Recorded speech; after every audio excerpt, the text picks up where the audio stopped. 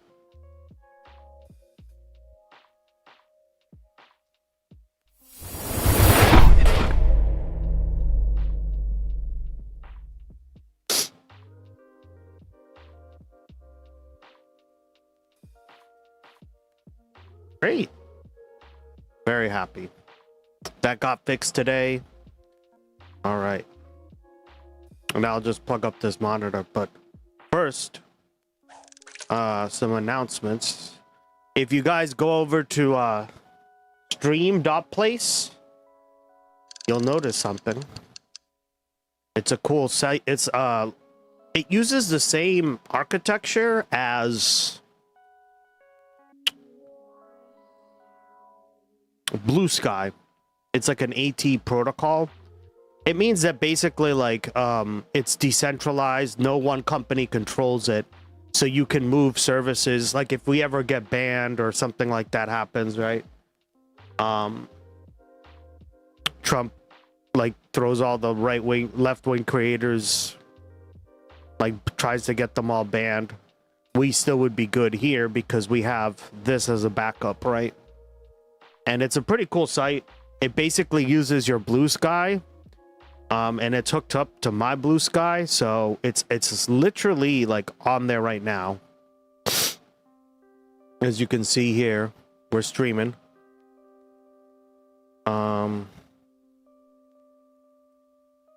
So yeah, check it out. It's I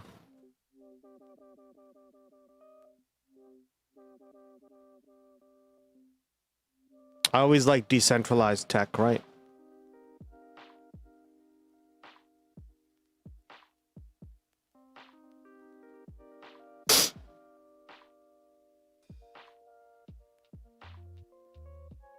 Just another way to view.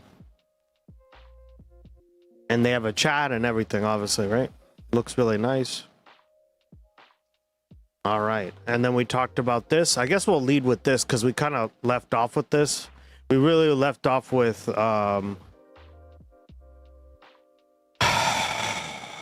what's happening in the North Solomon Islands. But here we go. What a beautiful little creature, am I right? A flesh-eating parasite is back in the United States and is threatening a cattle industry worth over $100 billion. We're talking about the New World screwworm. Oh, you didn't hear the name? It's called Stream. Here. Stream.place.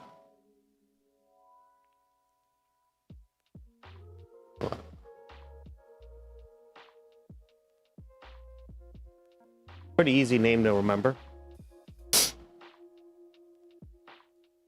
We're literally number we're like third. We could easily be number one. Right?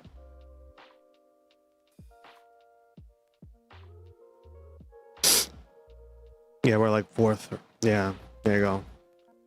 And again, it's completely decentralized. So it doesn't rely on other like big tech to get stuff done.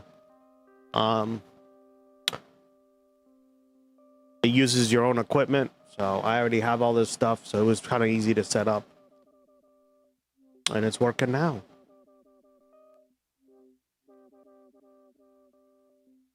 Okay, let's see. I'm gonna test something because for the reason.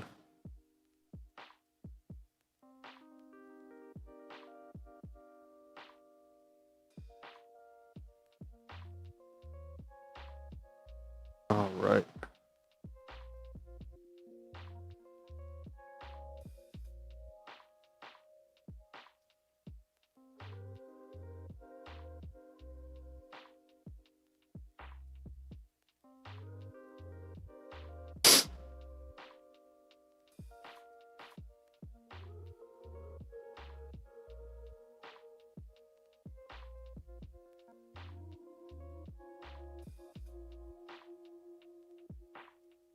Right.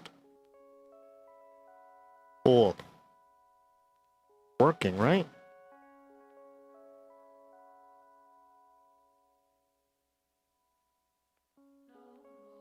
Could just be working.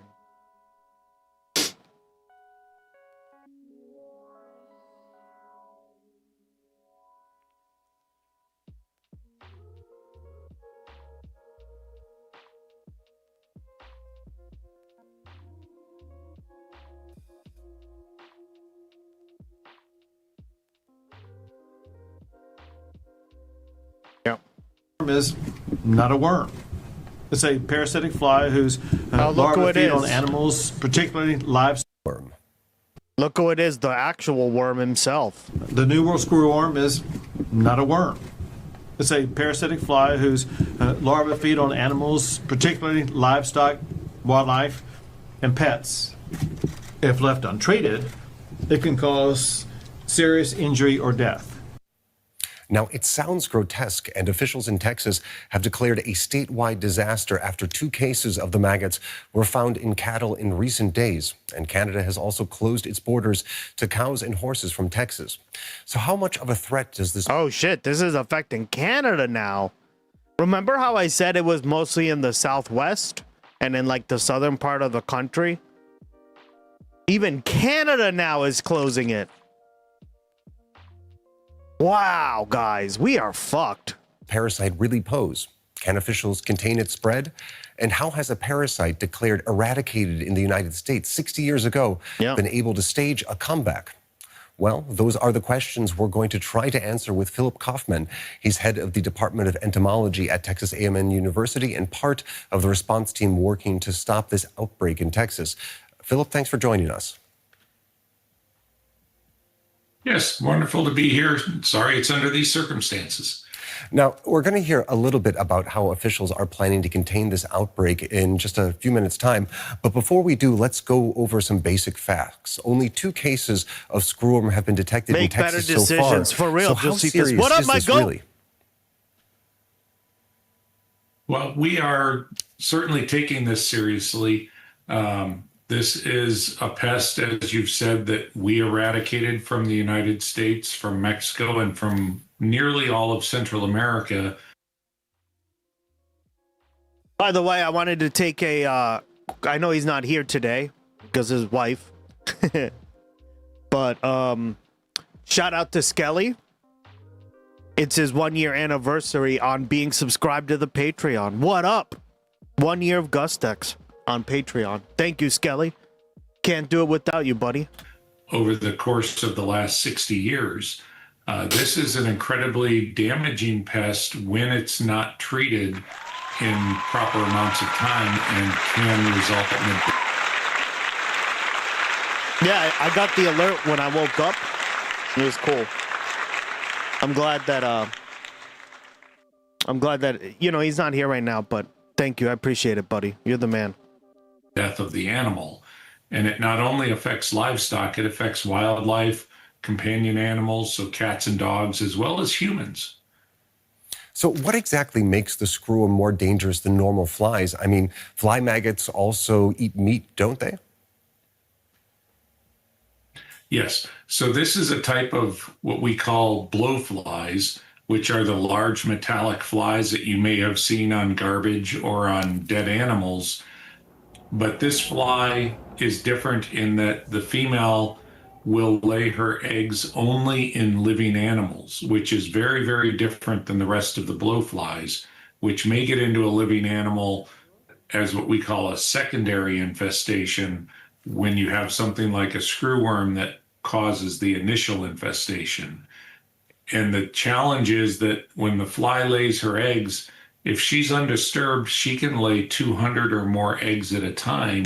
And then you have a very large infestation. Thank you. That as those maggots Ladies. grow larger and larger, consume more and more flies. of that animal's body. And if it's in a particularly sensitive area, say around the horns of an animal or in calves where it gets on the umbilicus, it can be a very sensitive area of that animal and the damage can occur much more quickly. So we worked very hard to eliminate this pest many, many years ago and had it contained in the far eastern portion of Panama, where it had been contained for the past 20 years. Bingo. Now, this brings right up to my next question. This is the first time the screwworm has been detected in the United States in decades after being an endemic threat for 30 or 40 years. So why exactly are we seeing these cases now? Well, we did have screwworm infestations in the Florida Keys, the islands that are off the tip of Florida, back in 2016 from an imported case that went undetected for several months. However, the current infestation is a result of the fly escaping the Darien Gap biological barrier quarantine zone and then progressively infesting all of the Central American countries and then moved into Mexico in late November 2024. And since that time, it has progressively moved further north. The exact reasons of how it escaped the quarantine are not known. There have been a lot of individuals proposing ideas, and some of those may seem valid, but we really don't know how it escaped. But in the end, it did escape, and it has reached the U.S. border with Mexico. And we now have a couple of cases in Texas, but we are on top of working to eliminate those infestations and return the U.S. to a non-infested state. Okay, I'm glad you mentioned that. Let's turn now to the government's attempts to contain the outbreak. Here's what the Texas governor had to say about the response. This guy loves the word infested. I want everybody to know that there's a very well long-established prevention and cure for the spread of the New World screwworm. It involves the release of sterile flies. It breaks the pest's reproduction cycle. The prevention requires the release of millions of sterile flies in targeted regions. The USDA is now importing and dispersing those flies into South Texas, and the USDA is also constructing a new sterile screwworm production facility in Edinburgh. It is essential that that facility be up and running as quick. Yeah, that's not gonna work, dog, right? Because what did we talk about, guys? you need to contain it to a quarantine zone. Texas is too big of a quarantine zone. Quickly as possible. Now, there was a lot to unpack there. Help us understand, how exactly do these sterile flies help stop the screw from spreading? Right. So this is a technique that was developed by some entomologists back in the 1930s and 40s, where they identified that the New World screwworm female will mate only one time in her life. And that's absolutely crucial for this to work. So when she's out in the environment and she finds a male and mates with that male, she will never mate again. So in a normal situation, she holds the sperm that she collected from that male fly, and as she lays eggs, she fertilizes those eggs as they pass out of her. If we can get her to mate with a sterilized male who doesn't have viable sperm, she thinks she has mated, and she goes on and lays eggs that she believes she's fertilizing, but those eggs are not fertilized, therefore they will not produce any offspring. In order for this to work, we have to be able to produce these flies in massive quantities. We're talking 100 million flies a week right now is what we have capacity for, but we end up needing 500 million or more flies in order to re-eradicate this pest from North America and Central America. We don't have that capacity right now because we have one production plant in the world that is rolling flies out on a daily basis as fast as they can. They have been working 24 hours a day, 7 days a week, 365 days a year since this fly had made its emergence out of the quarantine area. And that is what has really kept the fly from getting to the U.S. even more quickly than it has. This is fly production on an industrial scale. It has to be done in very specialized facilities that we call biosafety level 2+ or even 3, because you do not want to produce these flies that are not sterile and have them get out into the environment around the production plant. Holy shit. And that's why it's taking time to build these facilities, is that the facilities have to be built correctly so that we don't end up with more of a problem than we already have with the limited flies we have available. Yeah, of course, that does make sense. So the USDA has said it's constructing a new sterile screwworm production facility. So how exactly are sterile flies produced? Sorry. So the flies are held in cages. The adult flies are held in cages, and then workers will collect eggs from those females. They essentially have a procedure where we provide the females material that they find suitable. They lay hundreds of eggs. Those millions of eggs are collected every day from those flies, and then they have a artificial diet that they raise the flies on that allow them to grow them without harming any animals. And when the flies reach a certain size, we call it the third instar, the final stage, they move out of that larval habitat that they're eating and turn into what we call pupa, which are the things you may see on TV. The pupal stage is similar to a chrysalis for a butterfly. When a caterpillar spins the cocoon, it's how flies do it rather than how butterflies pupate.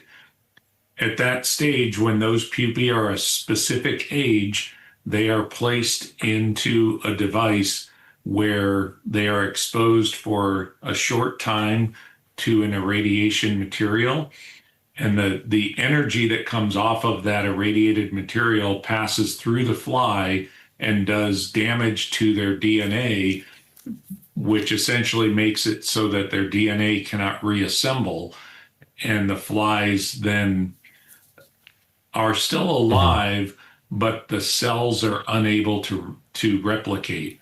So they have to wait until the fly is old enough that it's fully formed, and then they zap them, and then the fly emerges from the pupal case and they distribute those flies in the environment. Now, I know the answer to this question already, but like on the face of it, it sounds kind of interesting. We're using irradiated flies to fight a parasitic worm invasion. I mean, I'm sure it's above board. It's worked before in the past, but people are going to ask, does that pose any type of public safety health or public health safety risk? Right. So the exposure does not create a radioactive fly in any way, shape, or form. The exposure is very short, and it's just long enough to damage their DNA so that they can't reproduce. We have been using this technology for probably 70 years now. It was what was used the first time we eradicated this fly. It's what we used in Florida. These flies are not very common in nature, and that's why we can overwhelm their population. Wow, this is interesting. Like, I just got a lot more like nuance from this clip. But guys, this guy really loves talking about screwworm sex.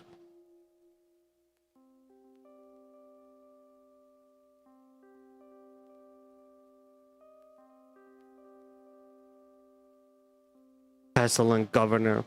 Pestilence. But it also works hand in hand with producers checking their animals and I think I got the chat. Looks like the monitor's working. What up? Finally fixed it. You guys are back. Animal owners bringing their animals to veterinarians if they find that they have an infestation, because we don't want to simply rely on one technique to solve this. We can act much more quickly if we provide our animals with the pesticide type drugs that will either prevent an infestation or kill any that we're unable to find, because these flies burrow down into the tissue and may not all be able to be removed by tweezers in a veterinarian. Now, the U.S. Agriculture Secretary seems confident that the government is ready to handle this challenge. Let's have a listen to what she said earlier. Oh God, Katie Rollins. I was on the phone most of last night and through the night with Brooke Rollins, ranchers in South Texas. We do not believe this will be an infestation. We'll be able to isolate each case. We've had a year to prepare because we pushed it off a bit, and we've got the teams on the ground ready to go. Now, do you share her confidence? Absolutely. And this will work if our ranchers and pet owners tell us that they have infestations, because exactly what happened in South Texas is what we have been planning for. We had a rancher who brought us into their fold, told us that they had a possible case. Our team went out, removed those maggots, treated the animal, which is already doing fine. Those maggots then went through the proper channels to get identification quickly, and that entire animal's herd has been treated, and they have not found any more cases on that ranch. This is exactly what we need to happen. We have the technology and we have the plans in place that we most certainly can suppress these cases. What will be a problem is if people don't report, and even worse, if they don't report and move animals from these infestation zones that are identified, and we then move the fly to all different parts of Texas. Right now, both cases that we have are within 5 miles of each other. They're in one county in Texas, and we have already implemented the stop animal movement protocols, and all of these animals are being examined. Now, we've been talking about livestock here for the vast majority of the conversation, but screwworm can also infect pets. What advice would you give for animal owners? Absolutely. The best thing you can do if you are an owner of animals is to put eyes on your animals, right? You want to check your animals, if not daily, at least every other day, because we want, if they're... By the way, they can infest... Yeah, so... They don't infest like dogs and cats, from what I've been told, right? But...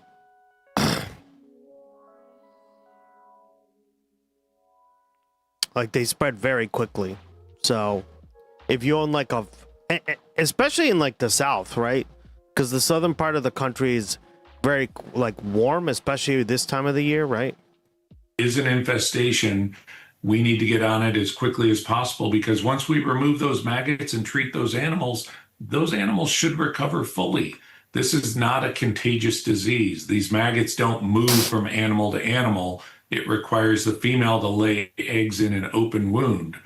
The other is, if you know that your animals have a wound, you need to watch that even more carefully so that you don't offer the fly a place to lay its eggs. If you don't have a veterinary client relationship already, you certainly need to be establishing one. The veterinarians are well trained in how to respond to this, and they have access to some of the best medications that can be used on these animals. All right, and finally, where does that leave us? Should humans be concerned about these migrating screwworm flies? Excuse me. No, humans are most certainly a host as well, and there have been numerous cases in Mexico and Central America already.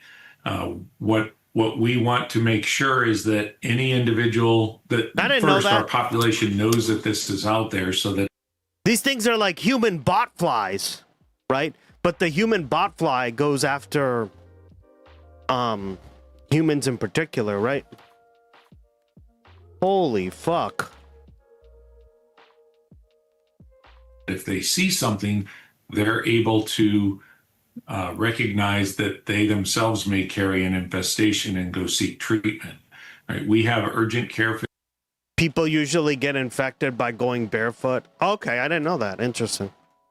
Yeah, I know a lot about the human botfly, but I don't know a lot about the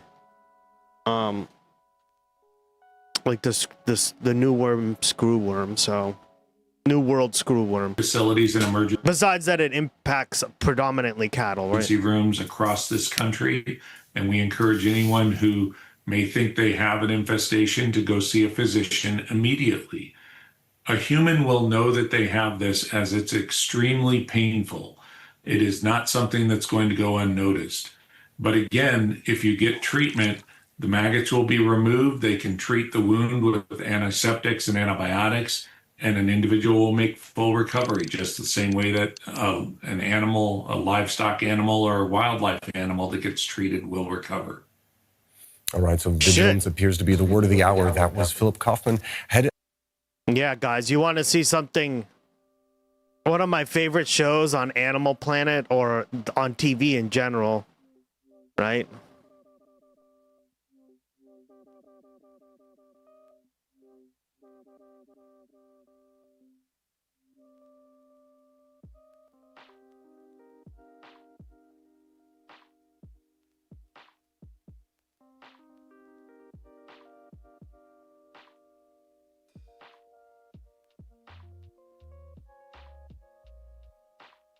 We'll watch a part of it. This program contains material of a disturbing that's what this sounds like. It's actually, they look very similar too.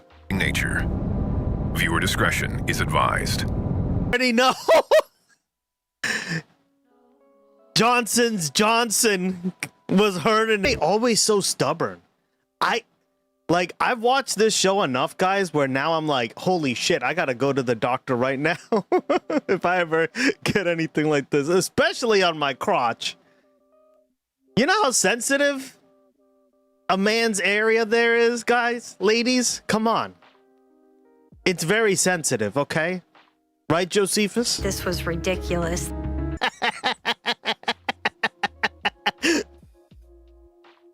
Time to get a new doctor. That tingling sensation is and the sharp pain. Anyone? Whoa! Legendary! Whoa! What up? A giant cannibal trout. Congrats. That's a legendary.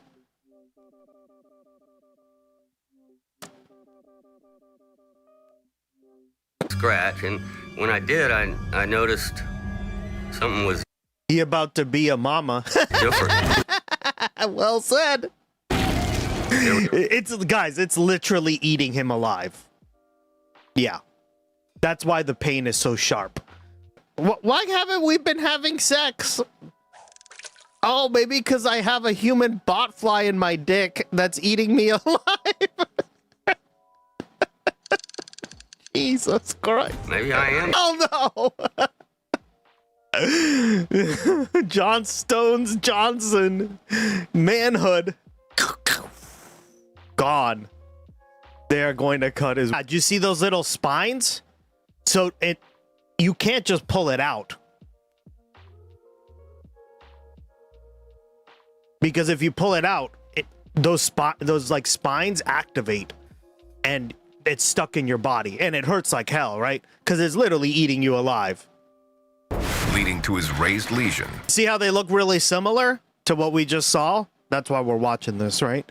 So like imagine what this does to a cow, right? If it has several of these larvae, it can kill it. So this is why it's so serious, right? In other words, guys. Oh, hell no! Look how big that fucking... In your dick? Can you imagine pulling this out of your dick? Oh my god. Could never be me. Hopefully. To know about this, right? Because this is how this is like their life cycle. This is how you get infested. Right? It's similar to...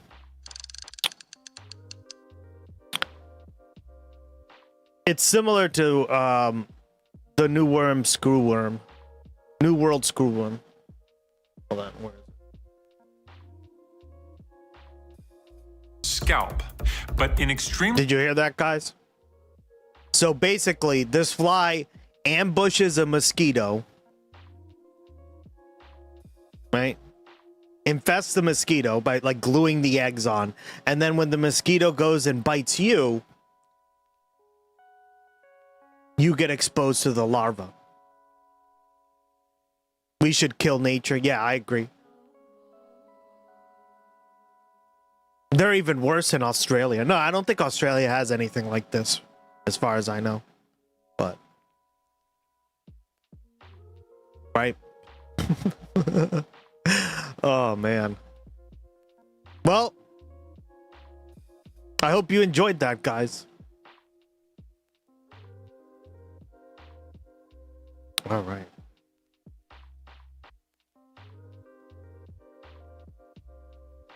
We cannot take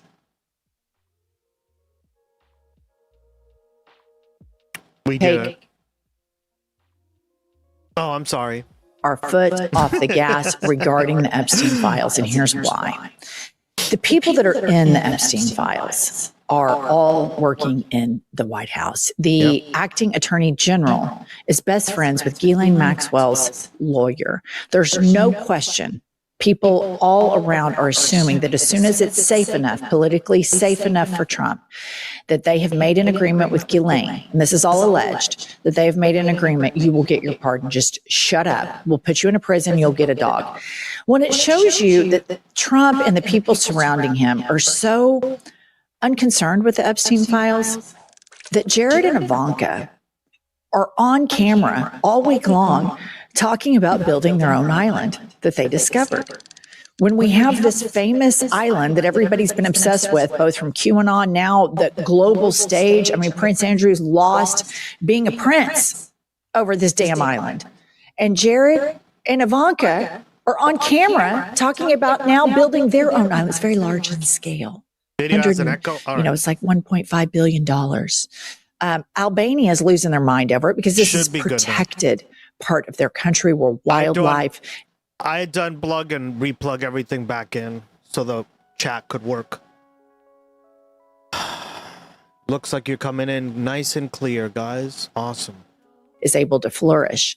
And this is the message right here, Democrats. This is what we need to do all day, every day. Pop this up.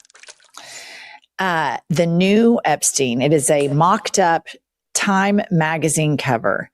The new Epstein, and this is none other than the son-in-law of Donald Trump, Jared Kushner, who is married to Ivanka Trump. Ivanka Trump, who stood in a tent with her daddy while all the violent insurrectionists marched to the Capitol and wanted to hang Mike Pence.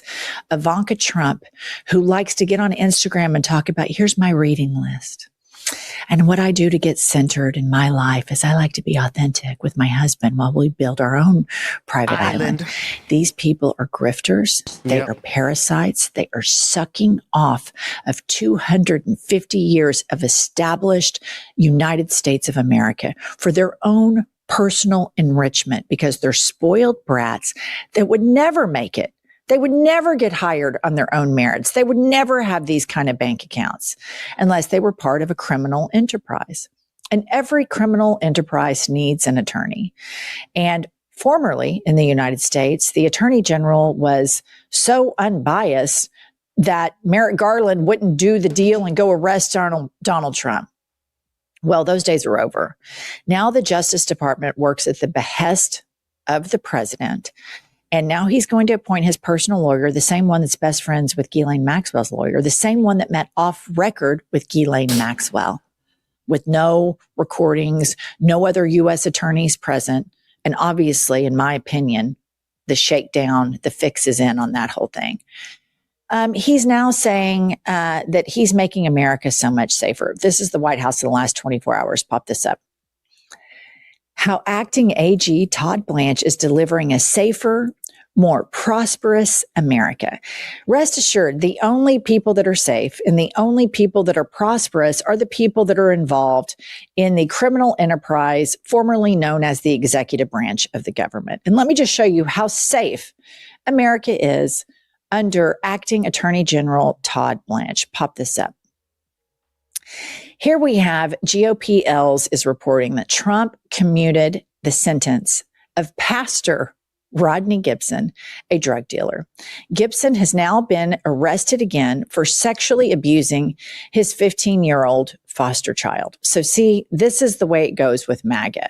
You have this unhinged form of Christianity. You do a lot of MAGA style posts, like the drag queens are coming after the kids. Joe Biden's coming after the kids. Hillary Clinton is eating kids in basements. You post this all over that island because girl. Secretly you're sexually abusing kids and you use your religion as a cover for it.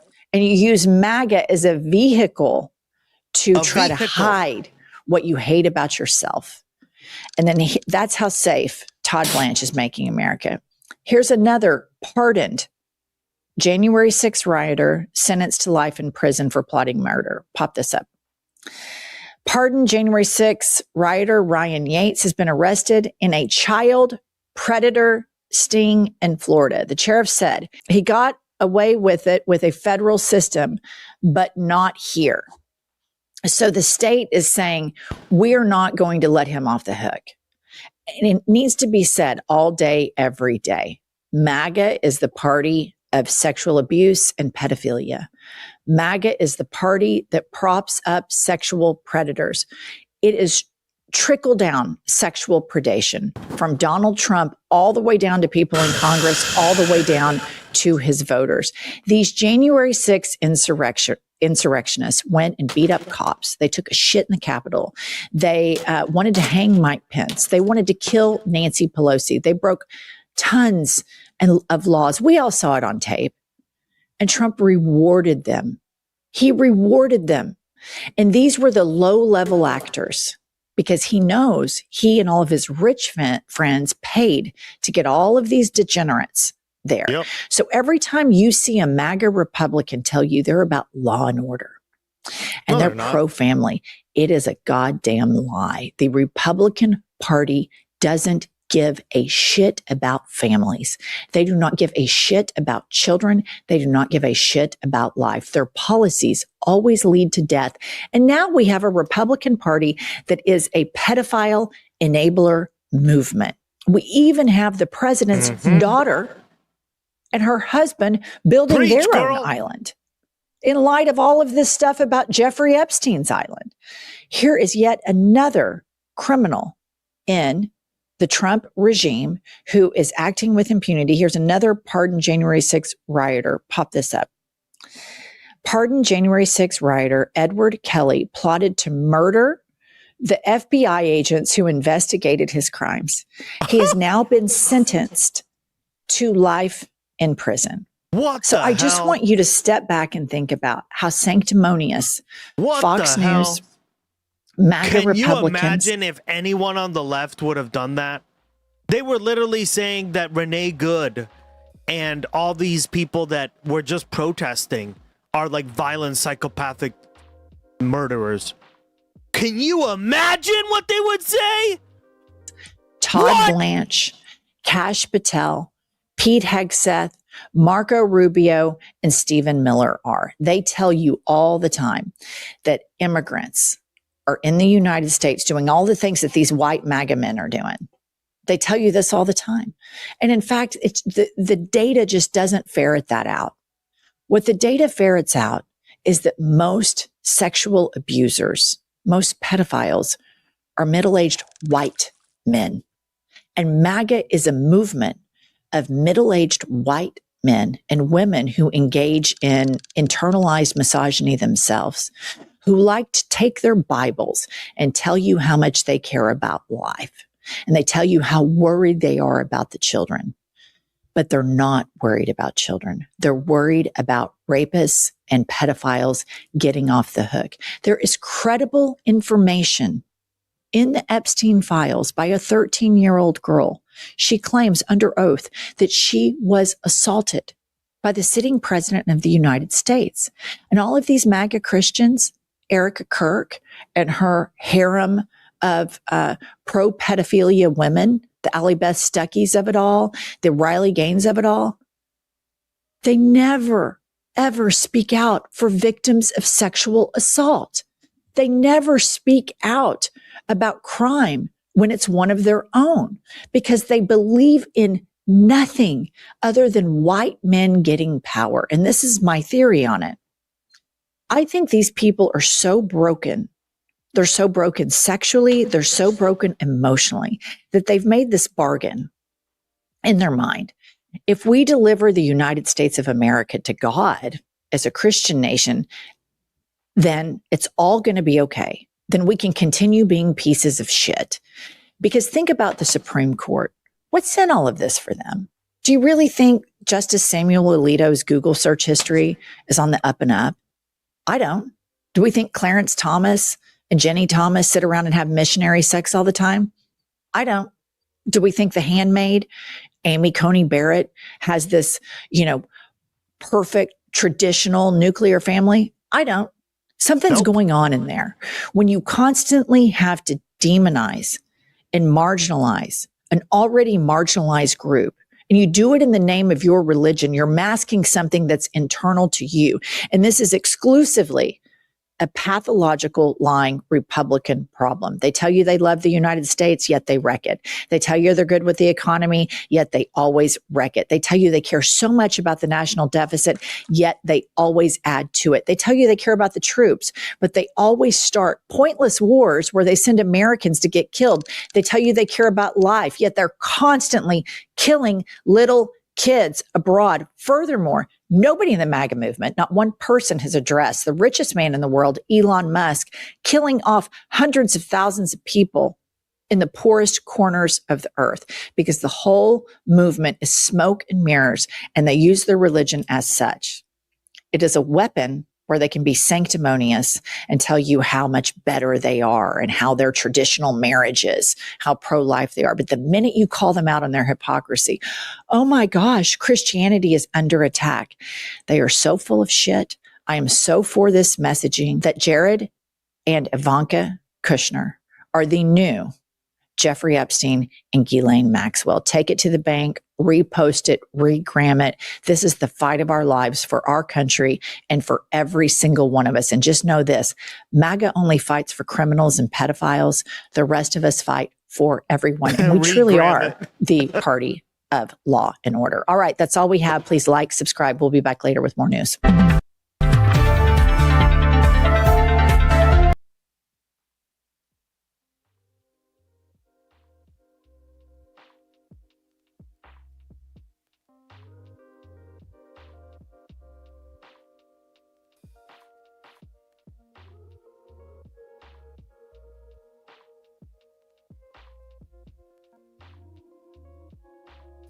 Oh shit, a new interview with Scott Pelley dropped? Not that I care about corporate media, but I do want to see what they have to say. Hour long? Yeah, I don't know. There was a thumb on the scale for the president's version of events that I felt was a level of feat, and it varied in years. There was a thumb on the scale for the president's version of events that I felt was a level of political influence that I had never seen in 37 years at CBS News. I'm Lulu Garcia-Navarro, and this is The Interview. It's hard to overstate the impact of 60 Minutes on journalism. And that's what cigarettes are for. Most certainly. It's a delivery device for nicotine. Most people in this country think you are the face of evil, don't they? I'm just being me. Since its debut on CBS in 1968, it's been the home of some of the most famous and lauded journalists. I ask you, as an American, from Mike Wallace and Ed Bradley, mortar shells going off, to Leslie Stahl, Anderson Cooper, Guys, there is no and video. This past week, Scott Pelley. We don't torture people. Khalid Sheikh Mohammed.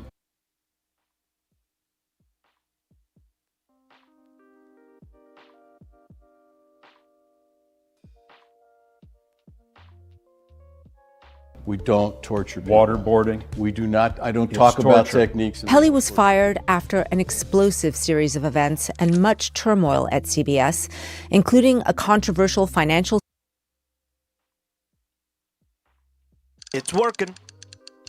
settlement with President Trump, the sale of the network to David Ellison, and the appointment of Barry Weiss to lead CBS News. She was putting a thumb on the scale on behalf of the administration. Pelley, along with a number of other 60 Minutes correspondents who were fired, have now accused Weiss of editorial interference and bias, charges that CBS and Weiss deny. We've included a fuller statement from CBS News at the end of the episode. This is Scott Pelley's first sit-down interview since he was fired. Thank you so much for coming in. I know that this is a very difficult moment. You were just fired from the news organization, which you were at the heart of for 37 years. I can't believe I'm hearing those words.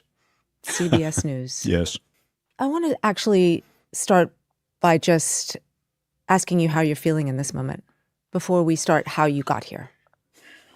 Well, if we want to talk about it at an emotional level, the best thing that I can imagine in terms of describing it is that it's like your spouse was murdered. There's some moments of the day I feel fine. There are some moments of the day that I just frankly fall apart when I least expect it. Not that there's any particular trigger. But I do want to be clear that I do not feel sorry for me. I don't care about me. I'm fine.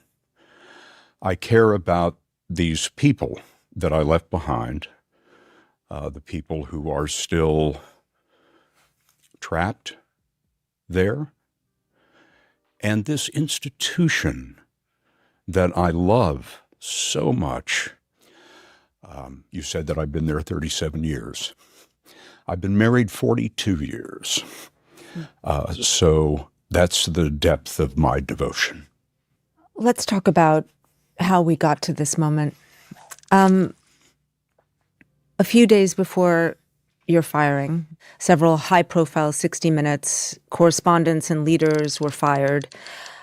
Leading up to that, there'd been a lot of reporting about changes that were coming to 60 Minutes. Was that the sort of change you were expecting? No one saw the Black Thursday what's up? massacre Welcome coming. to the stream. This is our entire senior staff. People beloved. Tanya Simon, our executive producer, she's the boss. And this was her triumph. She's the first woman ever to be executive producer of 60 Minutes. And she concluded this season with a growth in our audience of 9%, which is unheard of in broadcast television and a growth in our online presence of 190%. Last season, we had 2.5 billion views. That's a third of humanity. So we're riding high. This management team has been brilliant. Tanya has the best first year of any executive producer, and I've worked for all of them. And then the night before, Tanya and I and Dragan Mihailovich, her deputy, et cetera, we're all at the Emmy Awards, and we win 2 Emmy Awards. Within hours, all of those people have been wiped out, and 1/3 of our correspondents have been fired. And at the same moment that that happens, we are informed of our new executive producer. His name is Nick Bilton. I'm sure he must be a wonderful man, but no one had ever heard of him. He has 0 experience in television news and no experience in management. Yeah, and this is why, guys, like, this is why I spend a lot of time on, like, stuff, decentralized platforms, decentralizing news, right? Right, we're over right now streaming on Streamplace for a good reason, right? Because you literally wouldn't be able to do this if you had something like Streamplace in as a part of the system, right? People say, "Oh, it's the regulations." Yeah, but the problem is when regulations don't get followed or they get quietly pushed aside, right? There's different ways of doing it, or you just roll them back. There you go. Right? You also, it takes a lot of time because you got to go to court, right? So one way to do this, to be more effective in this, is to just not have a centralized system to begin with, right? You want to decentralize it as much as possible.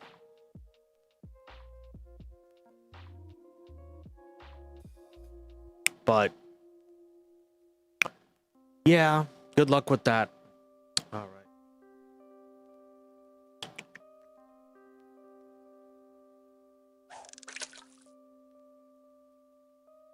So imagine how we feel Hiya, peoples. Yeah, man, welcome to the stream. when someone like that comes into a shop like 60 Minutes.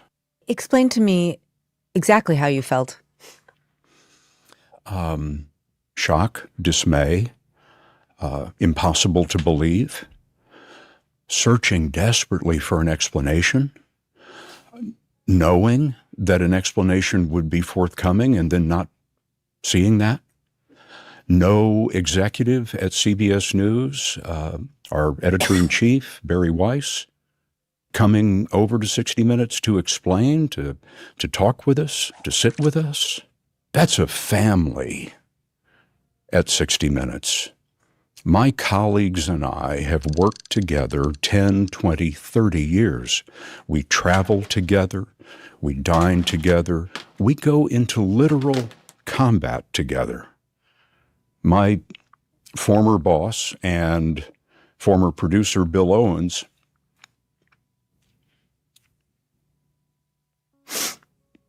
saved my life in a firefight in Iraq. So, Lulu, these bonds are pretty tight. And when somebody wipes out, murders a large number of your family members, people are hurt and shocked. Listen, I don't, one reason I'm watching this is I believe everything he's saying. I think this is genuine so far, right? However, I'm going to retort. This is how every job used to be. Okay, guys? Every job used to be like this. until neoliberalism came along and destroyed all this stuff. Right? So they're essentially just applying Barry Weiss, all these like fucking people that he just talked about. They're just applying like that corporate culture, that system that they grew up with their entire lives. Because Barry Weiss is literally like 30 or 40 years old, right? And just applying it to people that are like, we're all family, we're all this. And you know what? I think that's great. But that system is like from FDR's era.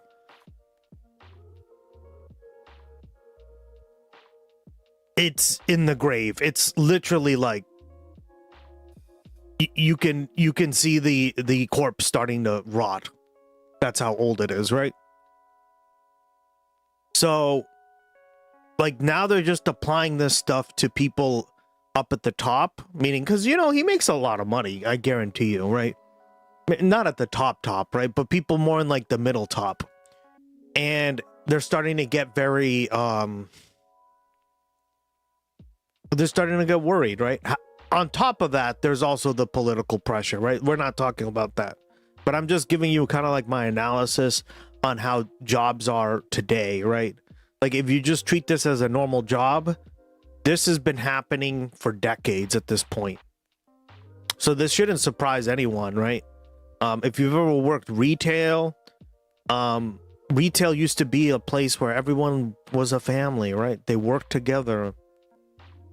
They would always be, you'd get days off, you'd get like, right? If you were sick, they'd take care of you, right? I told you the story of like a factory worker for one of my professors, his dad, right? He owned a factory and he was like a manager at a factory and he paid like one of his employees the whole year their salary, even though they didn't work because they were really sick. And then like my professor asked his dad, well, why did you do that? Like, he was a little kid, obviously, right?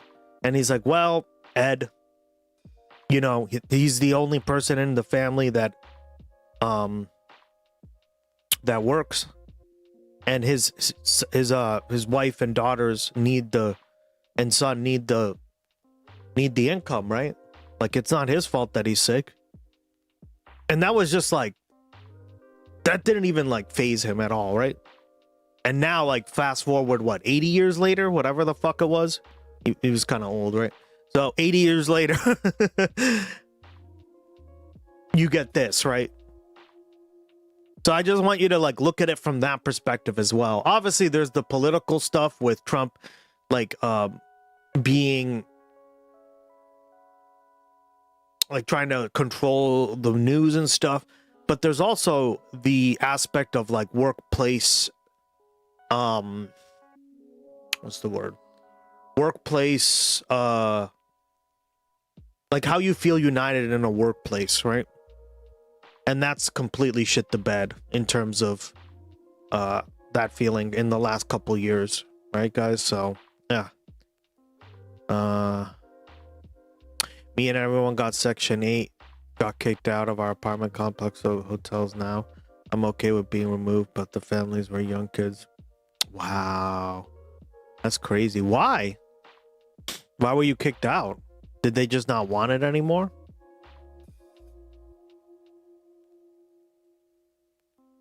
Disbelief and just desperate for some explanation. And as you and I sit here today, there still has been none.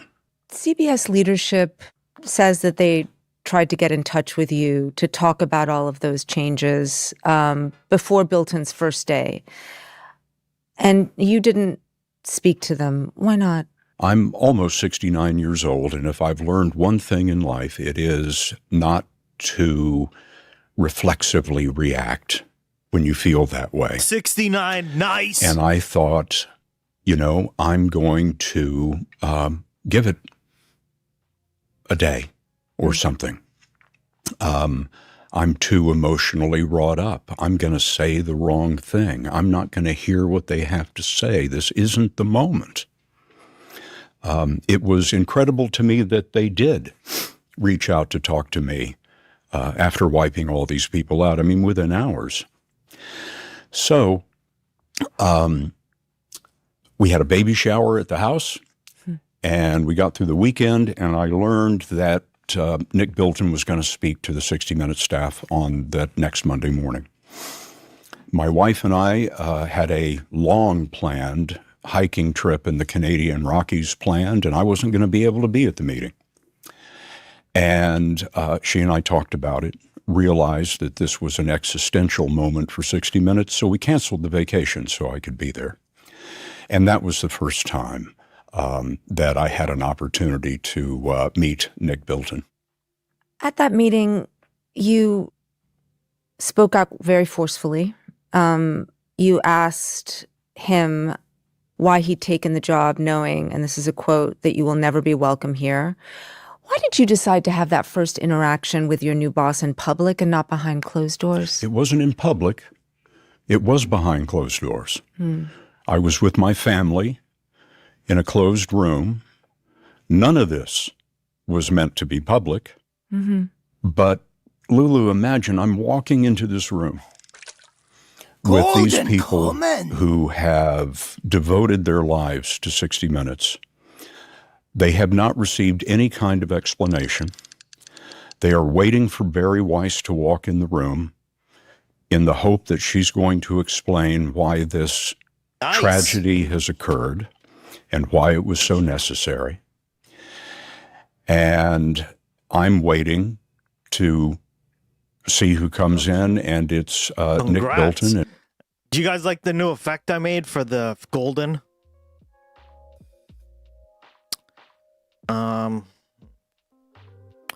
Dump people had in Congress to change Section 8 rules.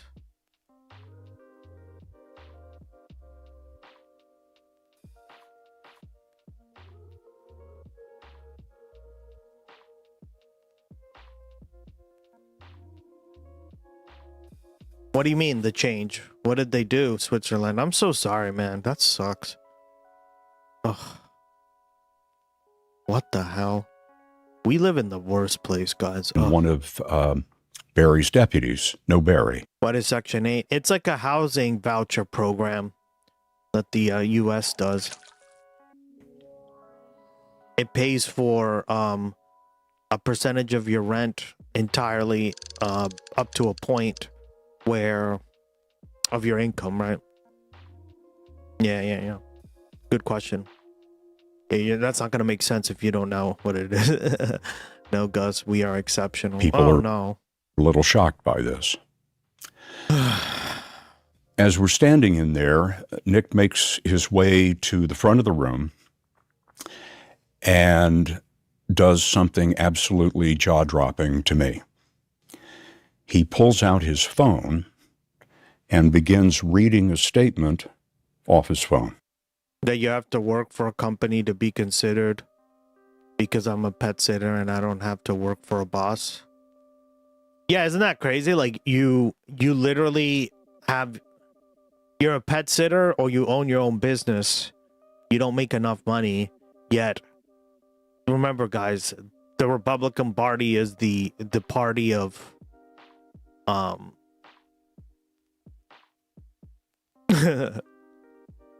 helping the little guy, of helping business, right?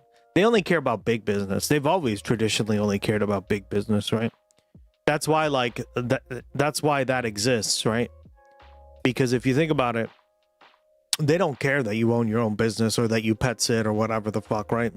All they care about is getting you off it's just a way of getting you off the program, reducing those rules, right? I'm sorry, man. I'm so sorry. That sucks.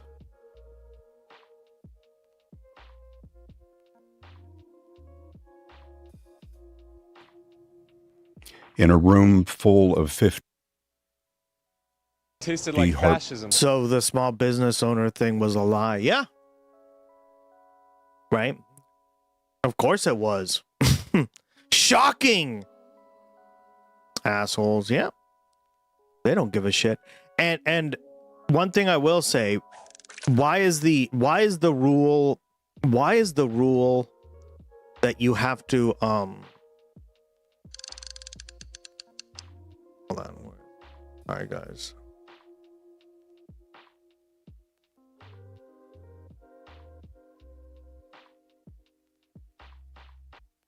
Why is the rule that it needs to be a boss? Because that way you never quit your job. Good luck, peasant. You got to work for the man for the rest of your life. If you don't, fuck you. That's literally what they're trying to do there, right? Mm-hmm. Broken people. You try to start your own thing where you don't have a boss because you're the boss. No, fuck you. I don't care. That's literally what they're trying to do, right? That's what that policy entails, and these people don't care, right? Like they pretend to, like, on the campaign trail, and yeah. The tone deafness of that, you could hear the groan in the room when that happened. They'd put out a big spread of bagels, like we were all going to feel better. Yeah. And also, if I can give you a little bit of context. Please. What had happened a couple of days before the meeting was so critical. Nick Bilton wrote an email to the staff, sort of introducing himself. And it was so insulting to the staff and so insulting to the history of 60 Minutes. He told us in that email that it wasn't 1968 anymore. And he helpfully noted that gasoline doesn't cost 32 cents anymore. And suggested that we had all been frozen in amber in 1968 when the program first went on the air, and that nothing had improved. And he said in his email that it was, quote, strange, end quote, that Wow. Because bagels, yeah, they always do that crap. They feed you, right? You know what I used to say? I'm like, motherfucker, guys, there was a point where I stopped giving a fuck. I just told all the upper management and people up in the top, like, what I really felt. Never got in trouble for it either. What up? I just told them, I'm like, listen, we don't want more bagels. We don't want more fucking pizza parties. We don't want more fucking little things on the side table. We want our pay increased, okay? If you're not going to do that, fuck off.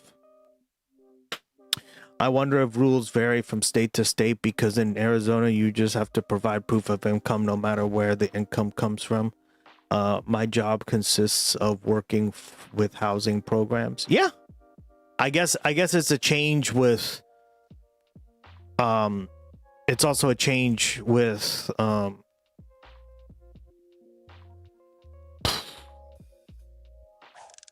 depending on what state you live in. Switzerland, what state do you live in? 60 Minutes is only on the air at 7 o'clock Eastern Time on Sunday. This is pretty insulting, right?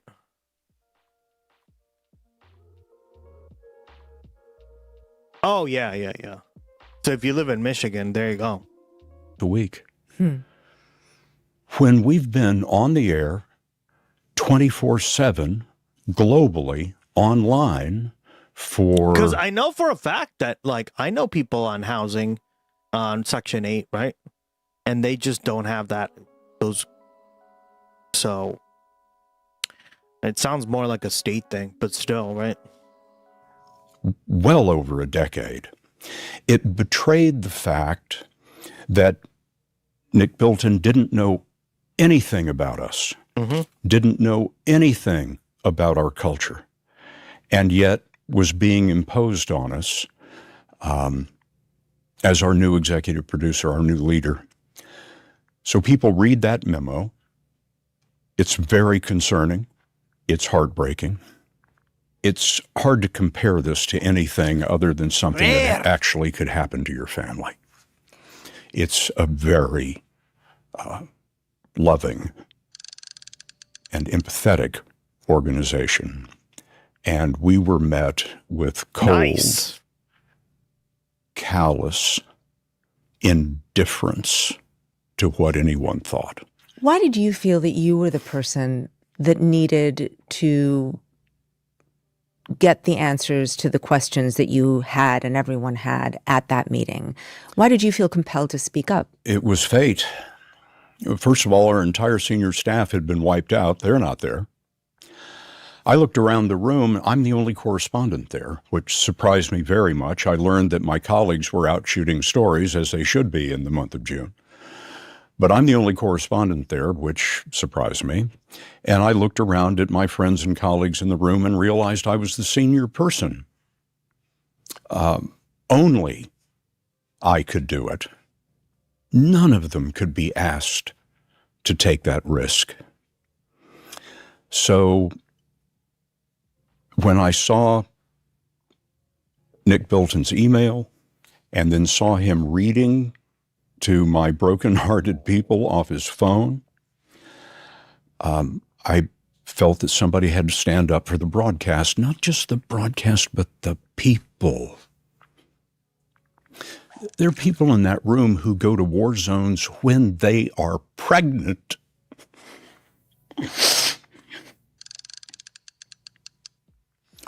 Newsrooms are sort of like the military or the police or the beautiful people at the FDNY down the street. It is a life-threatening job in many instances.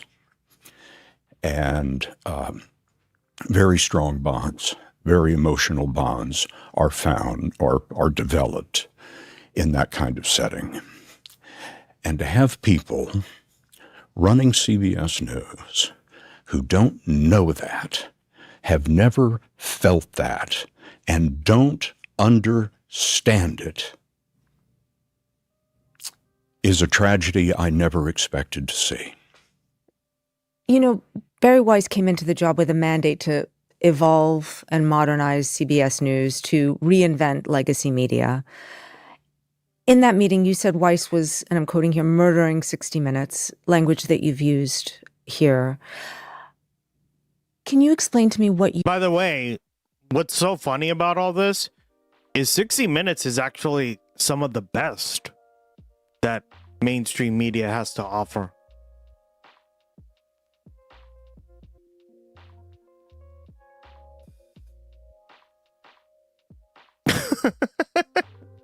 So she literally murdered the best, like one of the best things on like mainstream media. Like, huh? You mean by that?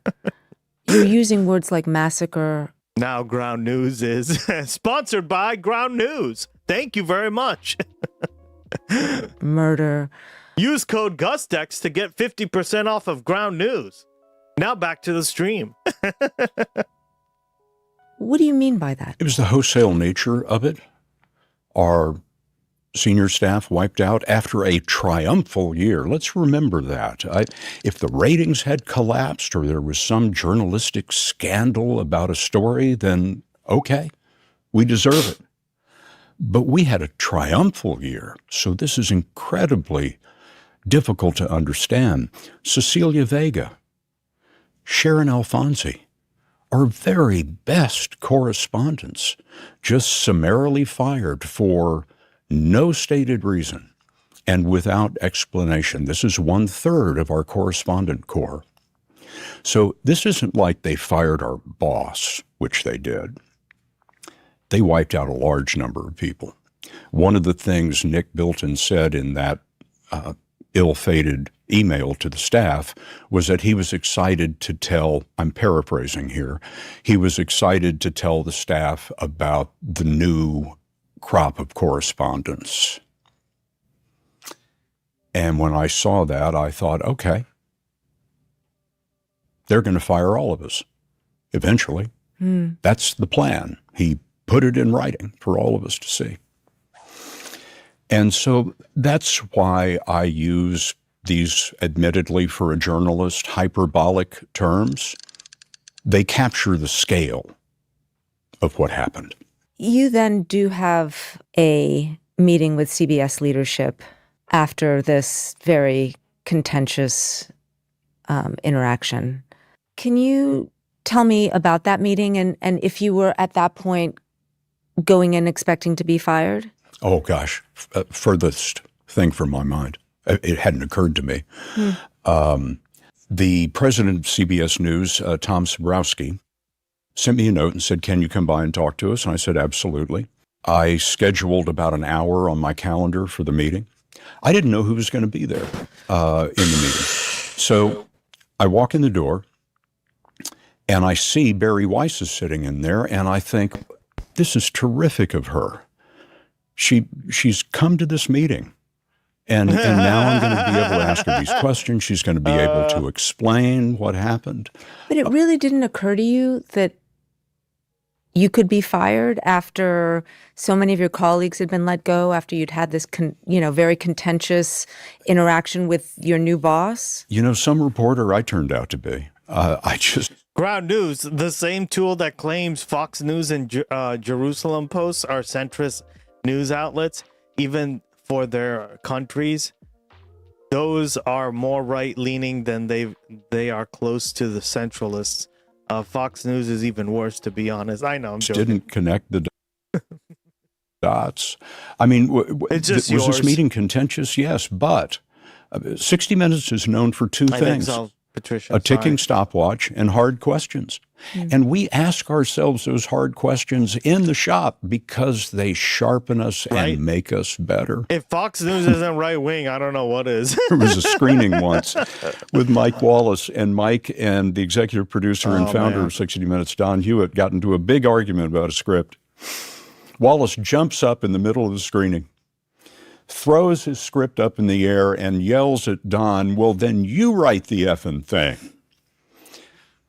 One of those pieces of paper comes down and slices an associate producer across the face. He's bleeding now. He's got a paper cut on his face. That was about a story. The meeting that I was in was about whether 60 Minutes was going to even survive or not. So you walk in, and what was the energy of the room? Hostile. Dismissive. Before I could take my seat, Tom Sobrowski said, "This is a firing offense." I was confused. I wasn't sure who he was talking about in the room. But it became plain very quickly that they were talking about me, and they were unhappy about the meeting that had occurred. A meeting that had ended in thunderous applause for me, if I may say so, because somebody had stood up for the broadcast. So I sit down, like, okay, well, let's talk about it. Tom accuses me of physically abusing Nick Bilton. This is a lie. I didn't come within 10 feet of Nick Bilton. In my Does Scott Pelley look like the guy who would come at anyone?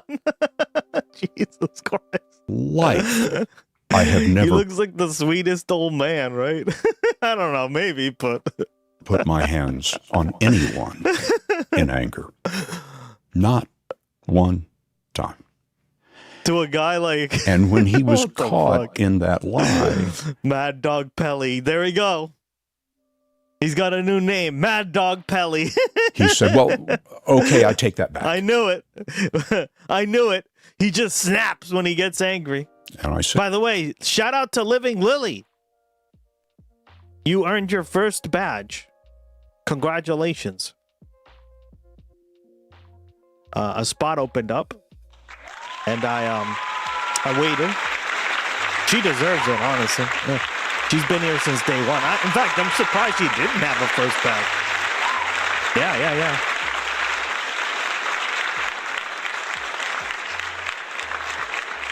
So, as spots open up, guys, I give people some leeway, but if you don't stay subscribed, you do end up losing it. So, yeah, I believe people who are first should be people who have subscribed first should get it, because a lot of streamers just don't care about that feature on Twitch.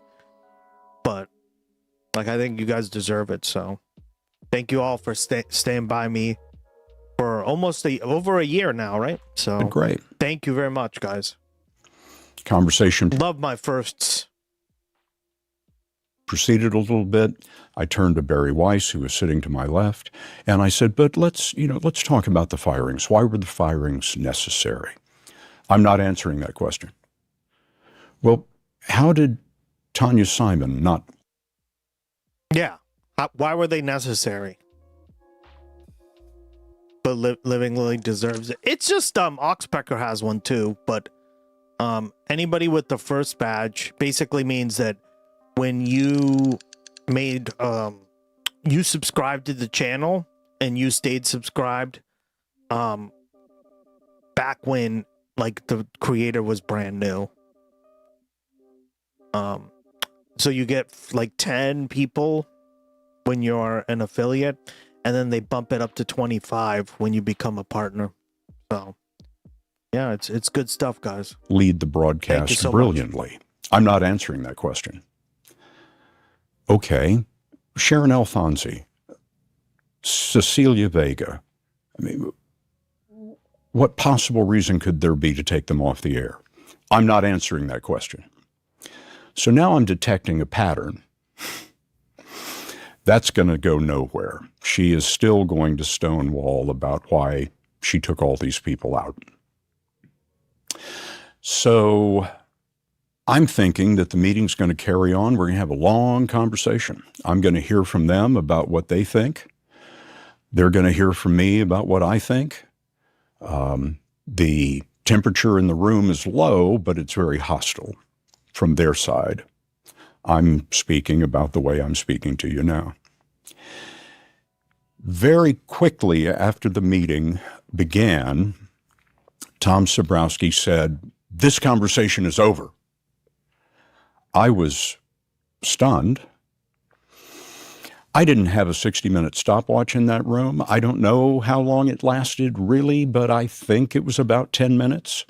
So they tell me, that is to say, Tom Sabrowski tells me as I'm walking through the door, "You'll have our answer in a few minutes." I went over to my office, and much to my surprise, all of my guys on my team were still there. They wanted to know what happened in the meeting. What was that all about? Yeah, Did they welcome. explain why our people were fired? And I sat down in my office. It has a big plate glass window that looks out on the newsroom, and there were a whole bunch of people standing out there, but I didn't think anything of it. I'm waiting to find out what my fate is. I explained to my team, I think I just got fired, but they haven't told me that. And then I look up, and all those people are still out there, and the staff members, and I don't think anything of it. And then it hits me. This is a vigil. An hour goes by, 2 hours go by, 3 hours go by, 4 hours go by, and I go back outside and said, "I'm leaving." They've been standing out there for 4 hours. I said, "I'm leaving. You guys have got to go home to your families right now. I doubt they're going to tell me tonight." So I packed up and left just so those people would go home. And not long after that, the email came through and said that I'd been fired.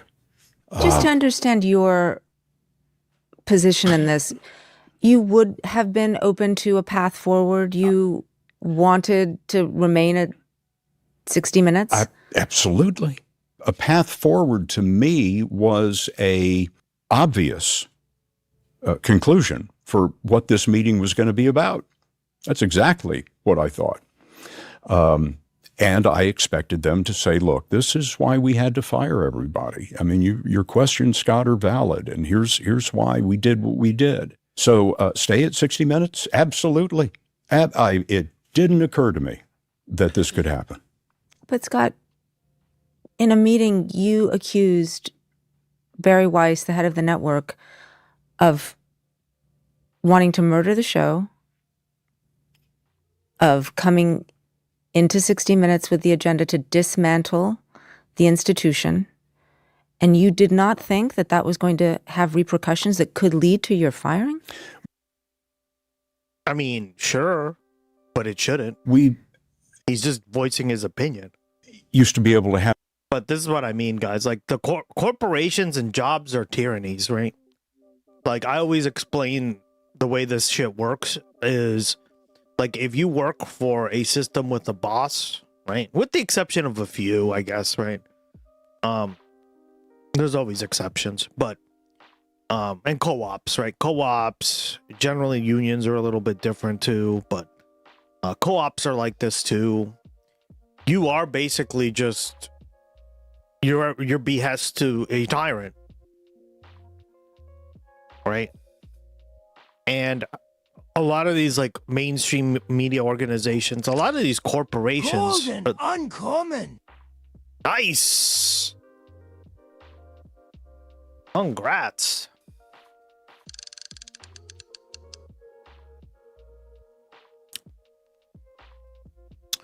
A lot of these corporations are like that, right? Where they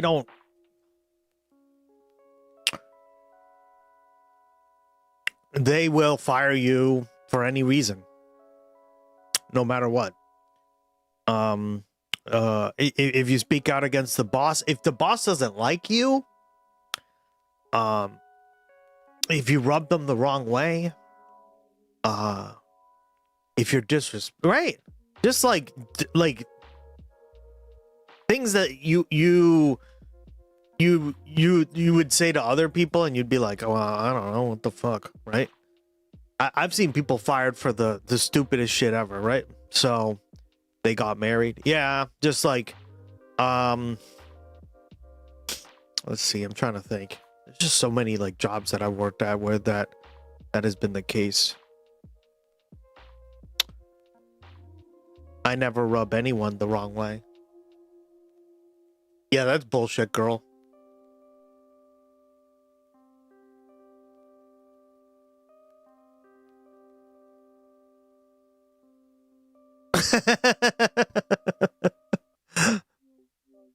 Have conversations like that at CBS News. But the difference today is that the people running CBS News will not be questioned. I want to take a step back because, of course, all this didn't happen in a vacuum. By the way, same mic. Same mic. Why does everyone love this mic so much?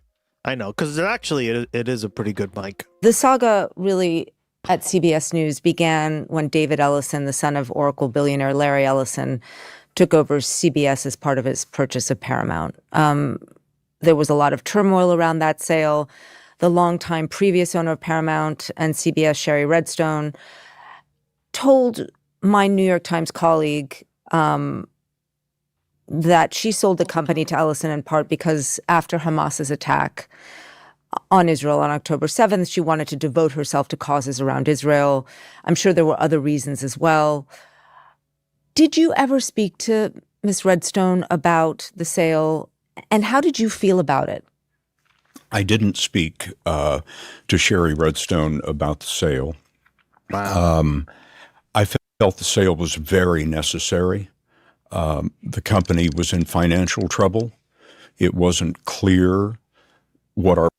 Yeah. Honestly, guys, now I go out of my way not to watch 60 Minutes. Or sorry, 60 Minutes, but CBS in general, right? Like, I think it was yesterday, I was like, oh, CBS, fuck, no. And I've told YouTube multiple times, do not recommend CBS anymore. And they still recommend it. So they're literally feeding it down my fucking throat. Path forward was going to be just as a company. Mr. Ellison came in with a lot of money behind him, a young man of vision, and I thought this is going to be very good for all of us. The very last thing that the previous ownership did was pay a multi-million-dollar bribe to the president to settle this frivolous, ridiculous lawsuit. And very shortly after that, somehow, the Trump administration approved the sale. So that lawsuit against 60 Minutes had caused a great deal of concern in 60 Minutes. Paying the bribe broke our hearts. No lawyer thought that was necessary, but they did it to get the sale through. And at that point, my colleagues and I thought, great, that's behind us. We have bright new leadership with financial resources. We're in better shape than we were before. That was the theory. Just to give the context here, President Trump had sued 60 Minutes over an interview of Vice President Kamala Harris during the 2024 election. As you mentioned, Paramount under Sherry Redstone settled the case, even though many legal experts believed that there was no merit to the suit. And they paid $16 million to the president. Paramount denied that those two things were linked, that payment and then the deal going through. And correct me if I'm wrong, am I hearing you say that you supported the sale to Ellison? Had you lost confidence in the leadership of Sherry Redstone at that point? They bribed the president to get the deal done. So, yeah, there was a massive collapse of confidence in the previous ownership. So the deal goes through and Ellison takes over. What assurances, if any, did you get from David Ellison and the new leadership that there wouldn't be interference at 60 Minutes? Did you ask for those assurances? Did you speak with David Ellison? The morning the merger was announced as complete, I was amazed that, as far as I know, the first stop that David Ellison made in his new empire was 60 Minutes, CBS News. First thing in the morning, he's walking through the 60 Minutes offices. He comes in, walks into my office and extends his hand and says, "I'm proud to meet you, sir." He called me. I guess I'm just old. But, and I told him how wonderful it was to meet him. He walked out into our newsroom and made a very nice speech about independence, about how important 60 Minutes was to the corporation writ large. They always do this crap. Like day one. Oh, we're so happy to be here. We're going to work with you. Let's pop champagne. Congratulations, sir. Sir. And then literally like a day or two later, the mask comes off. The spines appear. And you get fucking the truth, right? People are just so fake. They're so fake. These people in particular, right? Like upper management in general. Guys, I just have so many experiences like what he's talking about here, right? And I understand like there's the political aspect to this, but this is like how a lot of workplaces are like, right? If you've ever worked in retail, if you've ever worked in an office, if you've ever worked independently out in like the field, you'll know what I'm talking about. Yeah. My manager's a piece of shit. Yeah, exactly. So like these are all, and I think Scott Pelley is somebody who was used to like the old, like like literally back in like the 30s and 40s, right? They used to treat their workers well, right? Like objectively. Not every company, right? But the general concept was, yeah, you treat your workers well, right? Like that story, that anecdote I shared. But that's so far gone because of boomers and people who have grown up with boomer like influence, right? Like nobody's grown up with like the silent generation or the greatest generation, right?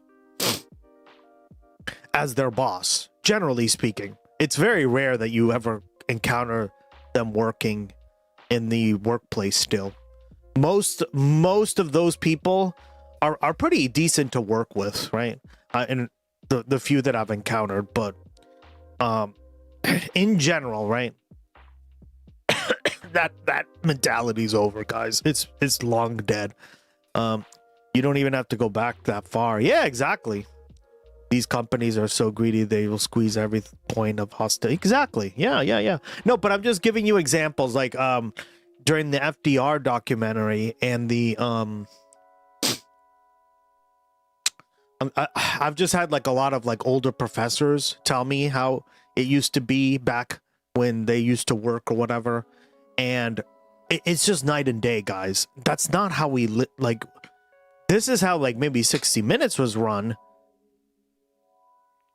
But clearly it's not being run like that anymore. And he's still like shocked at it, right? Because he's an older gentleman. He's 69 years old. Nice. The wealthy who own everything hold us in contempt. I'm not surprised. This shows it through the business practices. Exactly. That's what I'm trying to say, right? Is like Barry Weiss is, I think she's a millennial, if I remember correctly, or at least a Gen Xer. But she's a millennial, right? And she grew up with this entire system, this shitty system, right? Larry Ellison invented it, essentially, right? So, yeah, like, fuck off. Like, I don't, like, we need to talk about workplace, this kind of workplace culture, and we really do need to change it, because especially here in the United States, it's really bad. It's really bad, guys. Like I've just been at, like, I don't think I've ever had a job where, no, I will say there is like one job that I had where like I just haven't hated my boss, or I'm like always like fucking looking at my back through, like being like, what the fuck, right? Just dumb shit like that. The infographics show had a pretty good video recently on how boomers built the system to work for themselves and pulled up. Oh, we can watch that next. That sounds kind of interesting. Thank you, Oxpecker. I like explaining how pensions worked before the 401k. Yeah. The old school pension system was far better, right?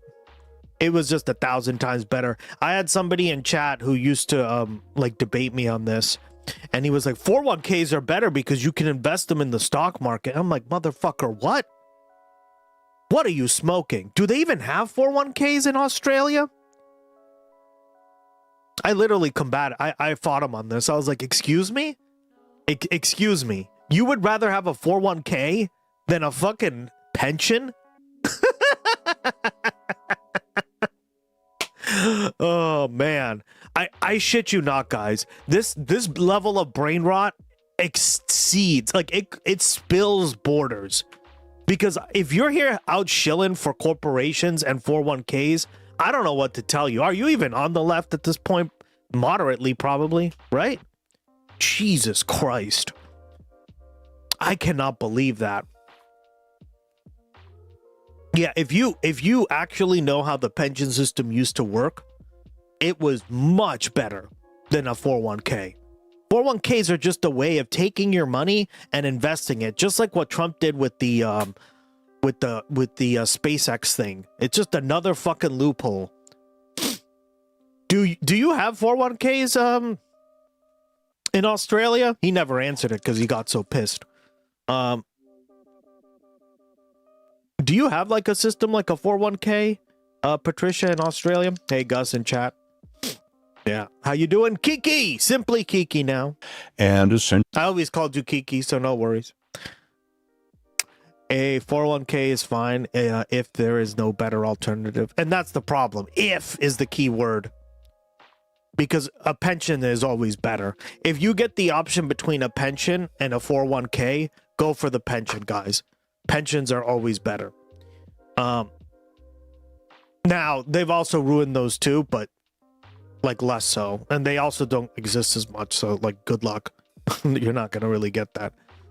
But in reality, there are so many better alternatives. Yeah, exactly. Thank you. Actually telling everybody that they were going to take care of us. We were walking on air.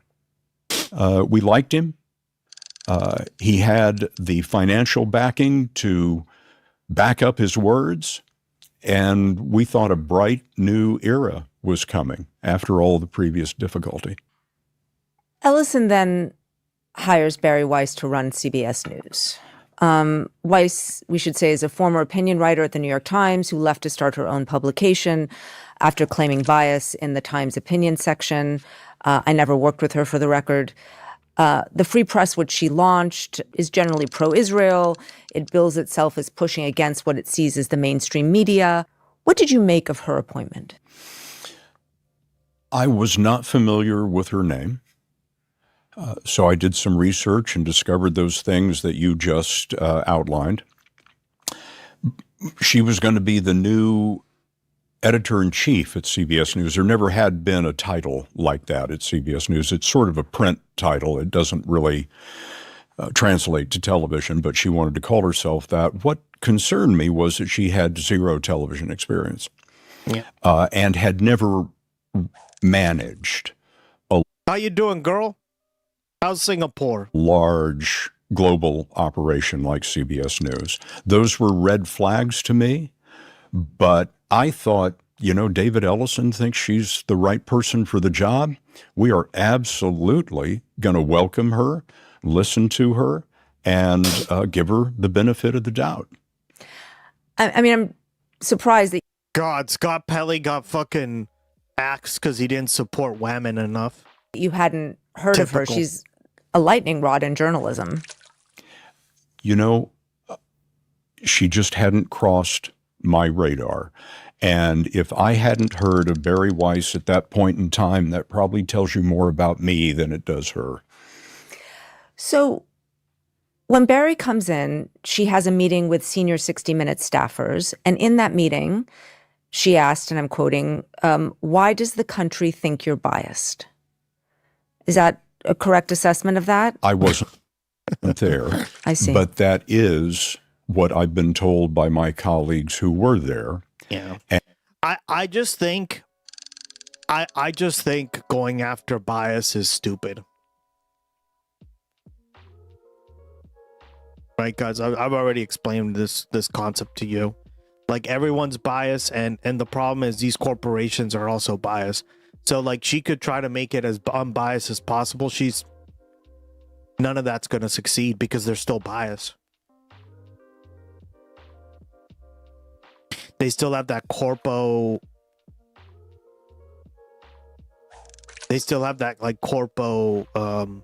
neoliberal is pro-Israel bias, right? They're never gonna change that. So, like, you see what I mean? Just admit it and then move on. Also, she's a twat. Yeah, exactly. Bingo. She's a twat. She fails upwards, right? And I think she's going to destroy 60 Minutes. She obviously destroyed it, but she's going to destroy CBS News because I'm not watching it anymore, and neither should you.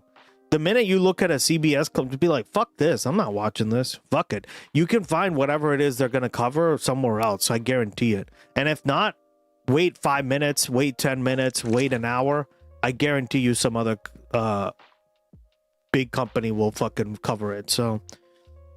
Not very drunk tonight, just had supper, frog leg porridge. Ooh, I've never had frog legs. I heard they were delicious. They taste like chicken. Is it true? And I know they eat frog legs in France a lot. Why does everything just taste like chicken? My friend had an iguana, and he said it tastes like chicken too. When in doubt, she tastes like chicken. Tastes like chicken, yeah. I only watch Comcast Broadcasting. We're shocked. Frog leg is nicer than chicken. Okay. I imagine it's probably like a little bit... Like, what would you say it tastes like? Don't eat your pets. That was sort of... Some people use pets. I mean, some people eat chicken. Some people, obviously people eat chicken, but some people have pets for chickens. In Costa Rica, I saw so many pet chickens. It was adorable. Like, I was over by the mall over there, right? It was so funny. Like, I'd never seen that in my entire life, right? Imagine just like a very typical giant mall, right?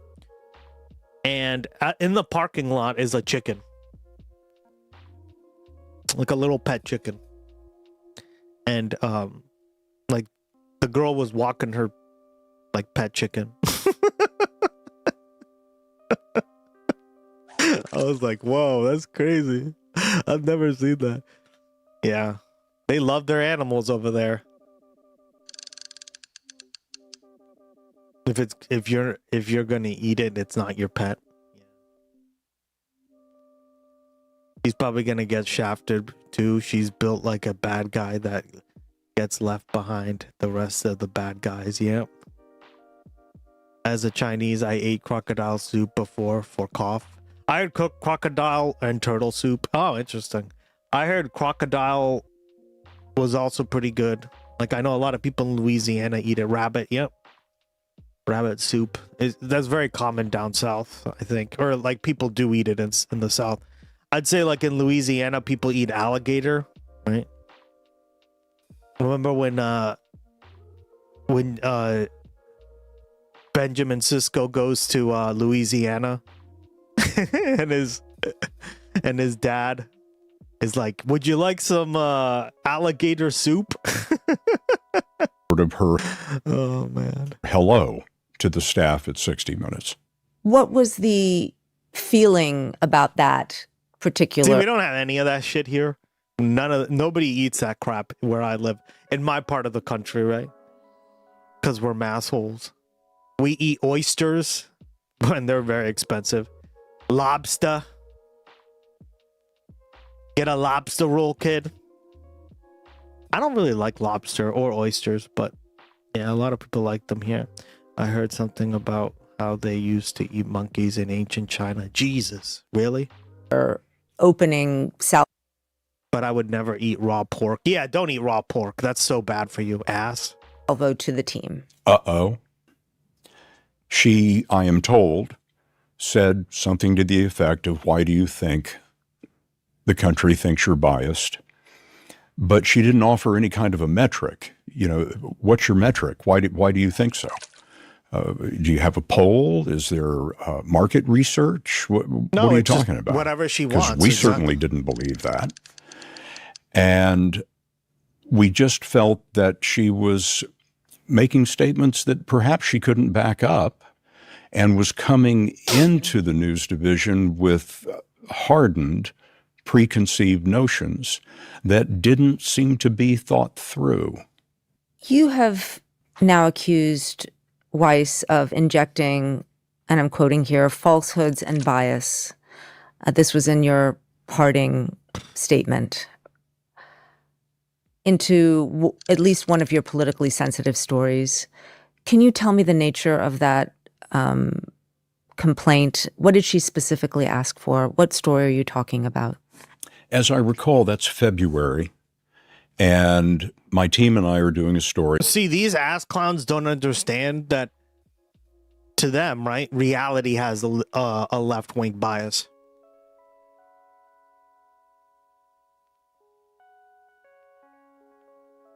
So, of course, they're going to be fucking butthurt. And she's a conservative, right? Like she says she's on the centrist, but come on, guys. She's, first of all, like we already had that debate. Secondly, she's not even centrist. Come on. And being centrist is essentially being conservative, right? Oh, my God. Protests in Minneapolis against the ICE crackdown there.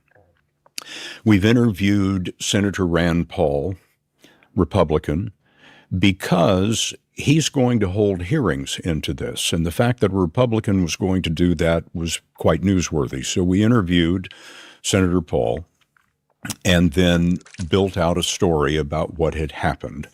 The killing of Renee Good, the killing of Alex Preddy, the protests. I felt it was very important to identify that the protesters themselves were being very aggressive and that they were half of these confrontations. And so I instructed my producers to find images over the past few weeks of these protests in which we see the protesters acting aggressively.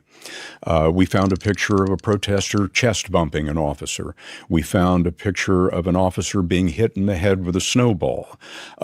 We culled together a lot of video of protesters screaming in the faces of officers because we were going to talk about the killing of Preddy and the killing of Good, and it seemed to me important to tell the audience about the entire context. In fact, I remember writing a line in the story that said that the protesters were pushing the boundaries of what it means to peacefully assemble, taking the language from the First Amendment. And I thought we'd done a really good job with this. We also included a picture of Alex Preddy before he was killed, kicking out a taillight on a police car, and made a point of saying, this is Alex Preddy and this is what he did. So the story goes through screenings. It's very well received. There are notes, as always, and we do rewrites, as always. But this is on a very tight deadline. It's Sunday. We're going on the air that night. And in the case of stories that are, as we say, crashing, meaning right against the deadline, our deadline on Sunday is noon. So we work on all of these things. We get the piece approved by everyone. And about 4 hours after our deadline, Barry Weiss sends an email to my boss, Tanya Simon. Two of the things in the email include, can we make the protesters look more violent? Now, I'm paraphrasing. I don't have the quote, but that's what was communicated to me.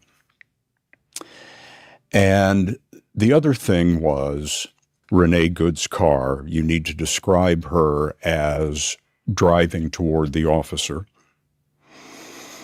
This is not what you see on the video.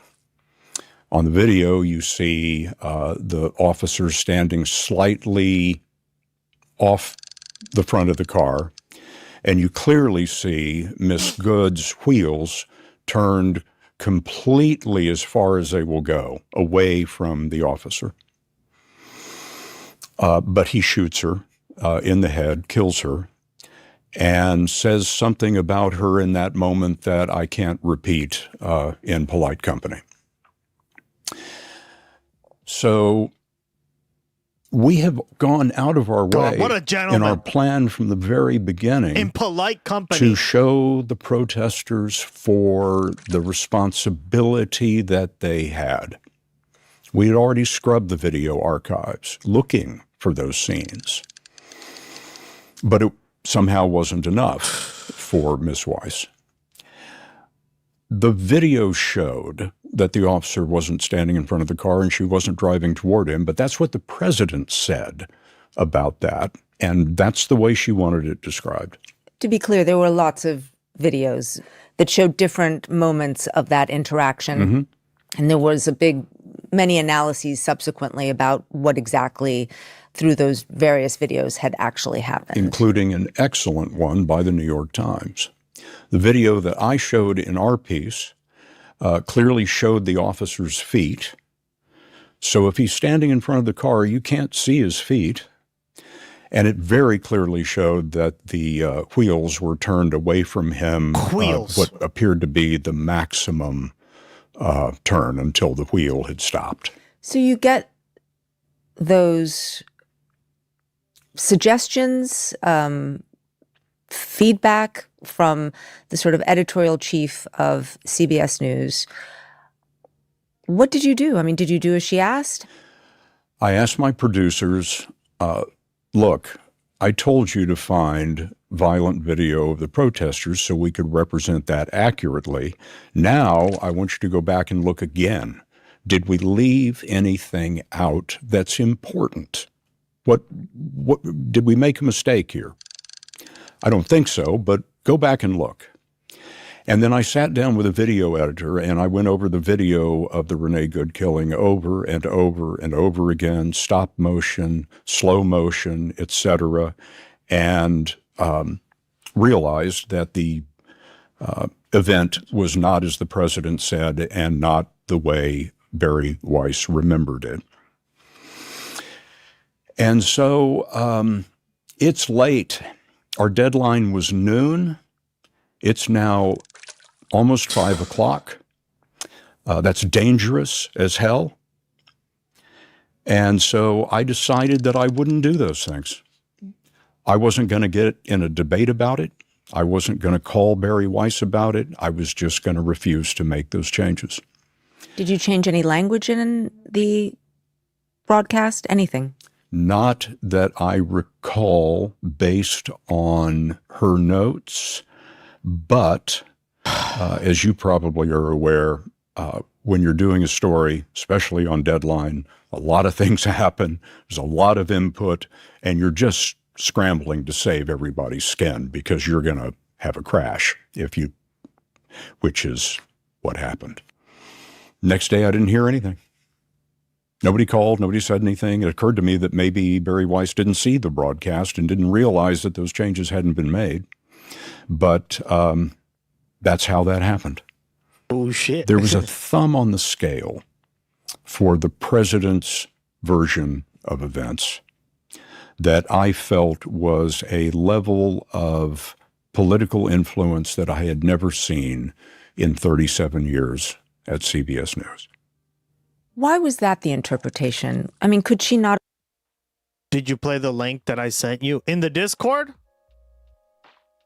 Not yet. About which one? You sent me a few.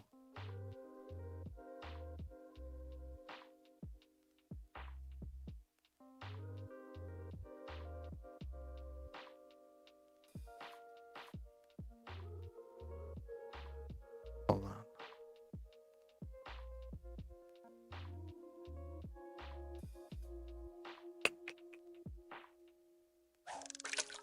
Rare. Yeah, which one is it again? I don't see it.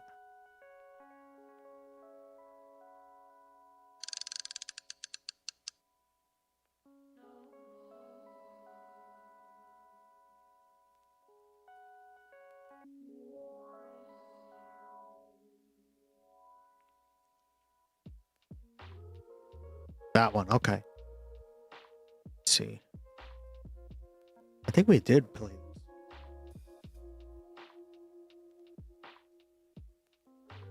Oh no. Oh no. That's racist. Jesus. All right, we'll watch that. Have been trying to be fair to the administration at a moment of very high tension. I remember seeing that. I was like, holy shit. I know. It's like that. You weren't here that day, Kiki, because this was before you started coming in all the time. But we watched this commercial in China that was from China that, like, here, I'll play it for you, right?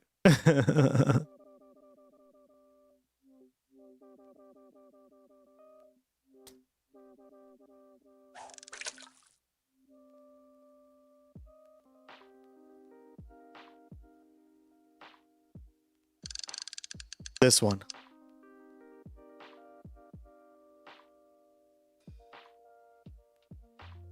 It's not often that you would consider an ad for detergent offensive, but then again, it is not often. Wait, we're not watching that. This is the one.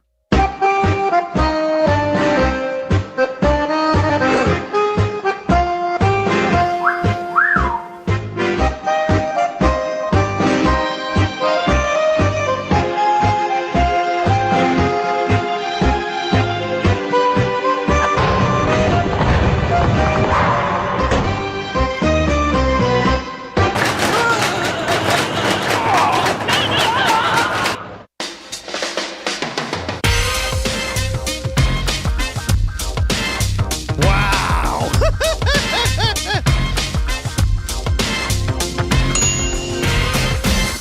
改变只需一颗俏皮洗衣溶珠，俏皮全国招商热线400-800-5086。 Yeah. And this is when people say, guys, skin color only is a European obsession, right? If you're white or what, and guys, have you looked and read about Asian history, Asian societies? They are also obsessed with skin color. It's just, it looks a little different, right? I can't believe people don't know about this, right? Like we had several people in the chat also talk about how, like, even in India, right, which is also an Asian society, right? India is a part of Asia. Like, if you are lighter skinned, you're seen as more desirable, especially as a woman, right? You have the geisha thing, right? Where, guys, racism is a problem on this planet, and we need to squash it. It's not just one group, right? Obviously, you see it more prevalent in like European and American societies, right? But it happens everywhere, guys. It just looks a little different. There is one woman who married an African man, and she's being called out till today. It's like everyone hates them because they're baby. Yeah, exactly. That's racism. Yet when you try to point it out, they're like, no, you can't say that. That's fucked up. It's the truth. You're literally having someone from Singapore telling you that. Right, guys? Just read this stuff. This has been a part of Asian societies, and the reason I'm saying Asian societies is I don't want to generalize like one group, right, or one specific country. But that is the truth, right? So that's why we talk about this stuff, because I don't sit here and be like, it's only in the West that this is a problem. No, it's also in the East. It's everywhere on this fucking planet. We need to talk about it. If a Chinese woman marries a white guy, everyone's happy for them. Bingo, right? But the minute that white guy doesn't look like me anymore, then boom, that's the problem, right? Yeah, fuck off. No, we need to, it's not right. And here's the thing, Kiki. A lot of people on Twitch and a lot of people on like YouTube and stuff, they carry water for this stuff. Like they're just like passing it, they're letting it pass, right? Like they just like hand wave it, like, oh, they're not being racist. Yes, they are. You will have people in those countries tell you they're being racist about it, and then nobody on Twitch says anything about it, or like YouTube, right? So many people don't talk about this as an issue, right? Now, is this a bigger issue than, say, like Western, like, well, of course not, right? That's not what I'm saying at all. But we need to be fair, right? We need to be transparent on this stuff. So thank you, Kiki. But but why does Gus want me to be blonde and with blue eyes?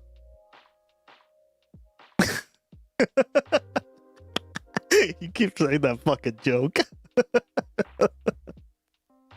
God damn it. This is fucked. Oh man. We're gonna watch that next because this is an interesting subject. We've talked about it before. Could have been trying. What up, Big Bean Burrito? Yeah, we've talked a lot. We've talked about this before. Some people just don't understand. But like Living Lily speaks fluent Chinese, guys. And she's told you in chat, she's working right now, right? So she speaks fluent Chinese and she can attest to this stuff. Okay? She lived in China for a year and a half. To be fair to the administration, except I felt that the story. Right, but the reason I'm kind of like speaking generally, and because I don't want to like single out any other country, but you see this in the Philippines, you see this probably in Singapore, right? I don't know but it sounds like in Singapore, same thing. You see this in Indonesia, you see this in India, you see that, right? Yeah. The story was abundantly fair. Yes. To okay. Thank you. Yeah. The administration and to the ICE officers. This is a good start off for that video, right, Kiki? So. And to the Border Patrol officers who were caught in that moment. We were being told to write a version of events that conflicted with the video account. I couldn't understand. Malays and Indians are looked down upon in Singapore. Yeah. Right, because Singapore is I was going to say that, but I wasn't completely, I don't know enough about the subject. I don't want to speak on it. But that makes perfect sense, right? Because Malays and Indians, generally speaking, tend to be darker skinned. And Chinese people, right? Because remember, guys, Singapore is a very diverse country. It has a lot of different ethnic groups living there. Yeah, they're gonna look whiter, more pale, right? Even in Korea, like you see this in Korean skincare products, right? Like why are there so many like skin lightening creams, right? In Japan, like you see this too, right? Yeah, guys, it's across Asia, okay? And that we had already done, in my view, the important work of journalism to balance the story. Finally, the story was not out of balance. It was not out of balance. But there was a thumb on the scale to push the balance a little further. Yeah, 70% of Singaporeans are Chinese. Correct, yeah. In another direction. Is it possible to see this as the system working? She had notes, you felt they didn't make sense to take, the piece ran, and there was no retaliation. Well, it was the interference is a problem, especially a story that's been approved by the top editors. And the bigger problem, Lulu, frankly, is not any kind of political influence. The problem was the incompetence. You don't break a deadline. Now this is 4 hours after. That episode of 60 Minutes came within 19 minutes of not making air. The entire hour of 60 Minutes. It was the night of the Grammys. 60 Minutes was the lead into the Grammys. Yeah. And we almost didn't have a broadcast. That's 19 crazy. minutes. I can't imagine that's ever happened before. And I pledged to myself at that time that no matter what Barry Weiss wanted to do in a story, I would never break the deadline again because we put the entire network in jeopardy. Scott, I want to ask you point blank. What did you think was going on with Barry Weiss? Why did you think she was asking for these things? The impression that I had at the moment was that she was representing, let me try, I kind of need to be a little bit careful here because I don't want to be hyperbolic. Be hyperbolic. My impression at the time was that she was putting a thumb on the scale on behalf of the administration. Come on, Pelly. Be hyperbolic. Don't you want to live up to your new name, Mad Dog Pelly? Just constantly looking out for the views of the president. We're reporting those views. There's nothing wrong with reporting those views, but it was never enough. Always needed more from the president, from the administration, that sort of thing. The balance was off. We've been working for balance for decades, and for the first time in my career, the balance was off. I mean, we should say Cecilia Vega, who was recently fired, also alleged interference in 60 Minutes after she was let go. Sharon Alfonsi as well. You are now doing the same. These are three highly respected, longtime journalists who are basically echoing the same claim. CBS has denied any bias or interference, saying in a recent statement that changes and disputes were merely the, quote, normal back and forth between editor and correspondent that happens in every newsroom. I just want to pause before we go on. A more generous interpretation of Weiss's tenure might be that her missteps have been due to a lack of experience, not deliberate bias or malice. You know, just thinking again about your comment about her murdering 60 Minutes, could inexperience be the real problem and less a conspiracy to do away with CBS News? I think inexperience is the larger part of the problem. At a certain point, I began to think that a political bias was going to be our She's big not going to problem. like that. And then later, it occurred to me that it was the inexperience. Yeah, like why does a 30-something-year-old run a giant network? Right? When you have people like way older that have worked there, right? It is a little strange. It's like, girl, you have failed your entire life. Right? And that's what neoliberalism and capitalism support, right? Guys, it just supports failure now. These people fail upwards, right? There's no like the idea of meritocracy is a joke, right? She should have failed and she should literally be working at McDonald's. But here she is in charge of one of like the biggest companies in the US. The incompetence. And the reason I said McDonald's, nothing against McDonald's. I'm just saying like they'll hire anyone, right? Bigger problem. For the most part. Although not anymore. Apparently, like I had a few people in on my a few of my friends apply and they got immediately rejected. It must be like an AI thing where if it detects too much experience, they just like deny you. Jesus. The breaking of Oh my deadlines, God, we are all cooked. that kind of thing. I will never do that again. That was an existential experience. I mean, we are required to do our jobs. And so the most difficult thing, I think, for the staff is trying to make up for all of these missteps in terms of our production and in terms of the technical aspects of television. It's been enormously stressful. Another high-profile 60 Minutes host, Anderson Cooper, declined to renew his contract too this year. And at the end of his final show, he went on air and said, "I hope 60 Minutes remains 60 Minutes." That was seen as a swipe at Barry Weiss. Did you talk to Anderson about why he did not renew his contract and his reasons for leaving? I did not. Okay. Was his declining to renew his contract seen as a problem for 60 Minutes or a sign that something was amiss?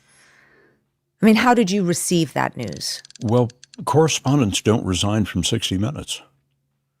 It's for people like me, it's the greatest job in the world. There is nothing else to aspire to.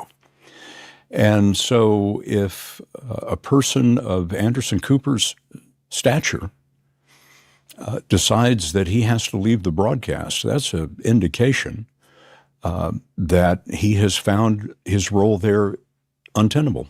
It's been reported that Barry Weiss was upset that Anderson Cooper's comments had aired in that way. That's my understanding. Do you think that was part of the reason executive producer Tanya Simon was let go? Yes. Yes. My understanding from people directly involved in that interaction is that Barry Weiss was quite livid that Anderson Cooper was allowed to say those things and that Barry was not consulted beforehand, which in our normal course of business would not have been done anyway.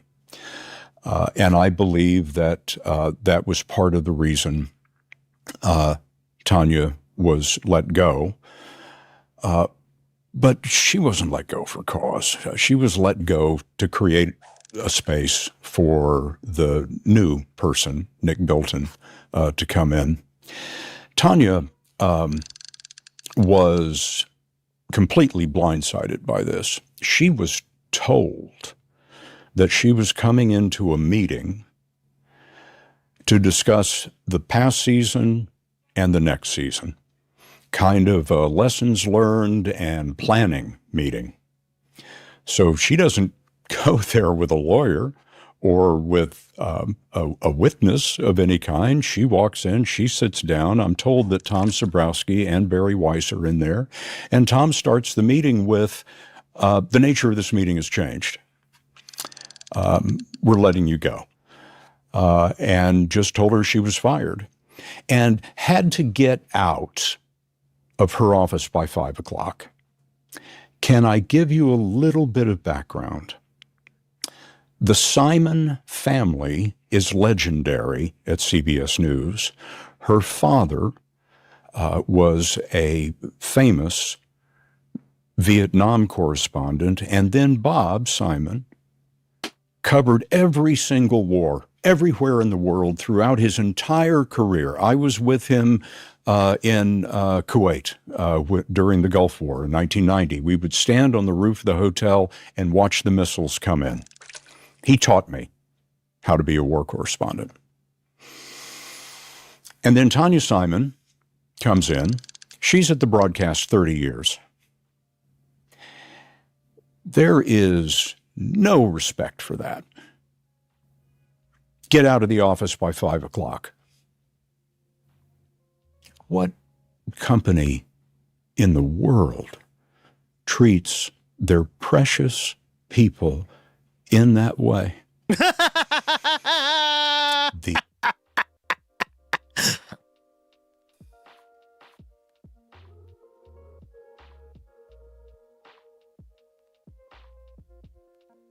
People world. What company in the world treats their precious people in that way? Oh, you old man, right? So sweet.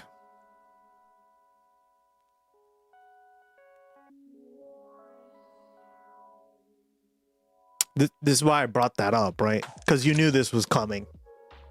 Like he's worked here so long, he just doesn't know, right? And in a way,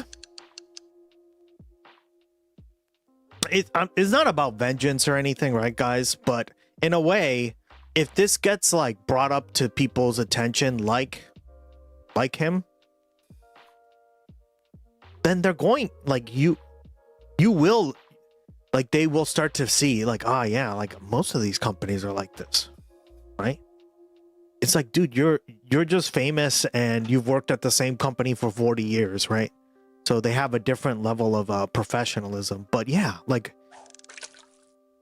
guys, if you worked at any company, they always treat you as disposable. Why does he talk so slow? Oh my God, I know, for real. The callousness, fucking finished this already. The inhumanity, breathtaking, complete lack of empathy in this management for anyone who works there. How can you have someone who deserves so much respect? Tanya Simon spent her whole childhood waiting for the call that her father was dead, never knowing if she would ever see him again. Her whole childhood. Get out by 5 o'clock. Make of that what you will. I can hear how much this has hurt you. Yes, it's like your spouse being murdered. The biggest load that we've seen. And I don't care about me. It's not about me. I am not emotional about. Again, I think he like all this stuff he's saying does seem genuine so far. I just think it's really out of touch. Right? For all the reasons, on top of the president stuff and him interfering with CBS and stuff. Yeah, that's probably the most concerning, but this has been a part of our workplace culture to the point where, guys, I'm sure you can share multiple stories of how you get treated like crap at your work, right? Every country's a little different. I know, Kiki, you're in Singapore, so I don't know a lot about how people in Singapore get treated in terms of like workplace culture, right? But here it's pretty bad. Here it's pretty bad, right? About this because I have lost this job. I've done it for a long time. I've had the greatest experiences. But the people I leave behind, treated in this way, that breaks my heart.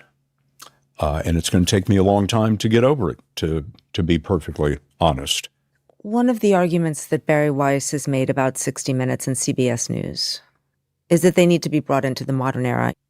Nick Bilton also said in a staff meeting with you that broadcast is an ice cube that is melting. Do you think they have a point and that 60 Minutes needs to change, even if it's reaching a huge audience now? Does its metabolism, do the kinds of correspondence that it has have to change to reach a younger audience that interacts with media in a completely different way and looks at journalists, perhaps like you, as something from a different era? Too old. Of course, we have to reach out to a younger and younger audience. But their argument about joining the internet age is just disingenuous. It's almost as if Barry Weiss and Nick Bilton were sealed in a time capsule in 1990, and it just cracked open. They've just discovered the internet, and they're running around telling everybody how important it is. At CBS News, join the fight. We started our first 60 minutes. I'm stuttering on Streamplace. Am I? Because I set it to B-frames. I follow the directions. Thank you for your comment in chat there. I haven't been able to link the chats. I don't know how to do that on Streamplace. I would love to do it. Do you have any suggestions for that? Yeah, I have it set to B-frame 0.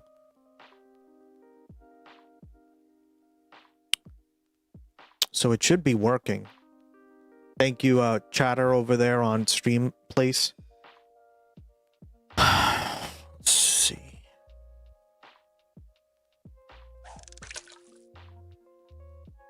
Wow, we got 6 people over there. We're 4th on the list here. Thank you, Carl Lack. Yeah, it's not connecting for me.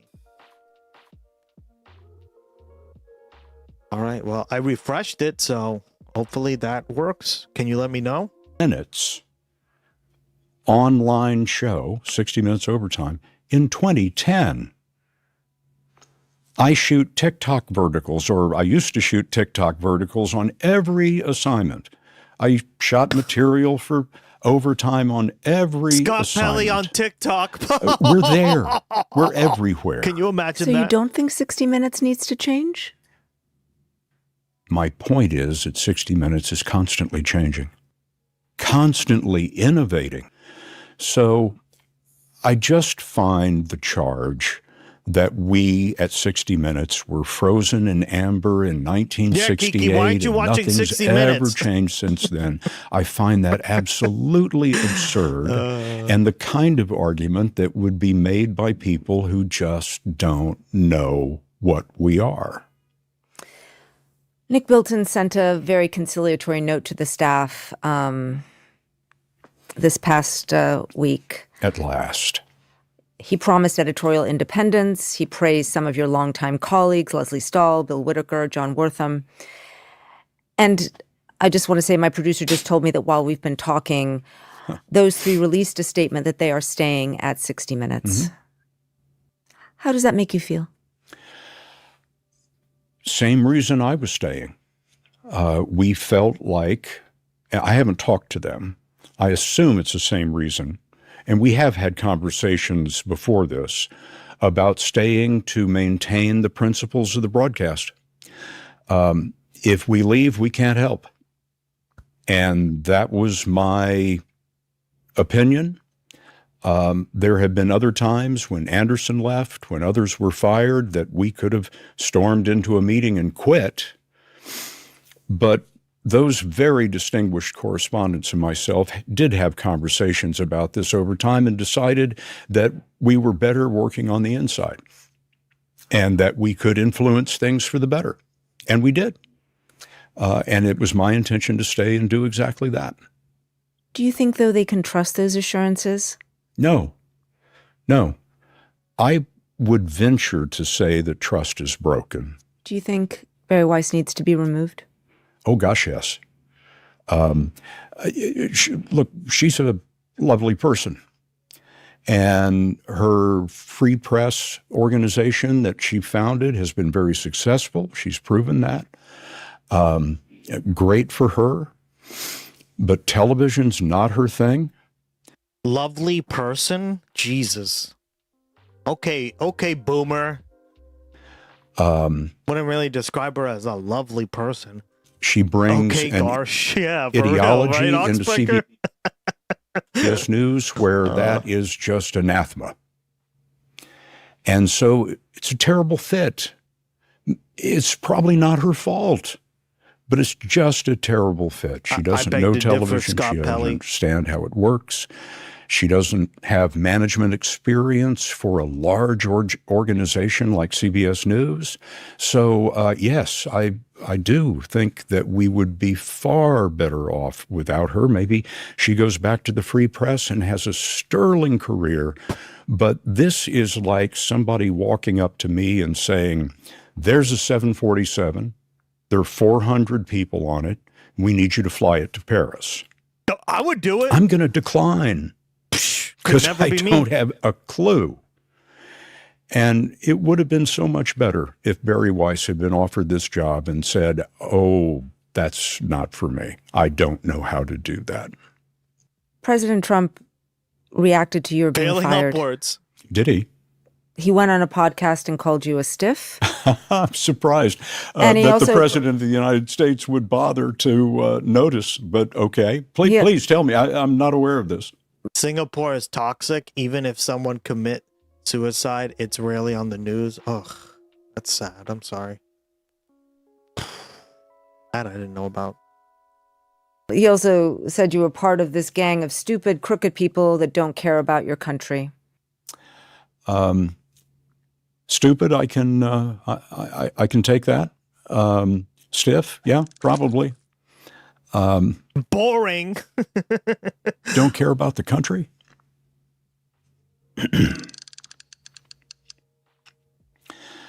I've never worn the uniform, but I've been in combat for this country in Afghanistan and Iraq, Kuwait, been shot at. Spent nights in foxholes filling up with water in the desert. I'm not aware that the President of the United States has ever done any of those things for his country. Please correct me if I'm wrong. You become a journalist because you love the First Amendment. You become a journalist because you love the country. Trump loves the First Amendment too, guys. Keck W. And while all the other descriptions that the president used about me might be applicable. Streamlabs OBS plugin. You can use dual output and then see. Oh, thank you. I didn't know about that. I'll look into that. Yeah, because we're over on. There's a new service, Kiki. I talked about it. It's called Streamplace, and it's powered by Blue Sky. And see, we have 6 people already watching us over there. And all you do is sign in with your Blue Sky account, and you can start watching and chatting in there. I'm trying to connect the chats, so I'll look into that, and hopefully, because we have all the chats on the streams connected, right? So like if you're on YouTube, you can see the Twitch chat. You can interact with the Twitch chat. If you're on Discord, you can interact with both chats, right? It's already connected to the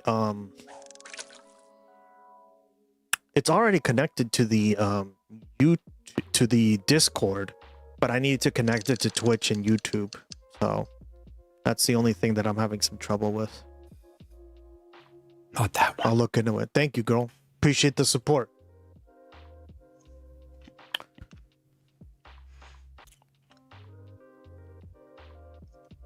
There is no democracy without journalism. It can't be done. And that is why I am a journalist. Last few questions. You know, on Fox News, they're going to just run the parts where I'm crying and say I'm a lunatic.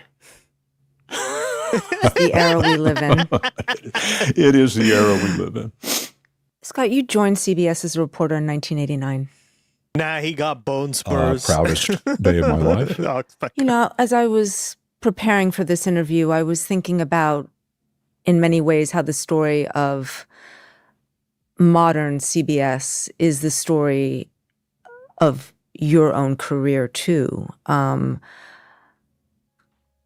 you look back,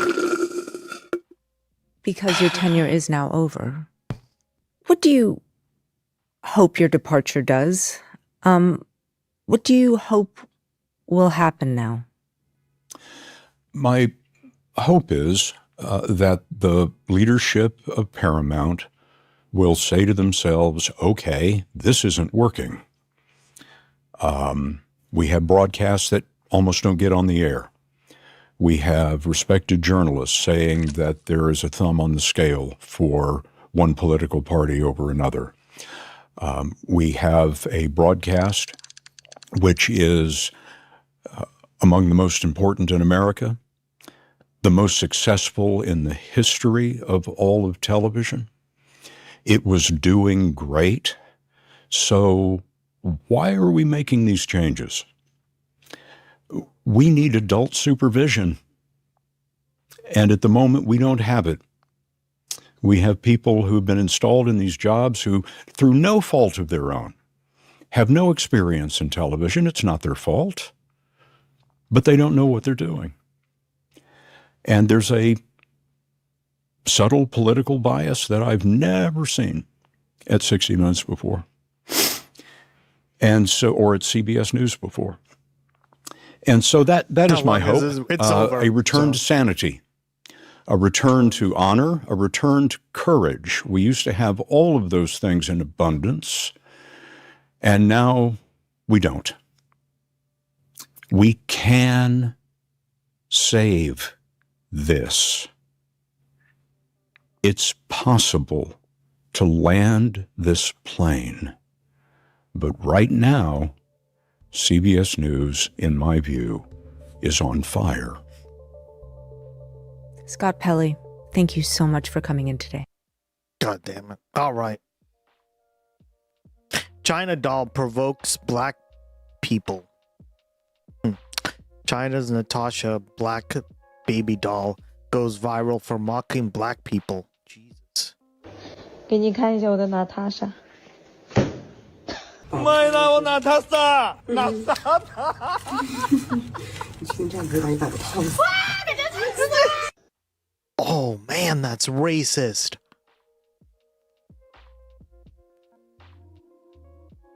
Oh man, that's racist. I get it. Oh my God. Thank you for sharing this video. Like, oh my God. 你听这样知道你把我烫死。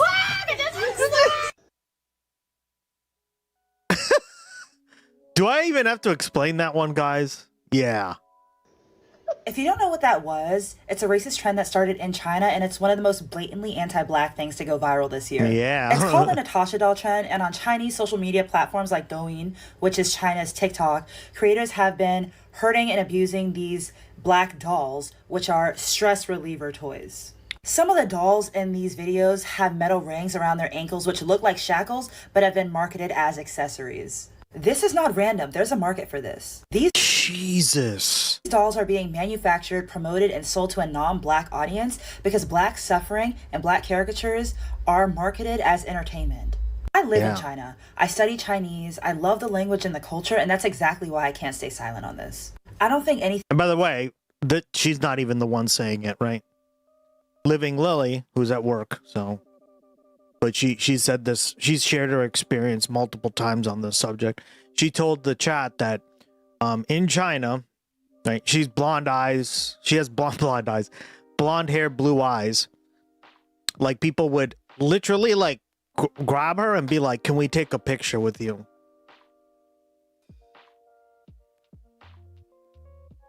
Do you think they're doing that with black people?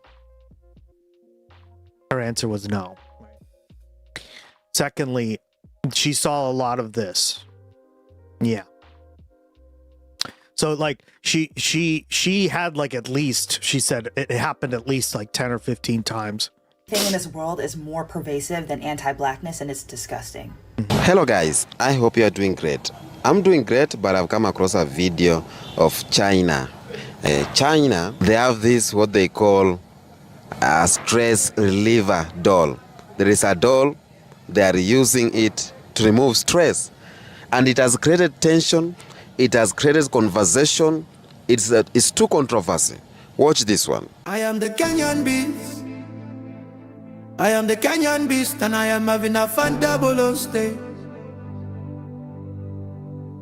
I am the Kenyan beast, saying if you are reading this, I love you Africa way.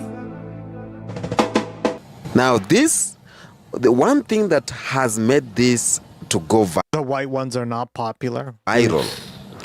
There you go. There's because this doll is black, and a lot of people are connecting the racism, are connecting the dots between what is happening here, and a lot of questions are arising. Number one, why are you not using a Chinese doll? Why are you not using a brown or a white doll? Why are you using a black doll? You see how they are squeezing it, how they are throwing it, it's a stress. It's like having these cubes. When you have stress, you hold it. Here they have a doll in a form of human, like a human type doll, and this doll is black. Believe me, this has to be controversial. Personally, I have looked at that video and I'm like, God damn it. I sense something fishy. But themselves, they are like, people have understood it. But for me, there is no understood. There is no misunderstanding here. For them are saying people have misunderstood. For them are saying people have misunderstood. But I don't see if there is a misunderstanding here. I'm going to play videos of the world. The world are reacting. Black people are reacting. Chinese themselves are reacting, are defending themselves. Let's watch these clips, and then I'm coming back with a more commentary, as I always do. So the Chinese people over in China are using black baby dolls for stress relief. They're literally torturing these dolls, stomping these dolls out, beating these dolls, and doing all sorts of heinous things to a black doll baby. If this is not what's also kind of like interesting is that the white ones are not popular at all. That's pretty interesting to me, right? That does reveal a lot, because you'd expect it to be more or less equal in terms of sales, right? If not a little bit more, probably. Mixed with racism, then I don't know what is. The Chinese population in China is Chinese people. They are not even in close proximity to black people like that. So what in the fuck is going on? What would prompt them to do this? I don't get why Americans don't get it. Like, what do you have to get through? Like, what is so difficult to understand? This is a problem that the human race has, right? Imperialism makes it worse. Like Zionism makes it worse, right? All these isms make it worse. But guys, racism is a thing across all cultures, right? Yeah. And this bias exists in many, many cultures around the world. And then when we say everybody is obsessed with black people, They say, oh, you're lying, no one likes you, we all have black fatigue. When we say people are delusional and it is nothing but pure projection, when they talk about how we operate through the world and how we treat people. Yeah, and I think by just like brushing this stuff aside and being like, oh, Asia can't be racist because they're also non-white, right? You're just, again, you're giving water to these kind of fucking terrible trends and these terrible cultural like norms. You're helping.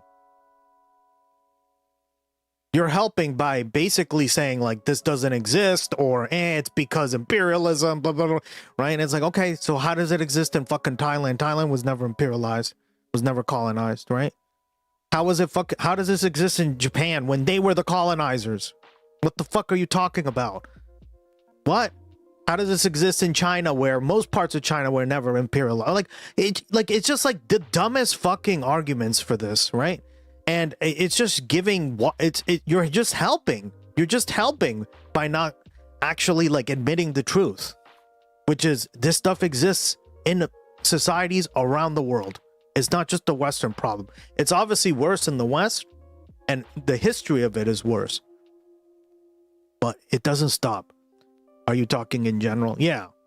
And how we're dangerous and how we're no, these are arguments you hear from people like, oh, that racism always comes from one group of people, right? When in reality it's not like that. Racism can come from it happens all over the world, right? Kristen B, that's what I'm trying to say. When it's literally the people that are pointing the finger, 3 are pointing back at them. Because what on God's green earth would make Chinese people make a doll and call it the Natasha doll just to torture it and beat it up for stress relief? A little Sorry about that. No worries. Yeah. That's my point, is that if you read a lot about Asian history, right, there is a bias towards like lighter skin colors anyway, right? And the reason I use that word like Asian histories is because I don't want to like call out one fucking like country in particular, because there's a lot of countries in Asia that's you're targeting, right? So you see it in many countries throughout Asia that there is a bias, there is this kind of like a racism that occurs, right? Where people of, especially women of lighter skin, but it, like Kiki just said it too, right?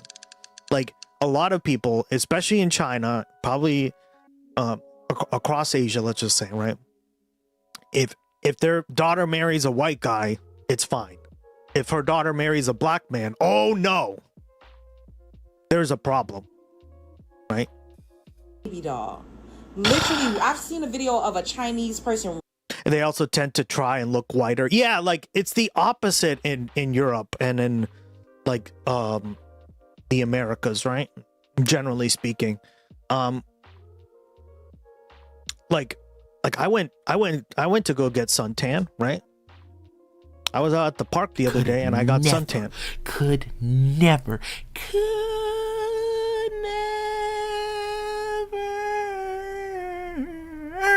be me. Right? Like I went to go suntan because in Europe, getting a tan makes you look nice, right? In European, and especially European cultures. And that's why there's a lot of nude beaches and stuff, right? That is not the case in most Asian societies, right?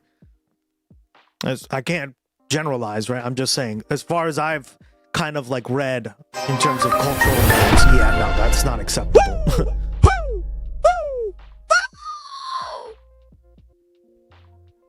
What up, dog? Thank you for the stream streak. 3 days. I'm very bothered by the textures of these dolls in general, how people can flatten skulls like that. Yeah, it is pretty fucked up, right? Yeah, I've studied Japanese. And Bowser Big Bean Burrito just got a 3-day stream streak. www.what? That was delayed. Yeah, I studied Japanese history, skin color mistreatment span back hundreds of years. Yeah, exactly.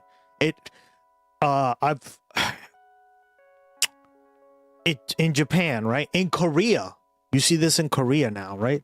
And again, like the argument is generally, well, they were imperialized. Well, Japan was never imperialized. What are you fucking talking about? In fact, if anything, they were the ones who did the imperialism. Excuse me? The China government is not saying this is racist, but they're saying this is violent. Oh my God, that's crazy. Yeah. Running the doll over with a car. Slapping the doll.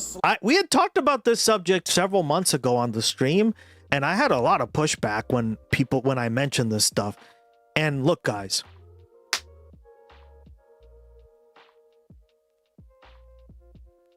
I just don't get how people turn a blind eye to this, right? And anybody shelling or being this doesn't exist, you are just pulling water for this shit. Excuse me?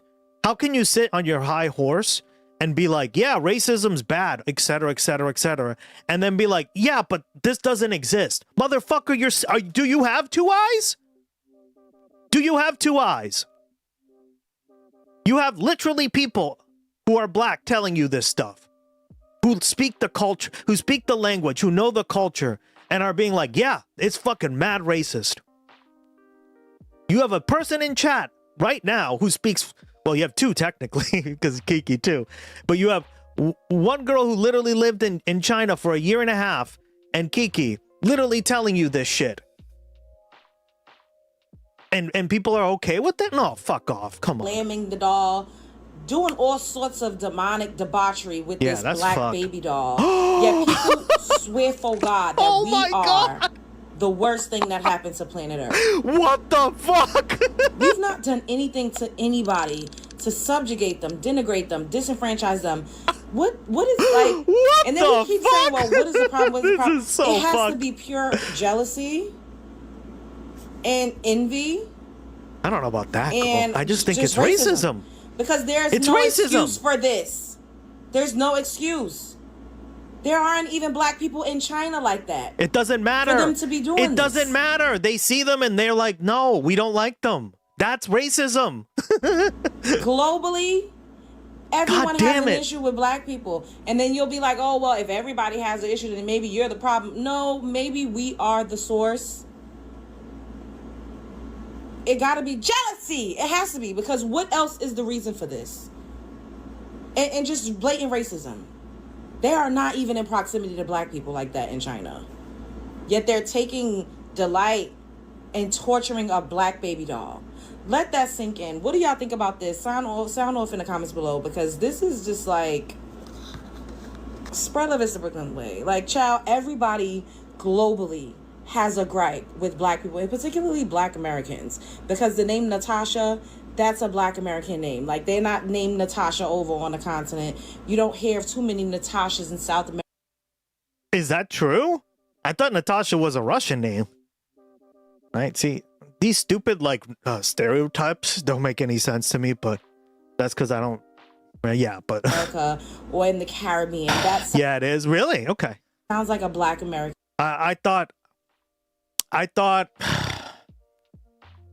As far as I know, like, Natasha's like a Russian name, right? But Ken's name.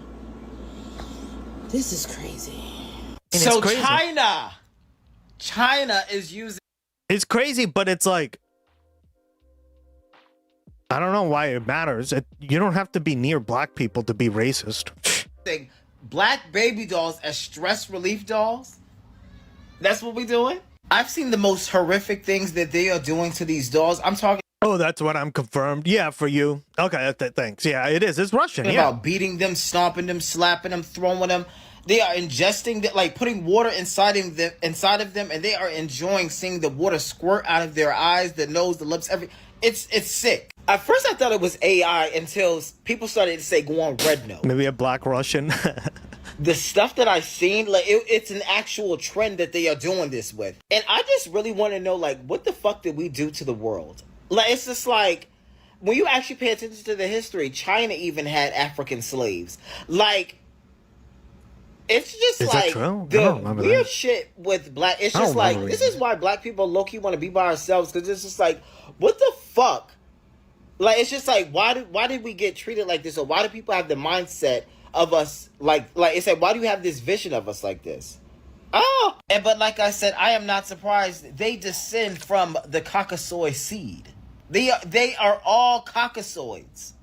Excuse me to the people, to the Chinese and Asians that don't act like this. You know what I'm saying? I'm sorry to you. You know what I mean? But the people are acting crazy. Mind you, black people make up only 1% of China's population. It's for educational purposes only. This fuck is China. And the black silicone This is on doll TikTok? It's called Douyin over there, right? But that relieves stress. Look at the dolls. And it's almost 2 billion people in China. Can you imagine how many of them are eating dolls like this? American Indians? And we're supposed to just continue to get disrespected and not care, right? We just go ahead on and start bashing each other instead of bashing on them. This is so disturbing. This is the... I thought their thing was Red Note. No, I mean, TikTok is still very popular over there. It's the biggest platform, Oxpecker. It's called Douyin. But yeah, Red Note is... I don't know how popular Red Note is. Kiki, do you know? But Natasha doll. Okay? Now, oh my God. Holy shit. Guys, I think I've seen it all and it just gets even worse. The stress relief toy that you can do stuff to, and it's from China. And there's videos online where people are abusing this doll, and it's become a social media trend to take a black doll and harm it. Now, I'm going to play you some of the video, and then I'll be back to talk about it. Videos featuring a stress relief toy nicknamed Natasha are going viral online and sparking major controversy. The doll resembles a small black baby, and in many clips, users squeeze it, stomp on it, throw it, and even run it over for content. The videos are usually framed as jokes or stress relief, and the trend has spread quickly across social media. What caught people's attention is that these toys come in multiple colors, yet the trend seems heavily focused on this specific version of the doll. That immediately made some viewers uncomfortable. As the clip spread online, reactions became divided. Some people dismissed it as harmless internet humor involving a squishy toy. Others argued the videos felt disturbing, especially because the doll appears to represent a black child while being used in violent or humiliating ways. The debate quickly moved beyond the toy itself and turned into a larger conversation about race, online behavior, and how far people push trends for views and engagement. Okay, I understand squishy stress toys, and I understand that this range has dolls in different colors, but why is the black Natasha doll the one that's become the trend? Why are people throwing it? Well, I think, and that's right. Like, if the company, guys, offered only a black doll, then it would be like, yeah, then it's the company's fault, right? There's something going on there. But they have, like, all these colors out there, and why are people buying the black one out of... That is... Like, yeah, that's fucked up. You have all these choices, and you want to go for this one. Out of windows, running it over in cars, abusing it. These algorithms reward anti-black shit, and everyone knows it. Yeah, exactly. Well, that's another thing, too. Why? Come on. Why? But the algorithms are based off of us, right? And what makes the companies money as well. So, because think of it this way, right, Oxpecker? The algorithm is only effective if you watch and actually reward the content.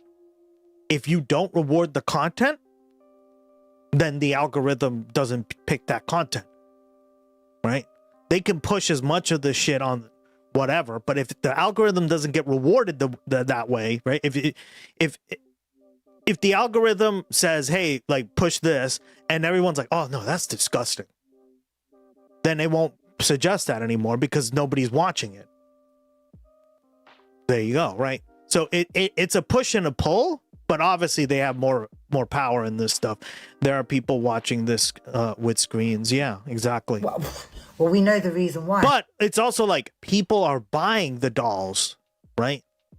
Overwhelmingly black dolls. That's what's concerning too, right? But it's actually really like, again, if you just studied this stuff and like what Kristen B has said, right? In Japan, in the Philippines, in India, Thailand, Singapore, right? You have someone from Singapore literally confirming this. These are not like, this stuff has been in those cultures for a long time, right? Korea, right? Like that some people are saying it's just a bit of fun. It's a squishy toy. We're just doing it for jokes and banter on social media.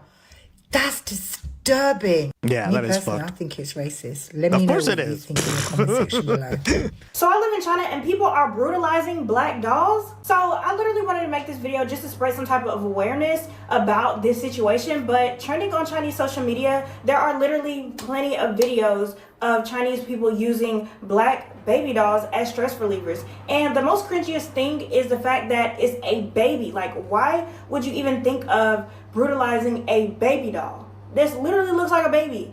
But I don't know, it's just become this funny trend on Chinese social media, and people, it just goes viral every time we see it. But me and my fiance have talked about it multiple times, and at first, of course, it just brings rage to our heart, and it's like, oh my gosh, like, why are they doing this? Da, da, da. And they think it's so funny. It's not funny.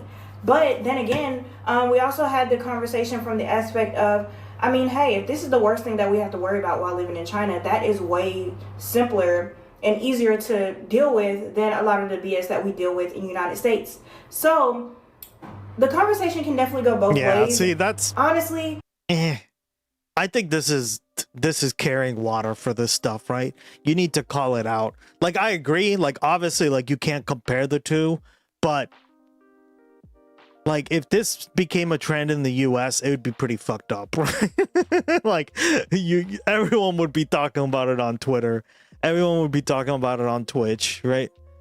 What is this guy on the left doing? I don't know. He's literally like just watching these videos. I think it's his channel. He's reacting, but he's not reacting. As a person in China, we have not seen these dolls being sold out in the public. I'm pretty sure 9 times out of 10 it's a store on Taobao that is selling that stuff. But I promise you, my fiance, he was like, look, if I could, I would definitely buy that store out and just make them have to quit selling them. But I don't know, it's just a lot of anti-blackness and small sorts of racism here in China. I'm not going to say like everybody's perfect and everything like that. Of course, most of the people, they are curious about us, but at the end of the day, there are people who believe and have adapted the same beliefs that have adapted in America. So gee, I wonder why.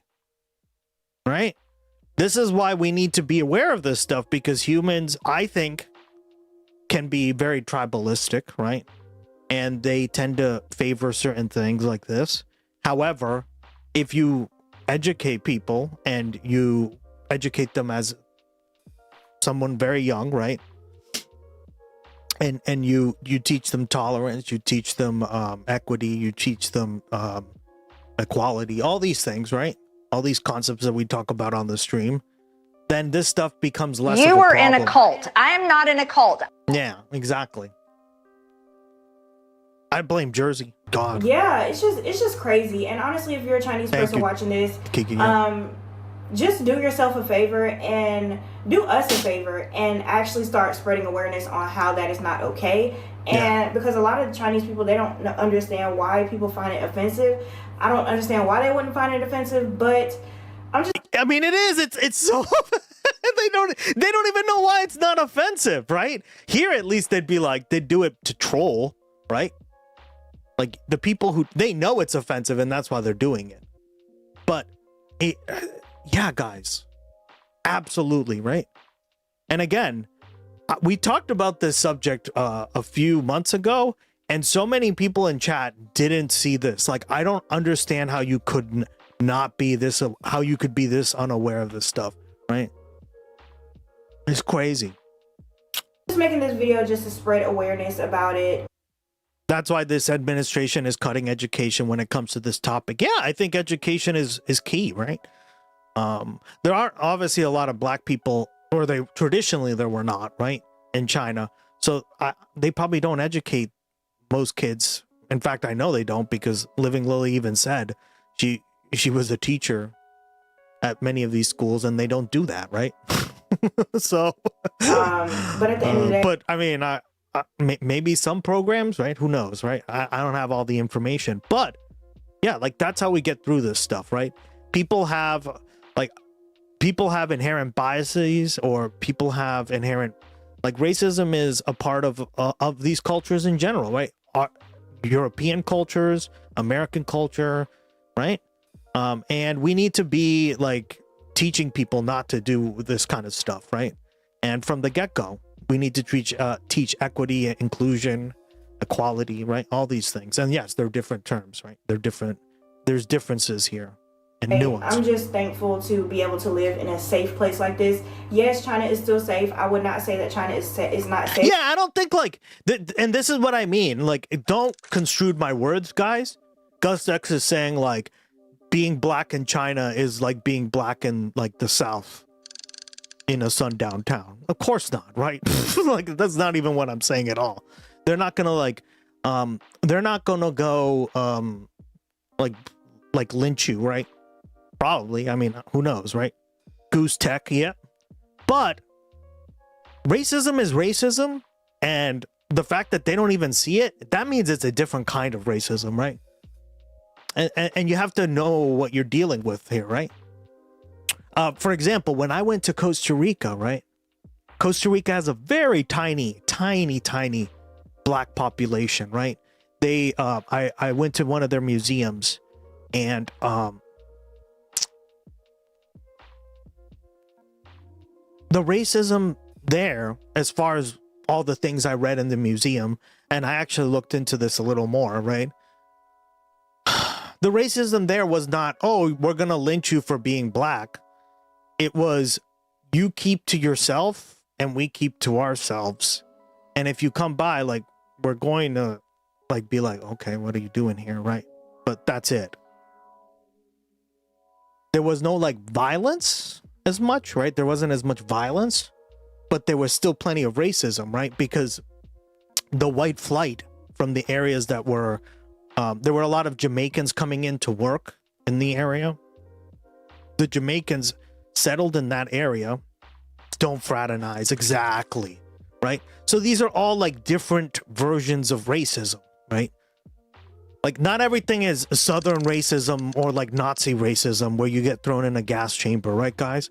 So like, when you read the exhibit, when I went there, right? I'm just giving you like my take on everything I read. The kind of racism there was more like, it was more passive. It was more like, yeah, just stay away from me. Don't bother me. But that's very Costa Rican, because Costa Ricans are very like quiet and reserved people, right? They're not going to go out there and like fucking hang people for, like, it just doesn't happen, right? So duh, like, that's going to make sense, right? But that in itself is still the problem, right? Do you see what I mean? So yes, this is still racist. It's obviously not as bad as like colonialism or imperialism through like European power. But again, it's still there. There are just certain stupid trends that happen on social media, and honestly, I would rather deal with this than I have to deal with any of the BS that we have to deal with in America. Apparently, well, yeah, there's a trend going on in I don't blame her, right? In China, where but it is more in your face, right? I will say that, right? I don't know. In a way, like if you see a bunch of people squeezing black dolls, it's a little more like in your face about it, right? they're taking these little black dolls and they're using it as stress relievers and beating the shit out of the dolls. Now, these dolls are like black little babies, and they think that they're cute in an ugly way, according to yeah Chinese media, and they're cute in an ugly way. Yeah, Ducky. doing all kinds That says a lot, right? of weird shit. Unfortunately, I don't speak Chinese, but like that's probably what they're saying, right? Uncommon. Nice. Congrats. Look at that. To them, and it's just wrong, and it needs to be called out for the racism that it is, and we need to do better as a society, because what the hell, what kind, like, just the marketing of it is absolutely batshit crazy, and I can't believe that this is a thing where I'm making a video about it. So have you guys seen the viral Chinese Natasha doll? Or technically she's not, she's created by the Chinese, but she's actually a black baby doll that they're currently using as a stress relief, and it's been going viral. And I didn't want to believe it until it crossed like my FYP page, and I'm just like, why? I don't get the copium. Guys, just admit it. Why is there so much cope on this? it's like, it's so upsetting. I swear to God, it's so upsetting. And it's like, it's like a baby. I'm like, damn, being black, I mean, Jesus Christ, unprovoked, minding our business, okay? But someone that creates, that you went out of your way to create a baby to punch, a black baby to punch and to, oh my God. This world could be so awesome, but we could be so great. This world could be so great, but people are just on some fuck shit, you know? Whatever. Black people, you okay? Because, you know, yikes. These Natasha dolls are just replacements and substitutes for actual African children for Chinese people to abuse, because there's Chinese folks going over to Africa and actually abusing these African children. I'm not going to put a lot of the clips. Oh, no. This is even like, but wait, there's more. Oh, my God. For fuck's sake. The question I want them to ask, how the fuck are you stressed out by black people? Yeah, exactly, right? How are you stressed out by black because people? It's genuinely very hard to watch. Oh, like the God. babies are actually crying and begging for these people to stop abusing them and stop Who hitting can them. even resist a real life little Natasha with drool? Oh my God, that's so fucked up. See? No, thank you, Kiki. I'm glad you brought this to my attention. See, this is why I love my international chatters so much, because like I'm able to learn so much about like other like parts of the world because I ask questions, because I listen to you guys. So I really appreciate Kiki and obviously just anyone international, right? Sharing these kind of clips, because like Americans just don't get this crap, right? They do not get this crap, as you can see, right? This is so fucked. This is so fucked. Shit. I don't understand why this kind of evil is being, you know what I'm saying, normalized in China. You know what I'm saying? Because like they're going crazy with this shit on Red Note. And this shit is genuinely very disturbing, man. Like, these are actual children, bro. Some of them probably can't even speak in full sentences, yet there's a video of one of them trying to smother a child. Holy fuck. And it's so insane, bro, because, like, it shows how efficient the white supremacy propaganda train is, because, like, fucking Americans, white people SMMH. spreading the false rhetoric around black Americans and Africans and black Caribbeans, you know what I'm saying? They wouldn't even have this kind of like thought process when it comes to black folks. And the doll situation was very fucked up to begin with, but like actually doing this to children is a whole other level of like evil, bruh. And the fact that the dolls are literally just placeholders until they can go to Africa is fucking insane to me. It was up until this morning that I had no idea what the fuck a Natasha doll was. So when I saw the original video by Whoa Baby on Instagram, That was my introduction to that shit. So of course I went and I looked it up. And China, come to the motherfucking front, bitch. Come to the front.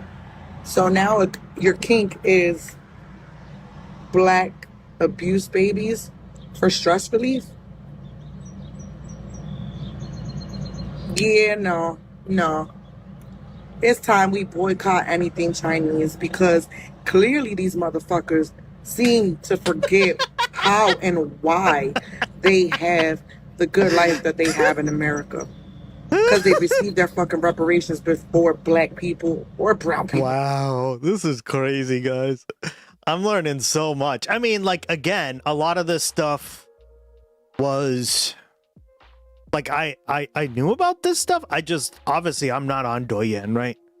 I'm not on Red Note, so I don't, and especially like I wouldn't be allowed on the Chinese versions of them, and I don't speak Chinese, so I don't have all the insights. But based on what I know, yeah, this makes perfect sense to me.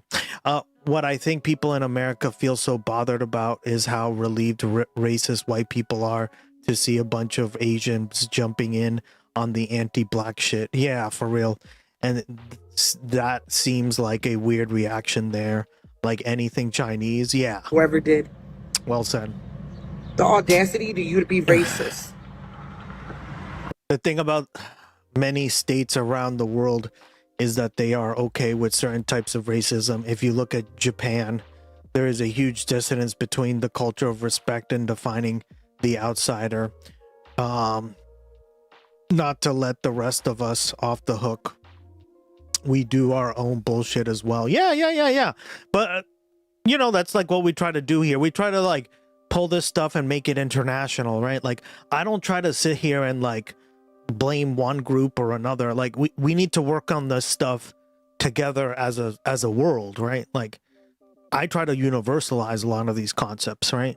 That this is not just like one problem that is specific to one region of the world or vice versa. It just looks different, right? And I think it's important to contextualize it and see the differences, right? And that's why I appreciate this video, because like this wouldn't be okay over here.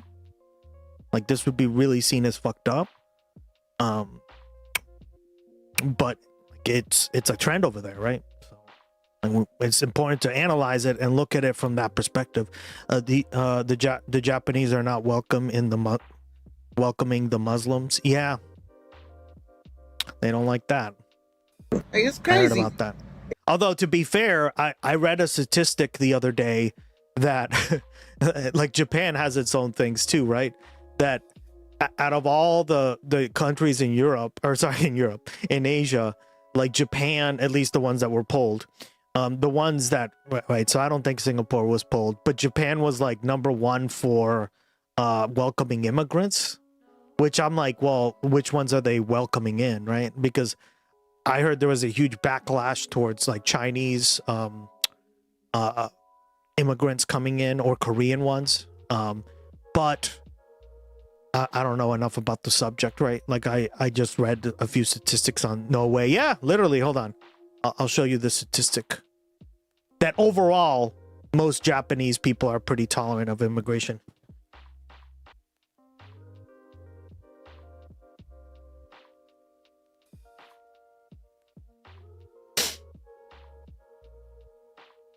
But in the last couple years, it's gone up, right? So that was like from 2023 or something like that. But okay, let's see here.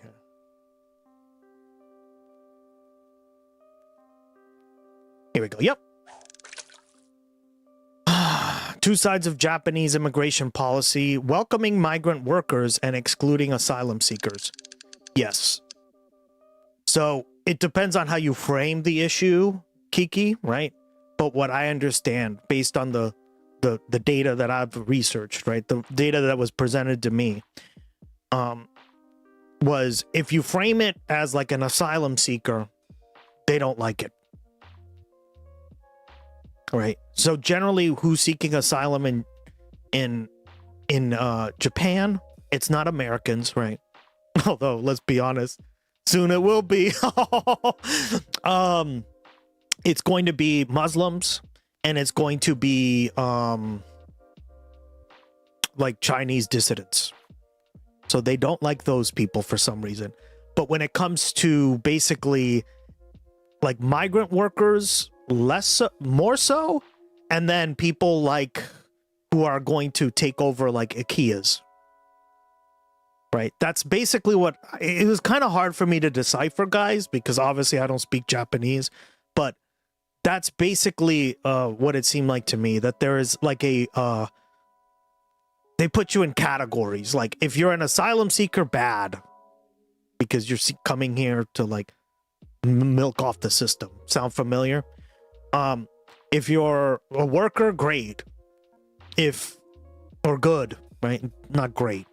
But if you're here like as like a Westerner or somebody taking over like an IKEA, then you're pretty good. You're seen as decent, at least, right? They're facing a population. Well, that's another thing, right? So, hold on.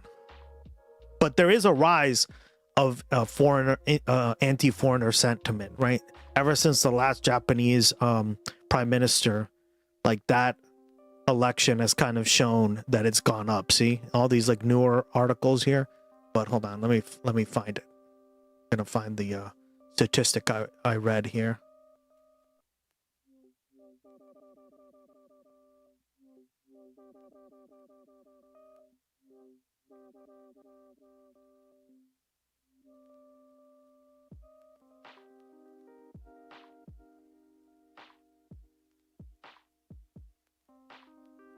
While we watch this, it really is. This shit's just crazy to me. Like, you gotta deal with the shit from white people, and now you gotta deal with the shit from Chinese people. Y'all keep fucking pushing. Keep fucking pushing and see what the fuck is gonna happen. Cause when we get fucking fed up and we get tired and we start actually fighting back, then what?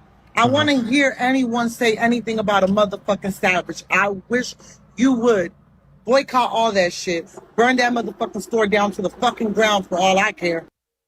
Jesus.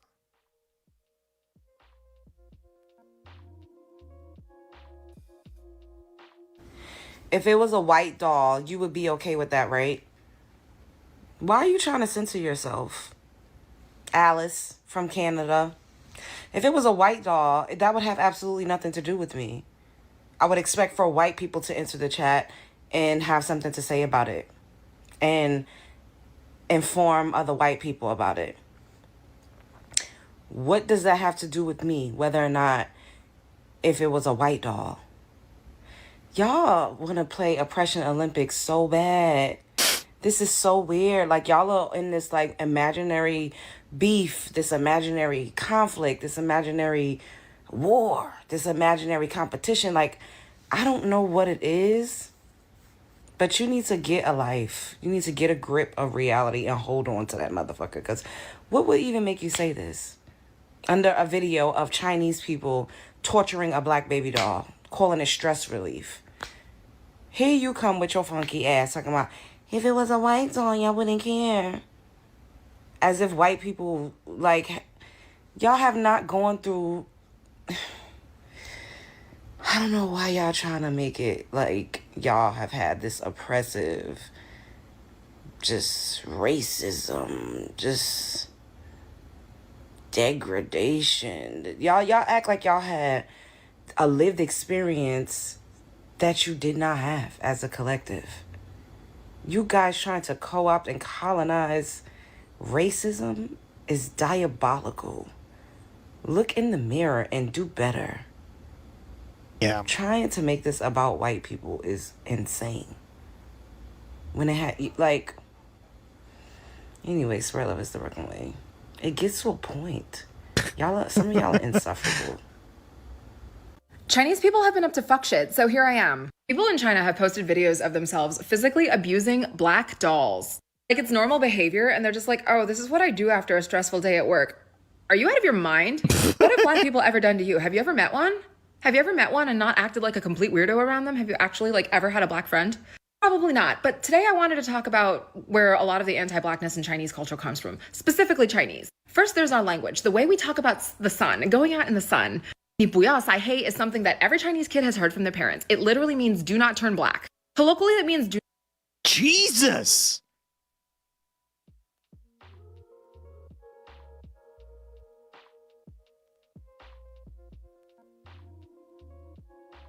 The Nanjing. Oh, we've watched this before. The rape of Nanjing.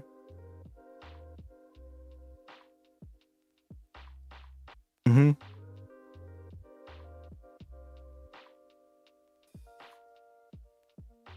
Oh, yeah. Let me see here.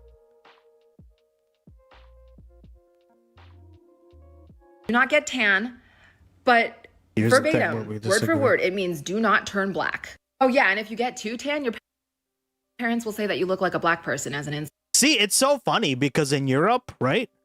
In European cultures, like getting tan is a good thing, right? But in a lot of Asian cultures, what you'll notice is just like if you study the history of like beauty standards and even today, right? So back to like from 3,000 years ago to today, right? Is that like getting too tan is a bad thing, which is like, I guess people in Europe didn't get the memo, right? Italians, what up? You didn't get the memo. Spaniards, you didn't get the memo. Literally, like, right? The places that are the most sunniest in Europe, right? Like Spain, Italy, Greece. Like, that's all they do is go out to like the beach and tan, right? Naked in little like Speedos. Tanning culture is weird with those friggin' goggles. Yeah, exactly. Like, it's so interesting, right? To examine this stuff because it's so different. It's so different because like in European cultures, like it's good. Like it's like, remember when we watched Sicko and the Norwegian guy? It's up to Norway, Finland, Scandinavia in general, right? Like I think it was from Norway or France, right? I forget, I'm blanking, but they also do this in Norway too. They will literally be like, hey, yeah, you need to take 6 months off and go to like the Mediterranean and suntan. Like, doctors will tell you that. Like, go get some sun, soak in tons of sun. It will help you, like, right? And it's actually true because sunlight does increase vitamin D, right? But it also can give you skin cancer, so you have to be careful, right? Insult. I don't want to hear any of you saying this to your kids. If you hear any of your friends saying it to Hey, their complain, kids, Elaine. say something about it. If your parents there you go, guys. say it to you, say something about it. We Gus daydreaming. can talk about protecting our skin RFK Jr. takes peptides to make him. Yeah, he doesn't even like to go suntanning. He just takes peptides, right? from harmful UVA and UVB rays without resorting. I got the good suntanning genes. Thanks, Dad, because my mom don't got them. My mom burns like a little, like, she looks like a little red tomato. I feel so bad for her. My brother went to the DR, right, guys? And he stayed out in like the sun without any sunscreen. And he had to sit like 3 days in the bathtub, or like a day and a half in the bathtub with ice because he turned so bright red. It was hilarious. Racism. Not wanting to get skin cancer is race neutral, is not colorist, but Yeah, for real. No, I agree with you, girl.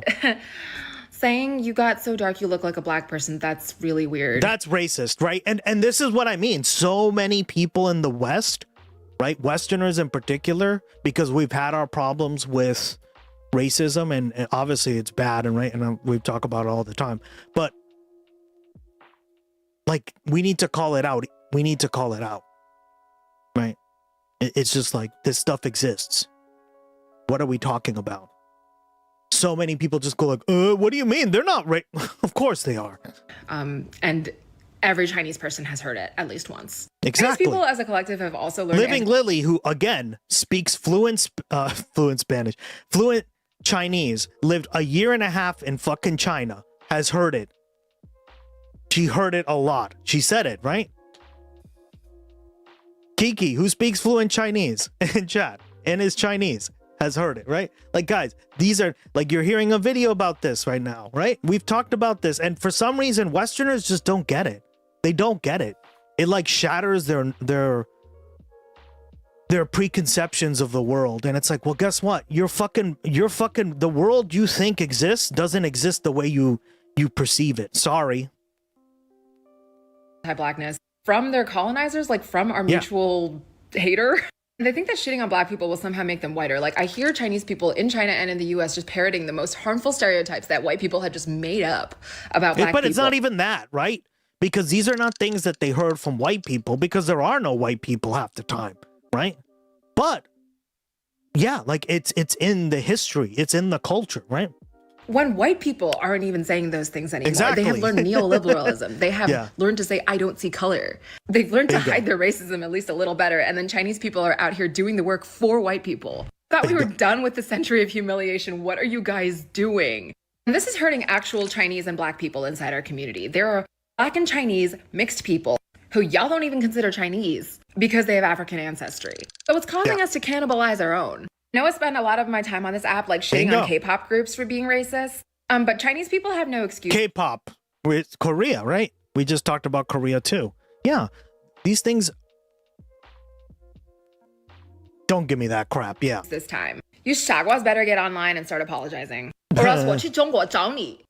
I've been seeing videos recently of Chinese people from China being somewhat abusive. Like, I shouldn't put that in quotes, actually. They are being abusive to these Natasha dolls, is what they're called.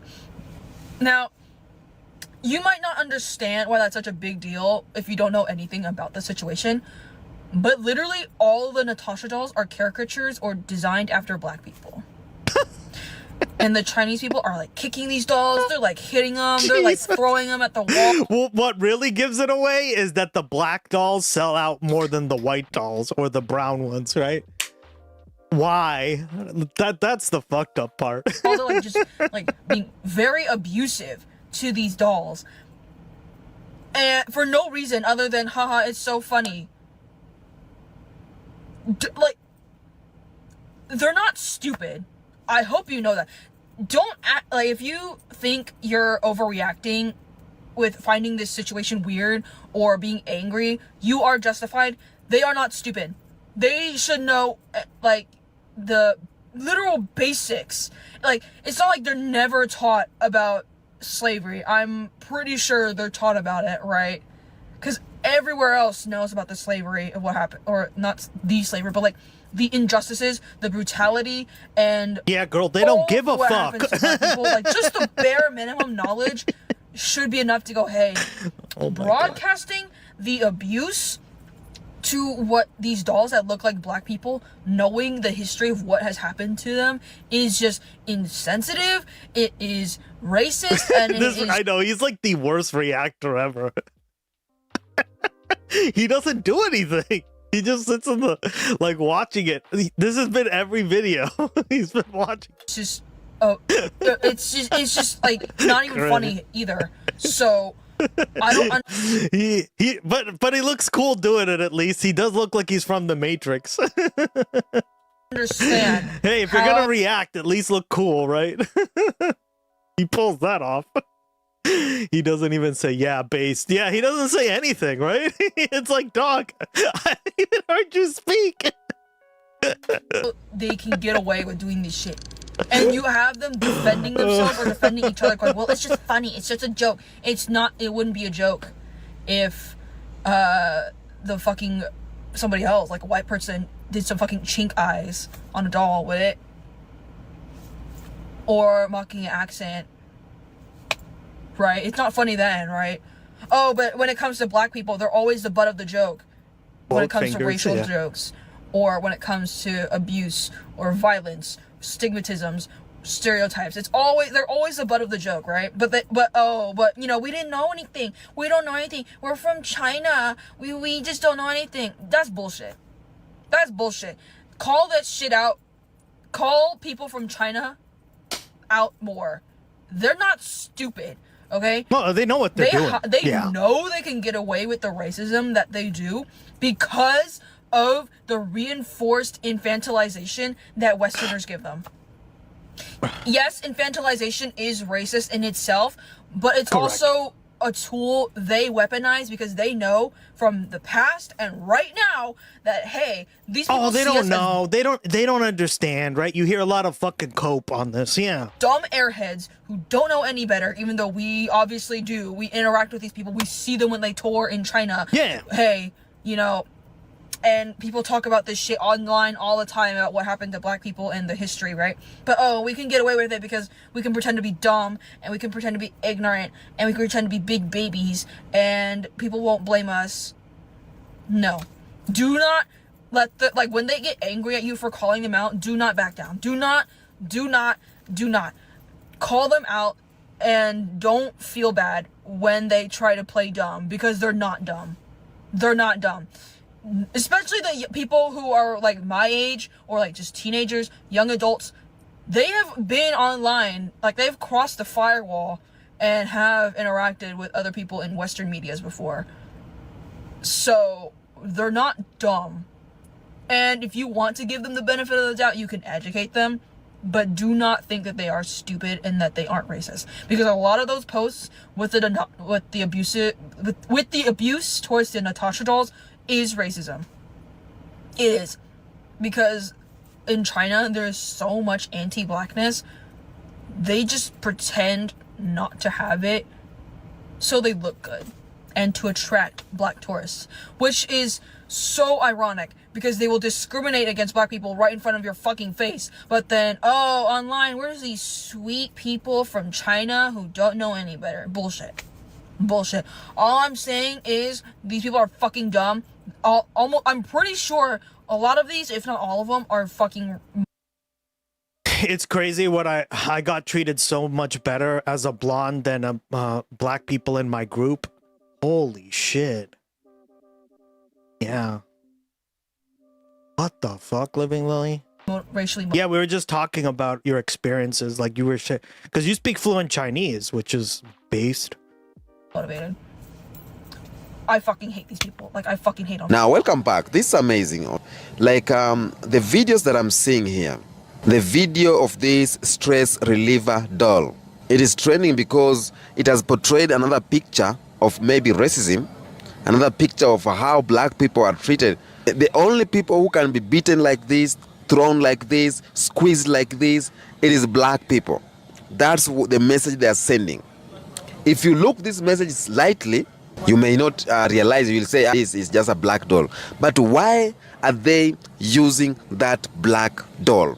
Why are they not using their own image doll? This is a world where a lot of things are symbolic.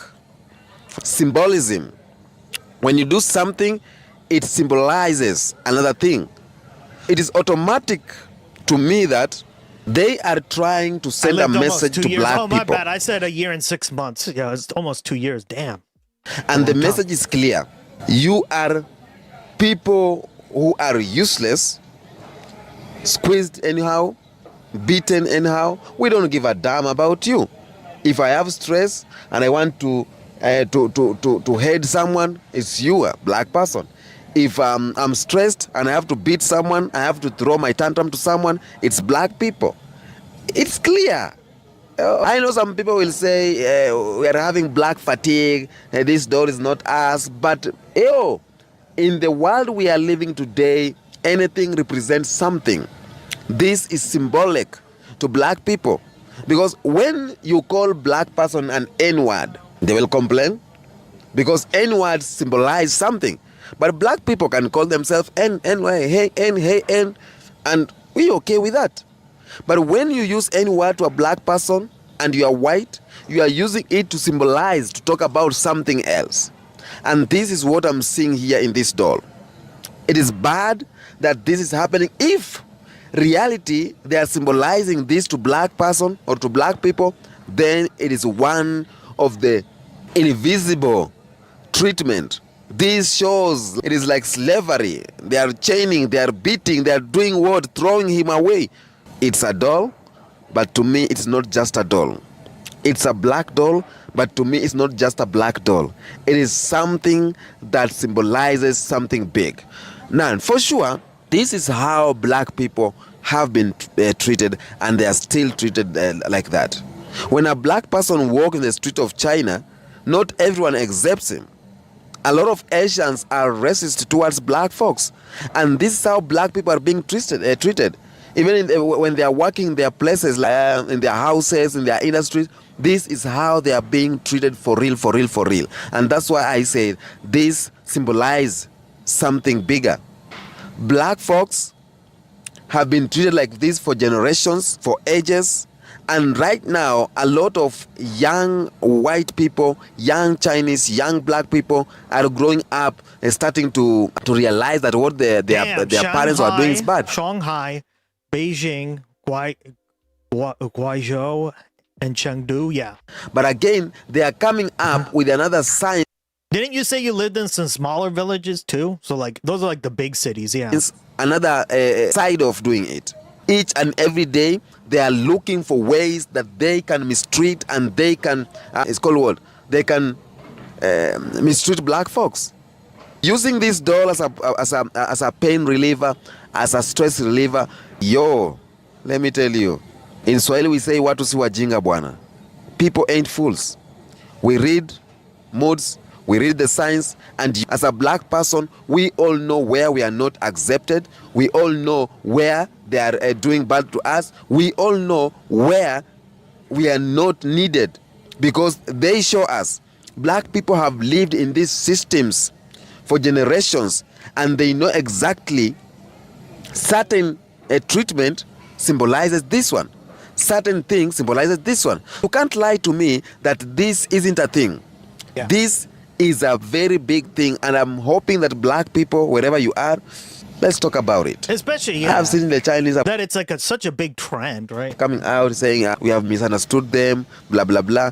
But there's nothing to misunderstood here. There is nothing, right? And Kiki, Living Lily, like we have people can confirm this across the board, yeah. Direct, point blank, taken. It is direct like that. It is direct like that. Okay? We know as black folks that a lot of people don't like us. And the reason why they don't like us or they don't love us, because we got everything they want, but they don't love us. We got everything they want to have, but they cannot have it. When you talk about melanin, we have our melanin. They cannot have melanin. When you talk about superpowers, we have superpowers. They don't have it. When you talk about... I'm trying to get more melanin by going out sun tanning.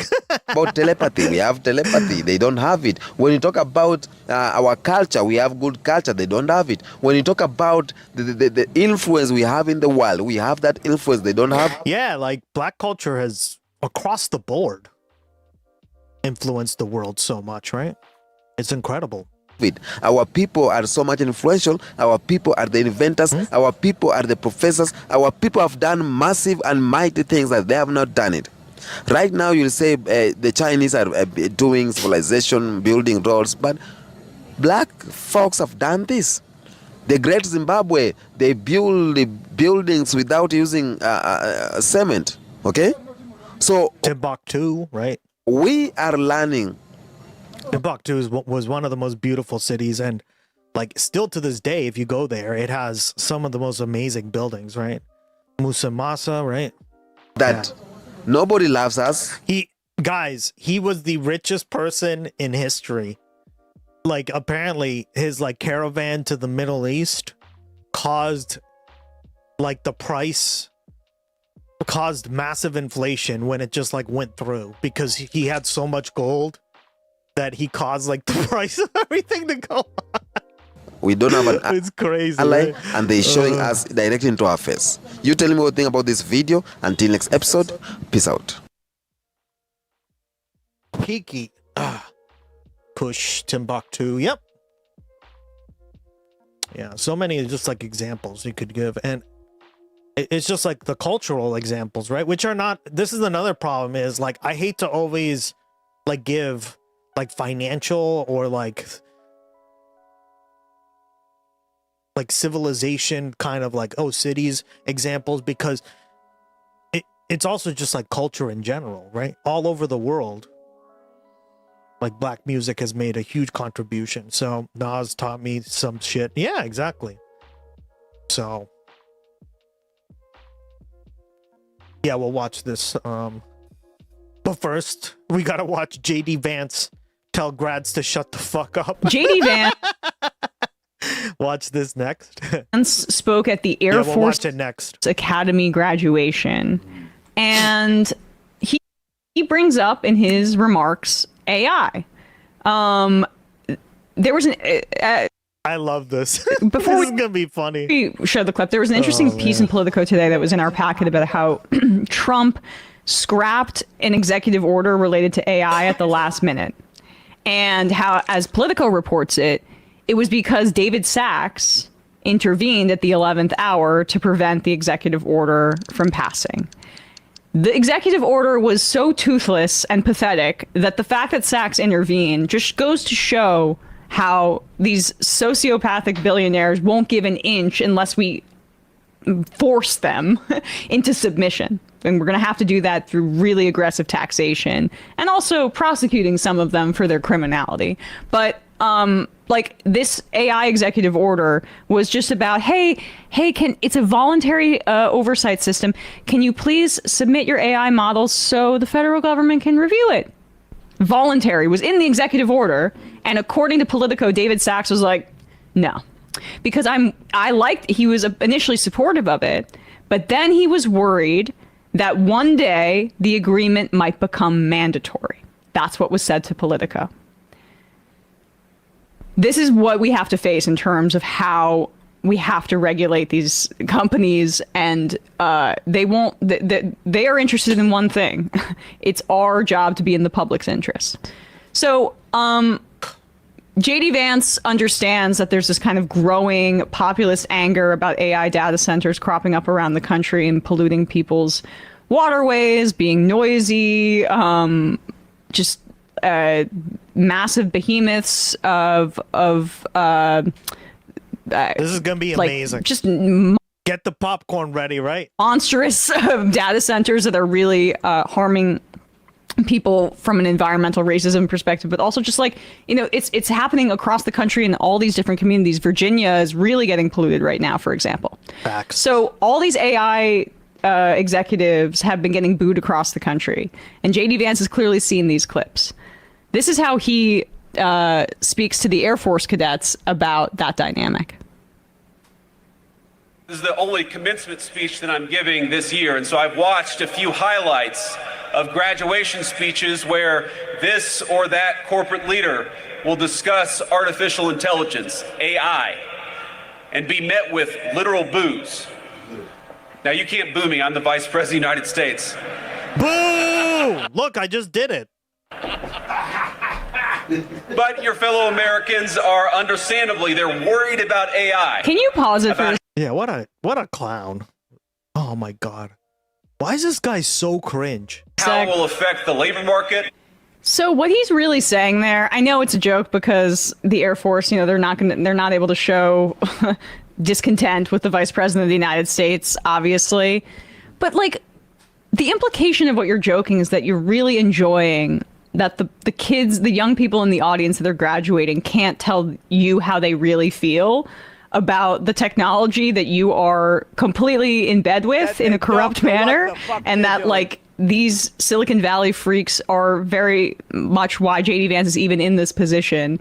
And so he's just, it's just, I don't know if I'm over reading into it, but I just found it so off-putting how he's just like enjoying the power he has over them. Well, it's also funny to laugh at like being impotent to speak up for yourself. Like, oh, it's very funny. Yeah, we actually can't say anything. And isn't that amusing? Yep. About how it will affect the labor market, how it will distribute resources, and how it has fundamentally changed how we interact with one another, our social lives.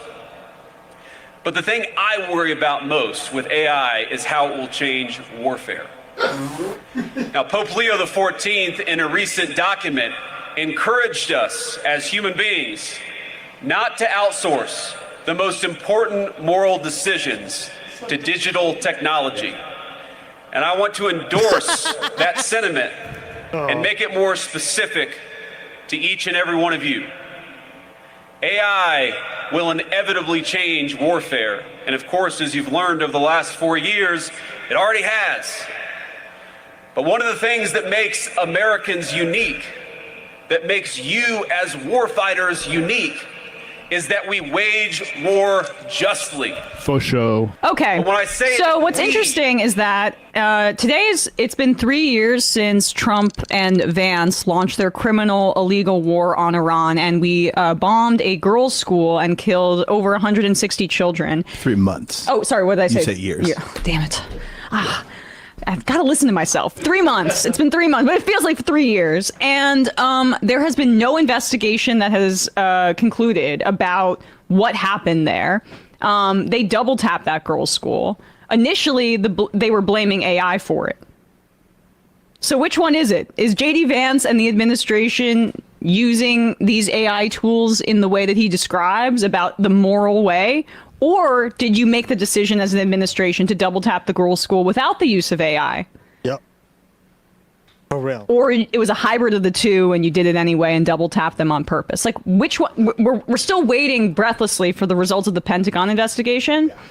But you can't have it both ways, where you lecture the Air Force cadets about using AI in warfare in a moral way and then also claim that it was AI that mistakenly bombed the girls' school. Because, I don't believe that. I believe that someone like Pete Hegseth with his Crusades tattoo and with his anti-Muslim fervor and hatred was probably a little bit gleeful about making them feel pain and borrowing from the tactics of our colony, Israel, to inflict that kind of pain on the Iranian people, and so you can't have it both ways. Also, as somebody who was Catholic before JD Vance ever was named JD Vance, I just say, like, it sounds like you have stuff to work out between you and the Pope, and maybe it's getting in the way of you being a public servant. Like, if you're so worried about what, like you've had public spats with the Pope. What he's saying about this AI making decisions like that, it's very clear, like, whether how aware we are or not that this sort of technology is going to be used just to, like, quickly throw bombs at targets, and they don't really give a shit whether it's a school or not. Like, you are already in violation of this guy who you're saying, like, I want to reaffirm what he said. Like, you're full of shit. And also, like, it's weird because Beyond Redemption, welcome to the stream. You should be talking about what is good for America, not whether you're going to get into hell or not, because you're disagreeing with the Pope publicly. Yeah. I also think he might be trying to wedge some space between him and Trump. A little bit too. Interesting. That's interesting. Yeah. You want more of this? Yeah. All of us wage war justly. I mean fundamentally that you must do so, because you are the ones who execute. You are the ones who lead on the battlefield. You are the ones who ensure that our lethality in war, which is amazing and necessary, it also coexists with our heart and with our conscience. Okay, well, it is an incredible that's good. Good luck with that. I don't know how you sleep at night, but sure thing, buddy. He doesn't, because he's worried about how AI is going to affect warfare. Yes. Keeps him up at night. To your point, though, about, like, distance with Trump, in that Politico article, Politico is like page 6 for DC people. I mean, it's like anytime you read something in Politico, it's in there with, like, it's gossip, but it's highfalutin gossip, and it's there because somebody wants it there. And I just think it's interesting how this AI article talked about David Sachs, named him in particular, and they also did this. And again, you don't know if you can fully believe it. It's just a piece of information. But they separated the different camps in the White House in, like, who wants to regulate AI and who doesn't. The AIs are David Sachs, shockingly, does not want to regulate the industry and is insistent that they need to just let the AI industry do whatever it wants because we have to compete against China. Then apparently in the middle is Pete Hegseth, who I just don't even believe has any real thoughts about anything, but is somehow or he's on the side of we should go slower. That's what Politico said. And then Susie Wiles and Bessent said that they were in the middle on this issue. JD Vance isn't in that conversation apparently at all, but you see articles where it's like Vance and Rubio, who want to run in 2028, are in the room and are more skeptical about the Iran war. Lay tattered in the dust, we could put another greedy man into the dictatorial puppet show. Now tell me, who do you trust In a volatile hemisphere, we'll perpetuate a hostile atmosphere. Call it a threat to national security, call it just a poor sick face, one more place to export cheap labor. Hail the monarchy, hail the oligarchy, a potential for anarchy, and we pat ourselves firmly on the back. Mm-hmm. Thank you, Josephus.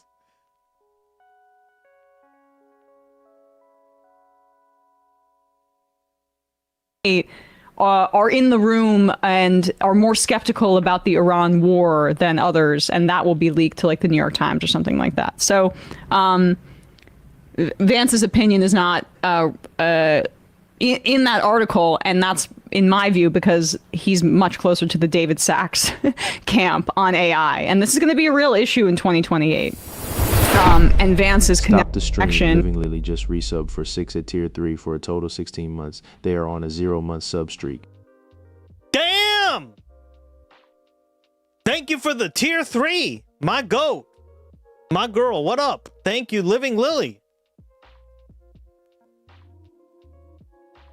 Love it.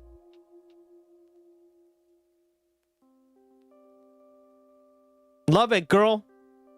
And you got a first badge because you're first. Hope you enjoy it. Love it. Thank you so much for the tier 3. I cannot do it without your support, guys.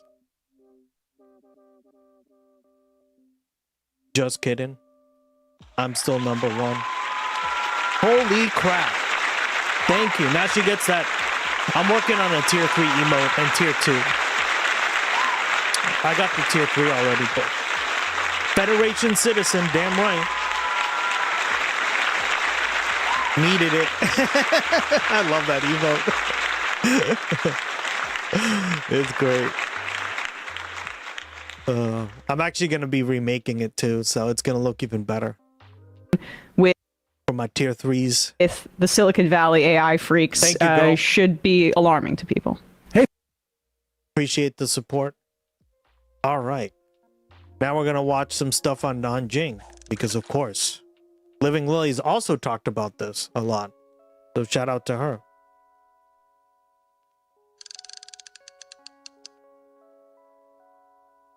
On what happened in Nanjing.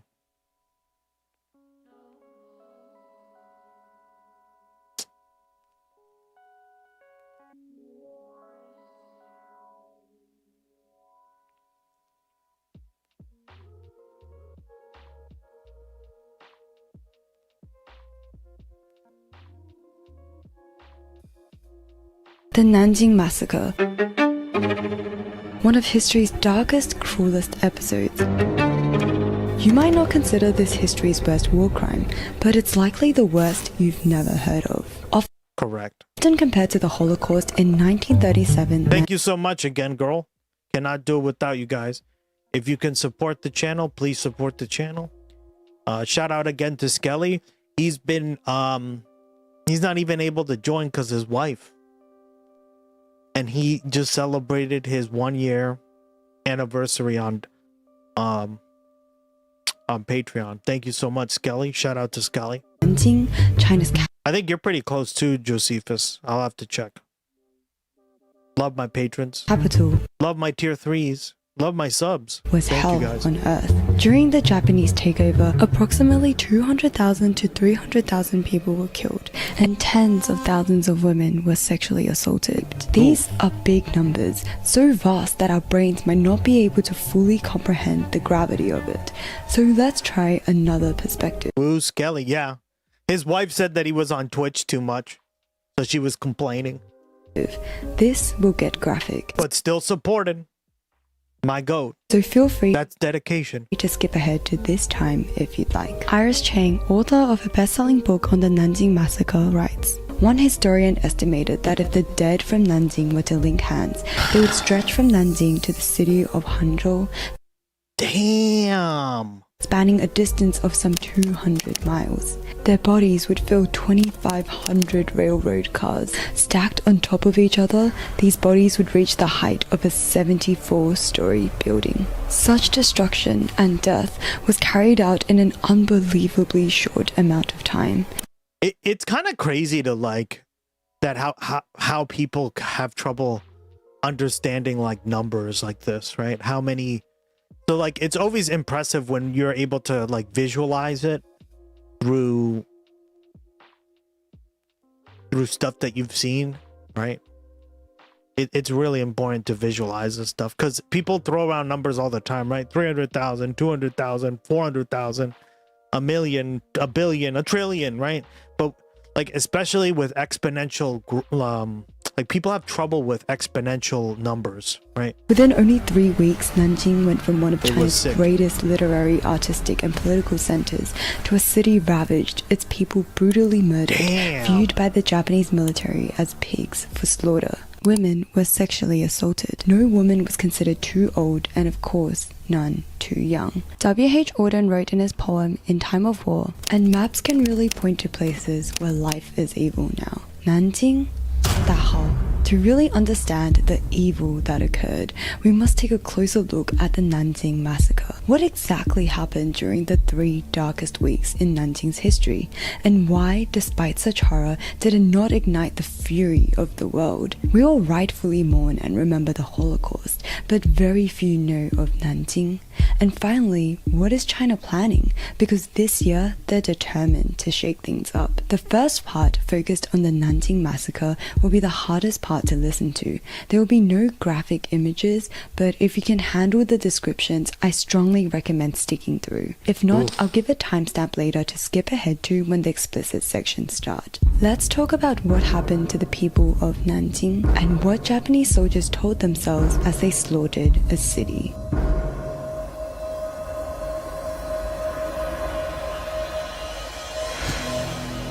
Nanjing was the capital of nationalist China, and the Japanese intended to crush it. When the Japanese army reached the city after conquering Shanghai, they faced almost no resistance. Most of the defending soldiers were barely trained and surrendered easily, lured by promises of fair treatment. Then they were separated into groups of 100 or 2, led away, and shot. With the soldiers executed, nothing stood between the Japanese invaders and the people of Nanjing. The city was now at the mercy of an army that would show none. If you're uncomfortable with accounts of torture or rape, please skip ahead to this timestamp as we discuss how ordinary people, Japanese soldiers, can commit such heinous acts. To kill 200,000 people in 3 weeks is almost unimaginable. One Japanese war reporter wrote, "Blood splattered everywhere. The chilling atmosphere made one's hair stand on end and limbs tremble with fear. I stood there at a total loss and did not know what to do." In district after district, men judged of military age were rounded up in batches, marched to the riverbanks or vacant lots, and machine-gunned in rows. The wounded were finished with bayonets, and the bodies were burned or pushed into the Yangtze River to hasten disposal. For days, elders told their children the Yangtze River ran red. In the midst of this slaughter, killing was sometimes turned into a contest. Japanese newspapers reported competitions to see who could kill 100 Chinese first. One such contest ended with a score of 106 to 105. These were human lives, yet they were reduced to nothing more than tally marks on a scoreboard. And death did not always come swiftly. Some accounts describe victims being tortured, set on fire, or buried up to their waists and then torn apart by dogs. Survival also did not mean safety. For many, especially women, it meant entering a different kind of hell. One Japanese soldier recalled, "Women suffered most. No matter how young or old, they all could not escape the fate of being sexually assaulted." Women's suffering was devastating and deeply humiliating. Former Japanese soldier Azuma Shiro described how soldiers perpetrated these acts. At first, we used words like pi kankan. Pi means hip. Kankan means look. Pi kankan means let's see a woman open up her legs. After a while, we'd say, "It's my day to take a bath," and take turns sexually assaulting. Crimes like these happened everywhere and at all hours. Chinese women were not seen as human. Azuma says, "Perhaps when we were sexually assaulting her, we looked at her as a woman, but when we killed her, we just thought of her as something like a pig." I also want to note that not all victims were women. Chinese men were also sexually assaulted and forced into humiliating acts by laughing Japanese soldiers. There are many such accounts of cruelty. I don't intend to dwell on these horrors, but it's important to comprehend the depth of suffering during this time. One Japanese soldier, Nakatomi, confessed, "Few know that soldiers impaled babies on bayonets and tossed them still alive into pots of boiling water. They gave women from the ages of 12 to 80 and then killed them when they could no longer satisfy sexual requirements. I beheaded people, starved them to death, burned them, and buried them alive. Over 200 in all. It is terrible that I could turn into an animal and do these things. There are really no words to explain what I was doing. I was truly a devil." This was a time of war, but such cruelty is hard to reconcile with modern perceptions of Japan. Yeah, it's kind of interesting because it's so different now. It's kind of like how when you hear about like the attacks on from the Vikings in like medieval Europe, how like vicious they were and how good at like just like basically slaughtering people they were, and then like comparing it to like Norway, Denmark, Sweden today, it's like so weird because it's like these people were like violent psychopathic murderers right? And they're like of Japanese culture, so often seen as polite and respectful, which raises the question, does war bring out the worst in people as it did in Nanjing? And what factors could make that happen? There are 3 things worth exploring here when it comes to the Japanese. Bushido, the way of the samurai, and its influence on Japanese men. The indoctrination of troops from an early age, and the Japanese military environment during the war. Let's start with Bushido. The samurai class in Japan first emerged during the Heian period. Samurais followed Bushido, their way of the warrior. Honor, loyalty, and self-sacrifice were central values. For the samurai, the greatest honor was to die serving their lord. If they failed, they'd commit ritual suicide, harakiri, by painfully disemboweling themselves in front of witnesses. Why is Bushido relevant? At first, Bushido values were only shared among the samurai, but when the Kamakura shogunate came to power in the 12th century, the samurai started taking up leadership roles, and Bushido values began spreading through the government and society. Over time, Bushido wasn't just for warriors anymore. It became a moral guide for all young men across Japan. We can see the influence of Bushido in the World War II surrender rates. The Allies surrendered at a rate of 1 per 3 dead, Japanese soldiers at 1 per 120 dead. Jesus. Look at that ratio, guys. 120. Or consider the kamikaze pilots who willingly sacrificed themselves for the emperor. These values, coupled with a strict military hierarchy, then became twisted and weaponized in Nanjing through what scholar Tanaka Yuki calls the transfer of oppression. Superiors in the Japanese military often subjected their soldiers to intense humiliation, abuse, and punishments. This There you go, guys. You're hearing it. was not just done if soldiers made mistakes, but often used as a routine part of training. Beating soldiers until they bled and making them take part in degrading tasks like washing the underwear of their superiors was thought to instill loyalty in them and to toughen them up. This brutal environment may have contributed to their increased cruelty. Powerless to resist in the military, soldiers may have internalized their resentment and fear. Then, when given power over defenseless civilians, they unleashed cruelty by repeating the same oppressive dynamics they had endured. Yeah. Japanese troops were also indoctrinated to believe Chinese lives were worthless. It started young. One historian recounts how So like, what did we just talk about, right? This is why, like, preaching and this is why education is so important, right? When you instill like left-wing values of equality, equity, inclusion, all lives matter, right? Everybody matters. Every single life is a tragedy, right? It doesn't matter. Not dehumanizing people using, stupid political terms now. Like I've talked about, even how terrorism, right, has become a political weapon to dehumanize people. When you do the opposite, of course you're going to get an even more cruel society, right? And that's what happened.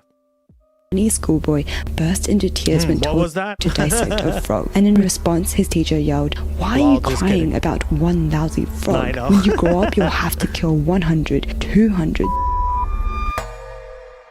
When they grew old enough to be on the battlefield, new soldiers still often hesitated when ordered to kill. One private recalls none of the recruits volunteering to make the first kill when commanded by their superior. The superior then lost his temper, called them cowards, and said, "Not one of you is fit to call yourself a Japanese soldier." The superior told them that Chinese people must not be seen as human. Their lives were beneath a cat or a dog. Yeah, Then and he would I think this illustrates really well, right?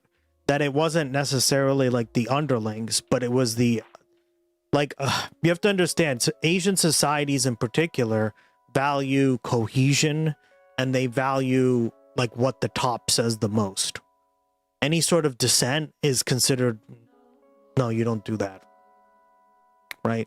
So you're seeing this in action essentially, right? When people are like, I don't want to do that, that's like, they're just people, why am I murdering them? They were basically humiliated and tortured as well, right? So it's like a hierarchy of torture, right? And what do you get out of this the most? That it doesn't really matter whose skin color you're talking about or what nationality you're talking about, right? It's these systems of hierarchy and oppression that actually contribute to this stuff, right?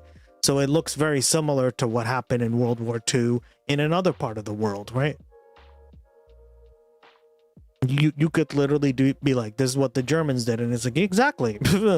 call out names, and recruits would have no choice but to kill the Chinese at their feet. In addition to the constant dehumanization of Chinese people, something else to consider is the way Japanese soldiers viewed their own lives. Azuma Shiro recalls the saying. Yeah, this was kind of interesting because like with Germans, they never, there wasn't this kind of like it's a cult essentially, right? Like the emperor was seen as a cult figure.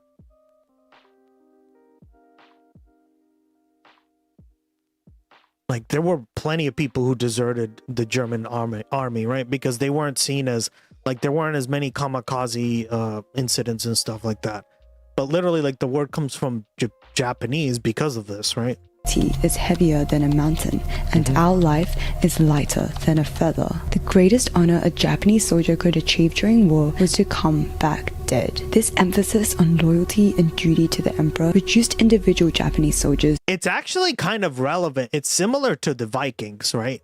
The Vikings saw the same thing. Like if you die a glorious death, like Klingons are the same way, right? Which that's where it comes from as well. Like that warrior culture. There you go. Dead. This emphasis on loyalty and duty to the emperor reduced individual Japanese soldiers to just cogs in a system. If their own lives held no meaning, why should they care or value the lives of the enemy? When you add it all up, bushido, harsh internal discipline, indoctrination, and a disregard for one's own life, each of these factors played a part in the city's massacre. Now, I want to turn our attention to the aftermath, or rather, the lack of it. Why do so few people know about the Nanjing massacre? The bombings of Hiroshima and I think it's twofold, right? I think the West, when the US took over Japan, they should have implemented a system similar to Germany, right? Going across like Asia and basically like having a reconciliatory process, right? But instead, I think like the US just didn't really see that as a big problem. So like things happen in war, or like they were really good at covering it too half the time, right? Like many of these things. And there's also the case where people in the Truman and in the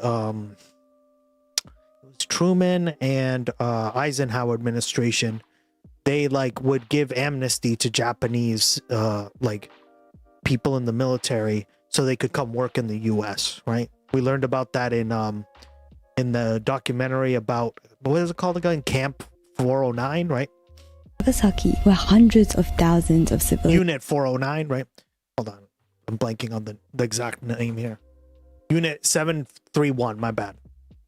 So we watched this on stream, and it was horrifying, right? What they did. So they subjugated people in China to all sorts of like terrible experiments, especially that part of Manchuria, right? Died are widely discussed. We watched that on streams, Kiki. So. As they should be. These large-scale wartime atrocities remain ever-present reminders of the horrors of war, but the massacre in Nanjing is almost never mentioned. And the reason for this is not so straightforward, because it is. It's kind of like it's a bunch of reasons, right? It's not just like the West. It's obviously like it's also like I think it's like a Japanese thing to if you admit fault, then it's like there's some deep shame. So there's a bunch of problems with this, right?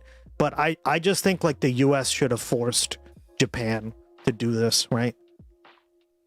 Like I think they knew, and I think Douglas MacArthur knew better too, but you see, after he got fired in 1953, so World War II, Japan wanted to keep quiet about he got fired before that, sorry, my bad. About the massacre.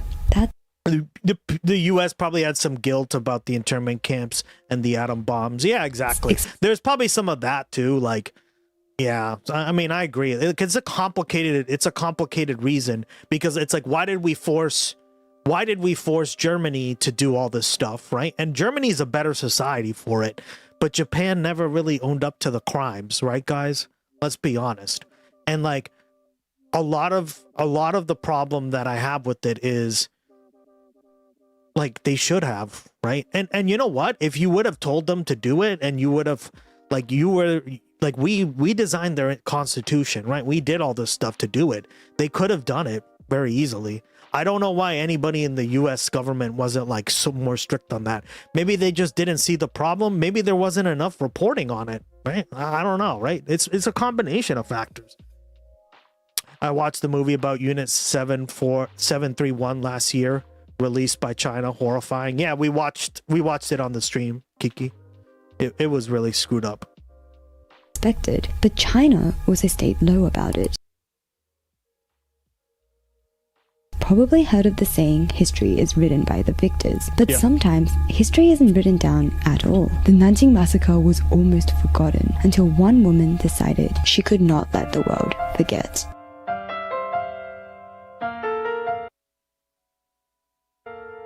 Oh, that's another point. If you think about it, right? China was never really imperialized by the they had spheres of influence which are different.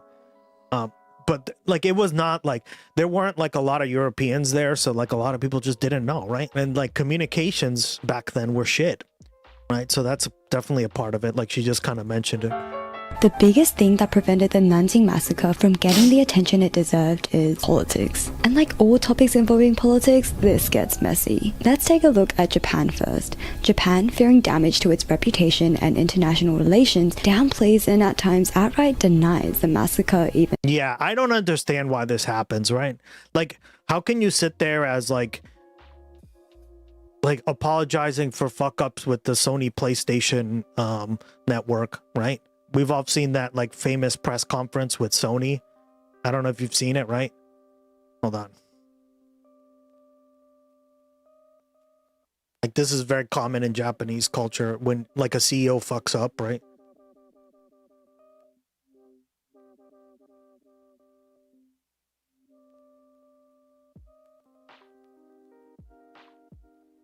Yes.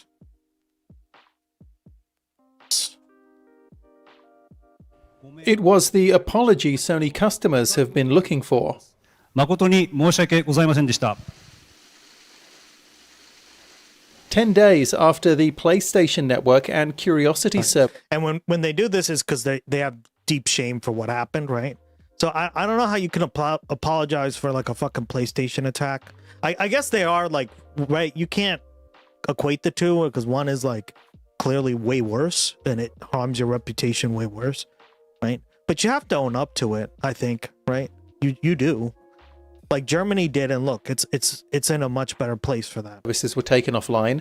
Sony executives, including the head of its gaming division, apologized on Sunday for the potential.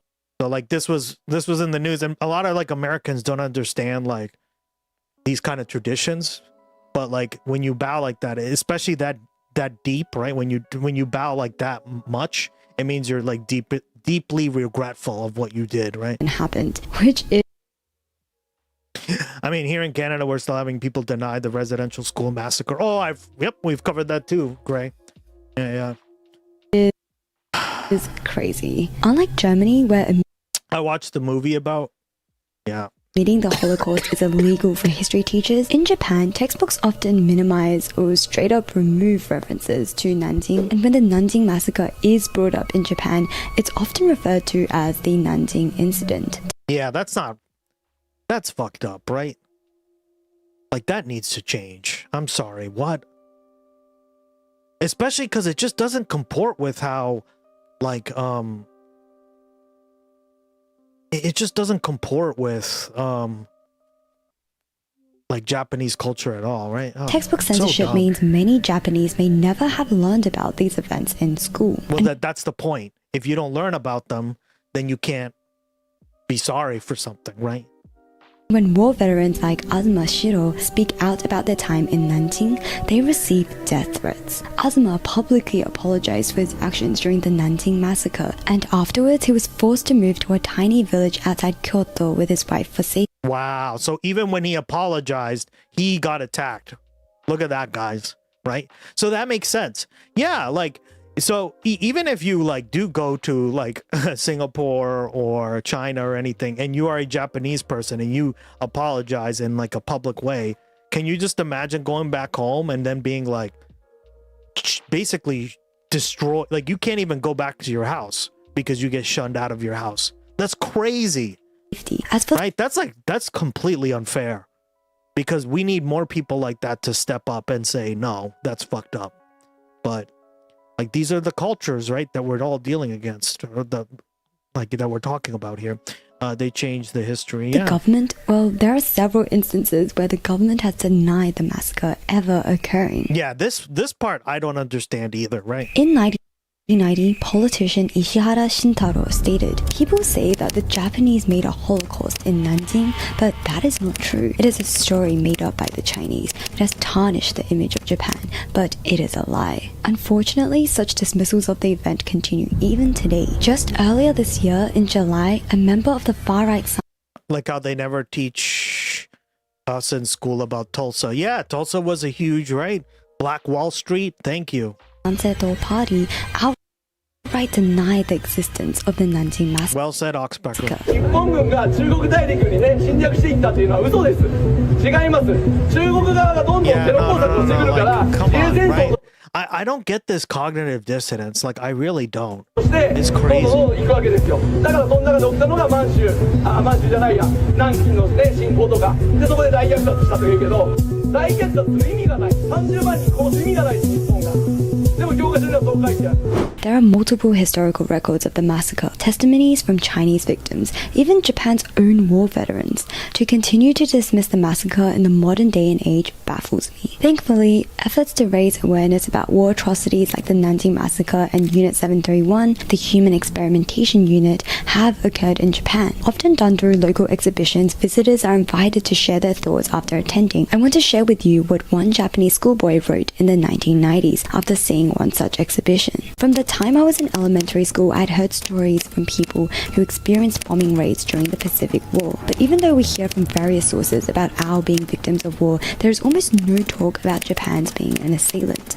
It is important to tell the story from both sides, especially to us in the generation that does not know war. The words of those who did experience it are most valuable. That is why it would be good to increase the places where these words could be heard. Dismissal of these events often comes from the government, and consequently ignorance persists among the public. However, this young boy's words demonstrate a desire to learn and confront the truth. Taking accountability is not what harms your reputation. Constant denial is. This explains in part Japan's silence on the massacre. But what about the side of the victim?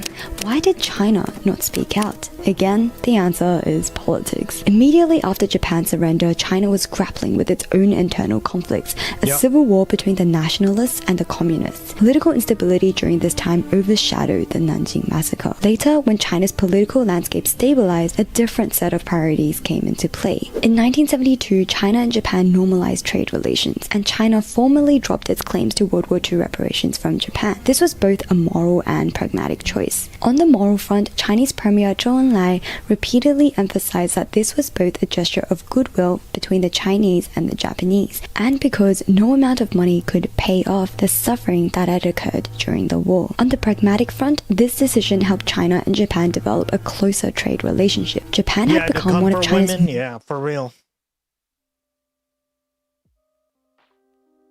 Comfort women didn't exist, but they did exist, and victims demanded an apology. But Japan gave money to Korea instead of apologizing. Yeah, right.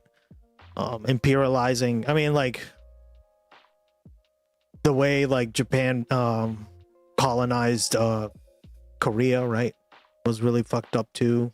Yeah. Most important economic lifelines in the 1970s and 80s, increasing the flow of trade, economic aid, loans, technology.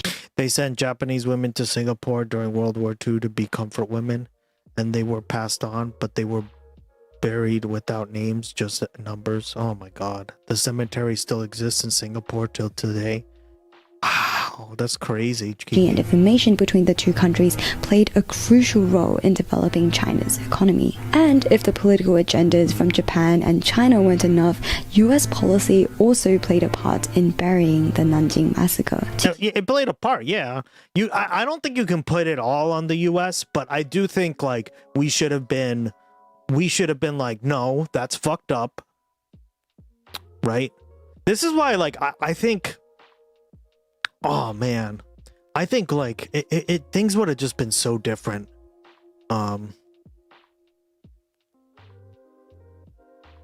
If we would have concluded the war just a bit different, right? Like I think Harry Truman fucked up so bad. Hearing what Mao had children to do with their parents was horrific as well. Yeah. Keep this brief. After World War II, because of the Cold War, the US wanted to contain communism and needed Japan as a capitalist ally in Asia. So Japan didn't face the same pressure for owning up to their war. That's not really the reason, though. I mean, that's part of it. That's part of it for sure. But like, this wasn't a thing until 1949 when the communists took over in Japan or in China, right?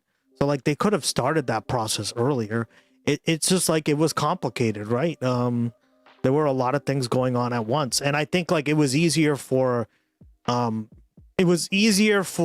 Americans to the American government to know what was going on in Europe, because like we have roots in Europe, right? Like most people back then were white, right?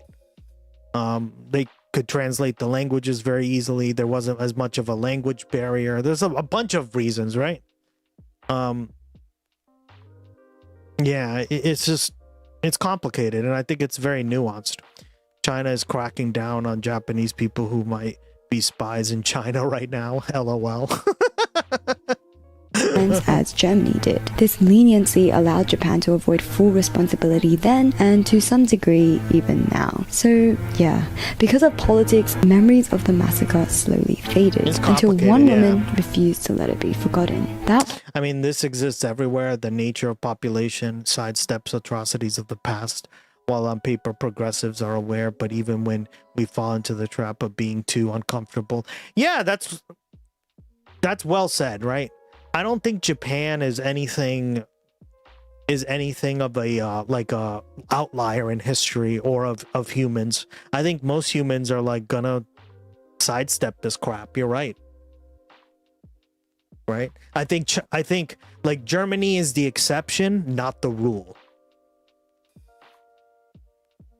Right? We want Germany to be the rule and not the exception. But in reality, let's be honest, guys. Most people get away with this shit. Aeon Lord is absolutely 100% correct, right? Yep. And that we have to call out in itself too, right? Whether it's in Asia, whether it's in Africa, whether it's in Australia, whether it's in New Zealand, right?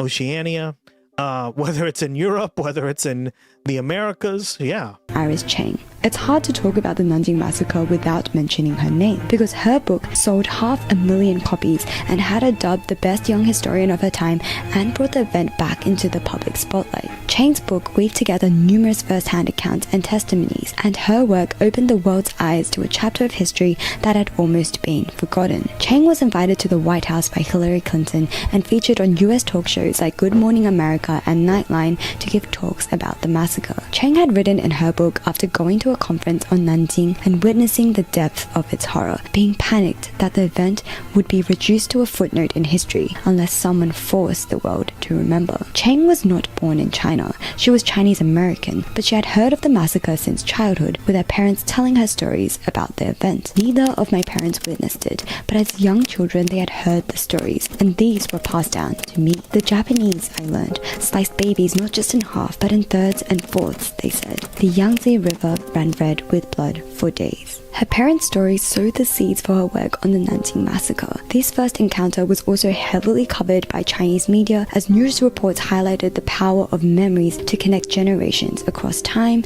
even across different countries and cultures. Chang's unique identity as Chinese American allowed her to bridge not only a gap between China and the rest of the world, but to also form... Yeah, and see, she just said it. I think a part of this stuff gets always lost because of the culture difference, the language barrier, right? Like Kiki, you speak English, and so do you, Living Lily. But you also both speak Chinese, right? And you understand the cultures really well, and all that stuff. Like a lot of people here just don't, especially 80 years ago, 90 years ago, right? It's even more like, ooh, right? Back then. So like that's definitely a part of it too. This is why I'm in favor of integration, right? Like the more we come together, the more we work together, the more we communicate with one another. This kind of stuff becomes a way of the dinosaur, right?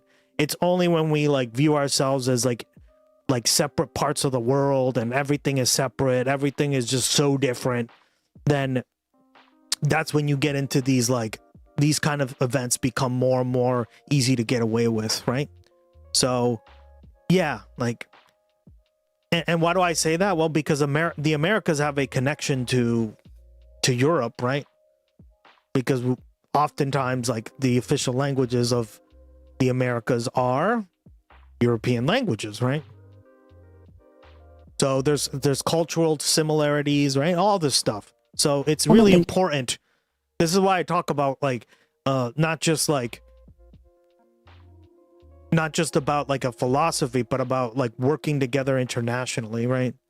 Coming together and understanding this stuff, reaching across cultural barriers, cultural divides, etc., right? Between mainland Chinese and the Chinese diaspora. Chang's work cemented the Nanjing Massacre as a major international trauma, and in 2004, she was in the middle of working on another book about the Bataan Death March when she tragically ended her life. Her statue now stands at the entrance of the Nanjing Massacre Memorial Hall in China, and every visitor who goes in to pay their respects has to pass by her first. Chang's book sparked a wave of media attention around the Nanjing Massacre, but perhaps what we're seeing now is the largest movement yet. This year, China is releasing two major blockbuster films set during World War II. One on the Nanjing Massacre, another on Unit 731, the infamous Japanese unit that performed human experiments on Chinese prisoners. Both movies center on Japanese war atrocities and the theme of China's national suffering. But why are these two films being released now? And what does that reveal about China's current strategy?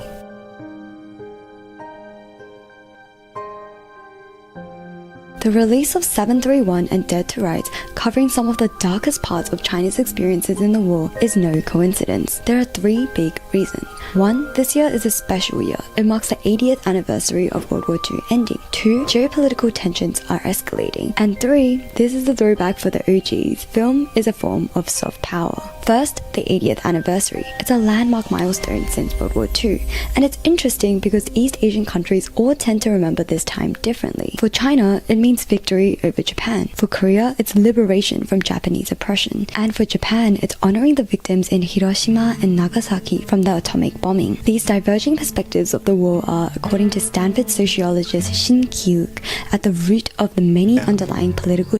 Yeah, and I think even in the West, I think that's another really great point, and kind of touched on this earlier. But on the West, we feel bad for the Japanese because they had to suffer through 2 nuclear bombs. And listen, that is bad.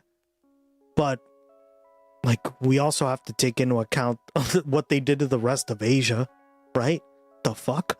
Tensions between China, Korea, and Japan. And these tensions are only going to rise as this date gets closer. China sees the 80th anniversary as a day to right, and you know, we actually had to argue this in one of my first political science classes, right?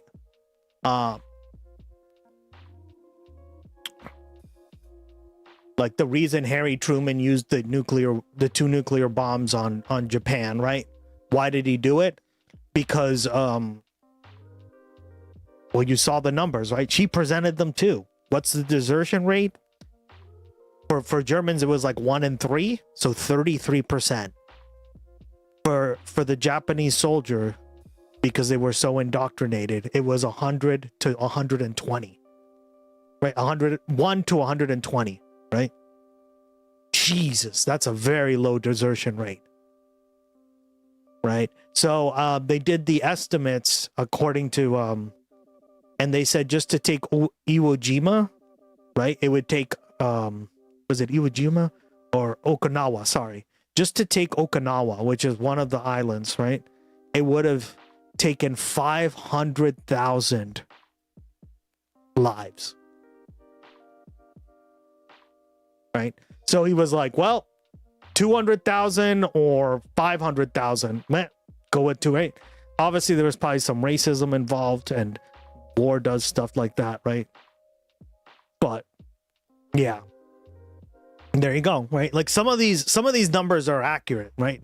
When it comes to like desertion rates and stuff. So remember past suffering. Yeah, no, that's literally what he was presented with. Like Harry Truman was presented with the casualty numbers, and he was like, because he wasn't the president. Remember, FDR died. So but they were like, we have this weapon. It might be pretty useful. And he was like, well, what would be the casualty rates to take out Okinawa? Right, to take over Okinawa, which is mainland Japan, like, or not mainland, but like it's one of the main islands of Japan. It's a tropical island, right? And they said it'd be like 500,000 troops, casualties. There'd be 500,000, so 500,000, right? Because they wouldn't give up. The desertion rate is so low, right? Like meanwhile, like in Germany, right? The Germans were deserting more and more as like that part of World War II was concluding, right? In the European theater. So like it was very different, right? So I think like that obviously was a big factor, but also like, you know, like other factors that we just talked about, racism, and there was like a bitter hatred for what like the Japanese did to Pearl Harbor, right? But like, guys, if you look at the math, it's like 500,000 or 200,000, right? If those are the choices, yeah. Hey, Thorn, welcome back, buddy.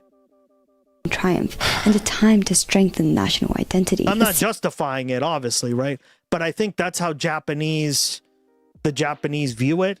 And I think like we should have been a little bit more proactive and been like, hey, listen, you can't do that anymore. Like you need to.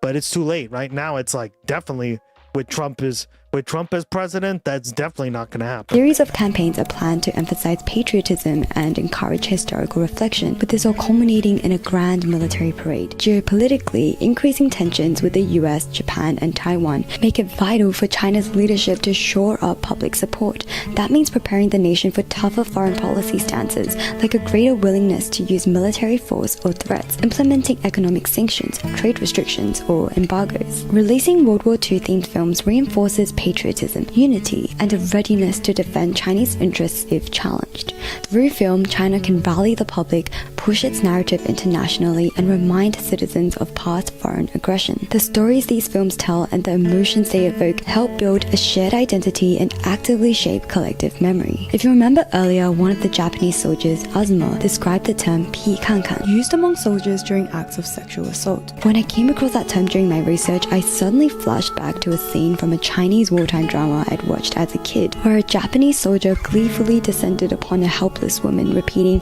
"pi kankan, pi kankan." This isn't a real memory, of course, but seeing the word "pi kankan" triggered that thought and the feeling of fear. In ways like this, media is a powerful tool in shaping our collective memory. Films like these also have soft power value abroad. For non-Chinese, they may be the first exposure to events like the Nanjing Massacre or Unit 731's horrors. Imagine witnessing such atrocities, feeling relieved that the movie is over, and then seeing the words "based on true events." With these films, China is able to prompt an awareness of their historical trauma to foreigners, and perhaps also foster an understanding in them when it comes to China's current perspective. Films are a potent form of government messaging, used by all countries, not just China. But for China's younger generation who are not affected or remember World War II in the same way older generations do, pop culture retellings are often the most effective way in passing on memories of such events. Think about Chang, who grew up all the way on the other side of the world in a different culture, and the impact she still made because she was moved by the stories her parents shared. That curiosity changed the way the world remembered. As for me, I actually only thought of making this video because my grandparents were super keen on watching Dead to Rights, the movie about the Nanjing Massacre. My family is actually from Nanjing, so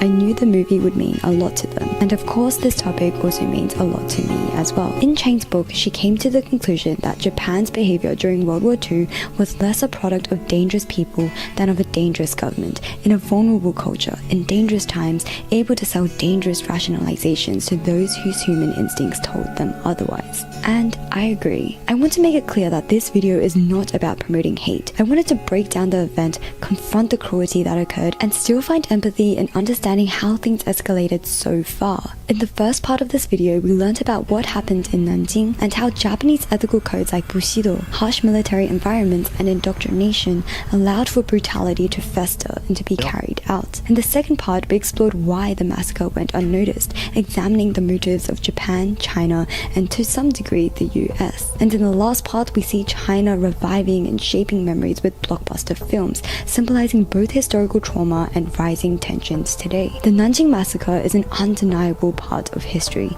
and though it is confronting to remember, we should not forget. As Nobel laureate Elie Wiesel warned, to forget a Holocaust is to kill twice.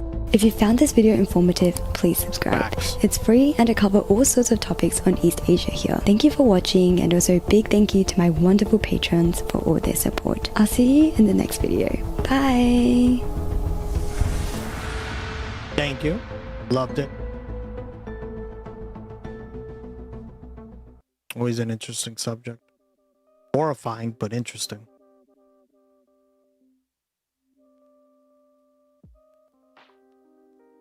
Okay.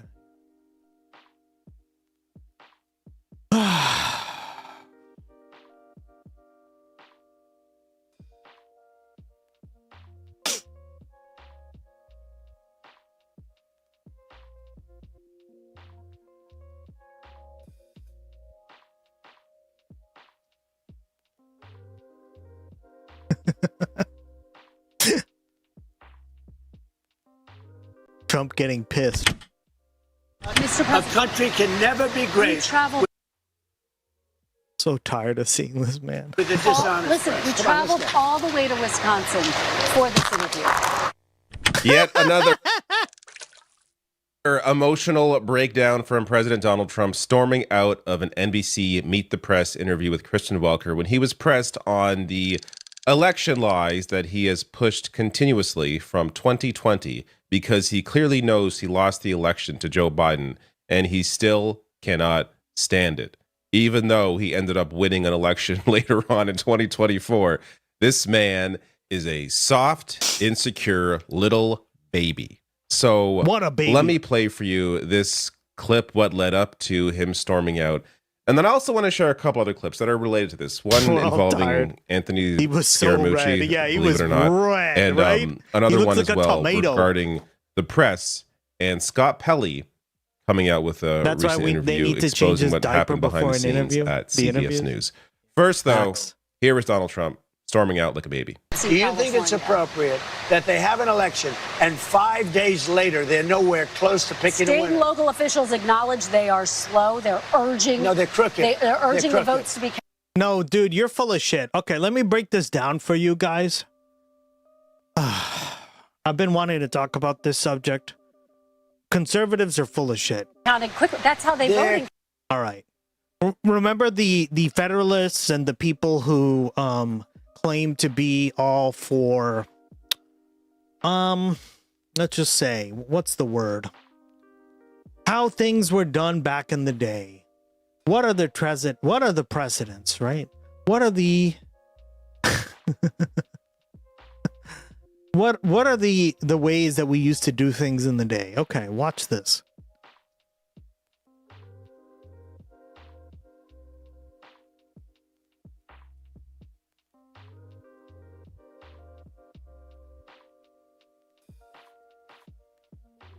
All right, let me just break this down.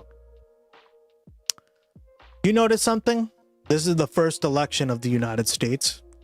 December 15th, 1788 to January 7th, 1789.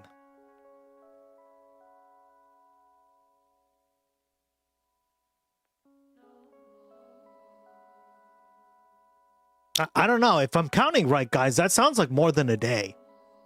Okay, let's go on. November 2nd to December 5th, 1792. That's my birthday. December 15th? Nice. That's your birthday? Cool. Happy birthday then when it's December. I'll have to remember. Or January. All right, let's go. Let's keep going. November 4th, January 7th. Oh, nice. My dog was born, my old dog. Fortunately, they passed away now. April. So, April 7th. So November 4th to December 7th. Look at that. Why is it always more than a month? Did they count the vote back then in a day, guys? Of course not. October 30th to December 3rd, 1800. Look at this. Just keep going. November 1st, right? This is Thomas Jefferson's election here. December 4th, 1804. It's always about a month. November 4th to December 7th. It just goes on and on and on and on, right? Why is that? Because things take time to count, especially back then. So when conservatives try to gaslight you and say, well, elections were always very quick. We knew the day of. Motherfucker, no.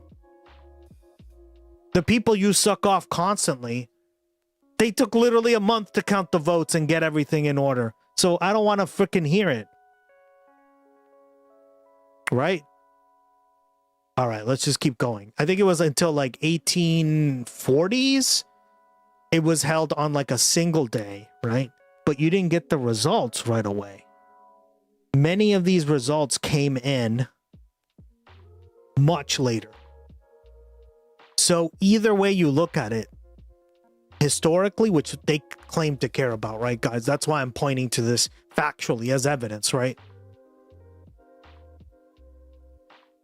Historically, their argument doesn't make any fucking sense. The Supreme Court's argument about if it doesn't arrive by mail date, that's incorrect, that's bullshit too, right? Because they claim to be originalists, they claim to be conservatives, and yet they don't actually care about this stuff, right? Like if you present them this information, they don't care, right? Because it's not about being correct on principles. They just want to like help their side. Only rigged when he loses. Exactly, Jersey, right? And that's why I'm pointing this shit out, because the originalists and the conservatives are no longer even conservatives, guys. They're just like trying to rig it in their favor. Crooked, just like you're crooked. Your press is crooked, and Meet the Press is crooked. To be fair, I'm not crooked, but let's well, continue. you play right into their hands. Let's continue. You're either crooked or you're stupid. You play right into their hands with this rap. You know so that mad. these elections Why is he so are red? rigged. your network knows that they're rigged. You know that I won an election in a landslide, and I got 94% bad press. But, Mr. President, you know why I you've got never that? presented Because you have no evidence. credibility. But you've never presented evidence that it was rigged. Let's keep talking about. I want to talk about Todd. You Blanche. have more evidence. There's more evidence than ever presented. Let's talk your about elections you in went this to country. court. We're like a third world country. But, sir, your elections are crooked, and you're crooked, and Meet the Press is crooked, Mr. and so President- is ABC and CBS and CNN. But, Mr. President- you're one-sided, crooked networks. All right, let's call it quits because I've had enough. Thank you, darling. Have a good time. Mr. President, let's please. I traveled all the way to Wisconsin. I've sat in the rain with you. I know. I I've sat in the traveled rain all the with way you to for an hour, Wisconsin. on and off in the rain, and I've given you enough time. You ought to straighten out your press because you know what? Mr. A President, country can never be We great traveled with a dishonest Listen, press. we Come on, let's traveled go. all the way to Wisconsin for this interview. Of course, all the elections are rigged except for the one that he won. No, that wasn't rigged. But all the ones that he loses and all the ones that Republicans lose, those are all rigged elections. But when they win, not rigged. Just people are so tired of this. I am so tired of this. I have to say, though, before I get to anything else, the almost groveling there from Kristen Welker at the end of the interview. Please, please, we came all this way. Don't do that. It's ridiculous. It looks incredibly weak. What you should be doing is poking him for being unable to answer your questions and having an emotional breakdown and walking off. That should be your response. Your response shouldn't be pleading for him to stay. Ridiculous. But let me first get to a reaction from MAGA here. Johnny MAGA, in fact. I wonder what Johnny MAGA thinks about this. Trump drops NBC mic on the ground, walks off an interview with Kristen Welker. He still got it. Trump being an emotional baby, and somehow he still got it. Okay. Anyways, to some sane people. Mike Drucker writing, always weird to me that conservatives act like he's the toughest man in America when literally a follow-up question is enough to make him turn completely beet red and crash out. Sarah Ironside writing here, I love how so many people think women are too emotional to be president and still support this little snowflake. I want to point out as well, he actually, this was cut together by call to action. He dropped the mic and stepped on it. So... this is how triggered this man was. Steps on the mic after he was unable to prove how strong he is through his election bullshit. Yeah, that mic is shattered. Have a very hard time because he's like 300 even pounds. knowing what to say here. We all know who this man is at this point. If you're Johnny MAGA, you're not watching this video, so I'm not trying to appeal to anybody that doesn't already know this guy's a piece of fucking garbage. But how much longer, how much more can people take of this? Apparently I just more. do not understand. Give me how more, anybody Daddy, can apparently watch is what this they and want. Think that they're seeing a strong man when this guy is still crying about an election he lost in 2020. Now, let me get to another clip from this interview. This is great because he promised during the election, no new wars. Kristen Welker brings this up, and here's the response. And I'm going to include some clips from when he, in fact, promised during the campaign that he would not be starting any new wars. One of your consistent campaign promises was no new wars, going all the way back to 2015. Did you break that promise to the American people? No. When you say I promised, I didn't promise anything. I don't like these endless wars. I didn't promise it. Yes, you fucking did. You said you were the candidate of peace, the dove president. This is not an endless war. When you say I promised, I didn't promise anything. I'm not going to start a war. I'm going to stop wars. No more There you go. wars, no more disruptions. Thank We you. will have prosperity and we will have peace. Under Thank you. Trump, we will have no more wars, no more disruptions, and we will have prosperity and peace for all. I am the candidate of peace. I am See? peace. Gas Did you hear that? is up, diesel is up. It's all coming down as soon as the war's over. Of course, it's all coming down as soon as the war is over. Which The I war that you control. started, that you claim would be over in a week and is not over months later. But don't worry, there's going to be a deal. Any day now, it's all going to be over. It's just, and even on top of that, claiming that, no, I actually didn't promise anything.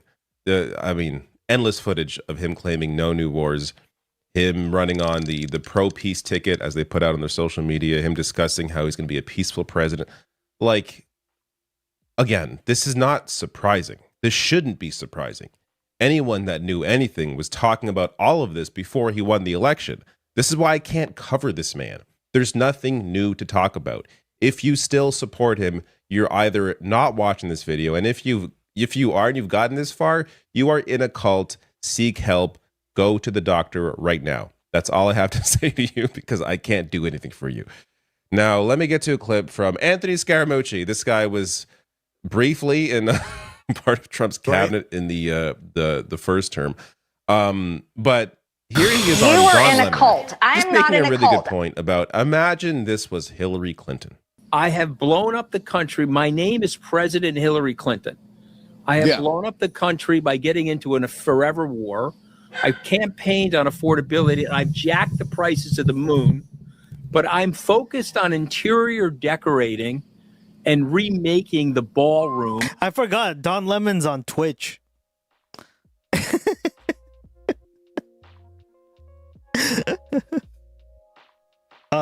Apparently he's visited the stream because I was testing hunt and fish. Remember over the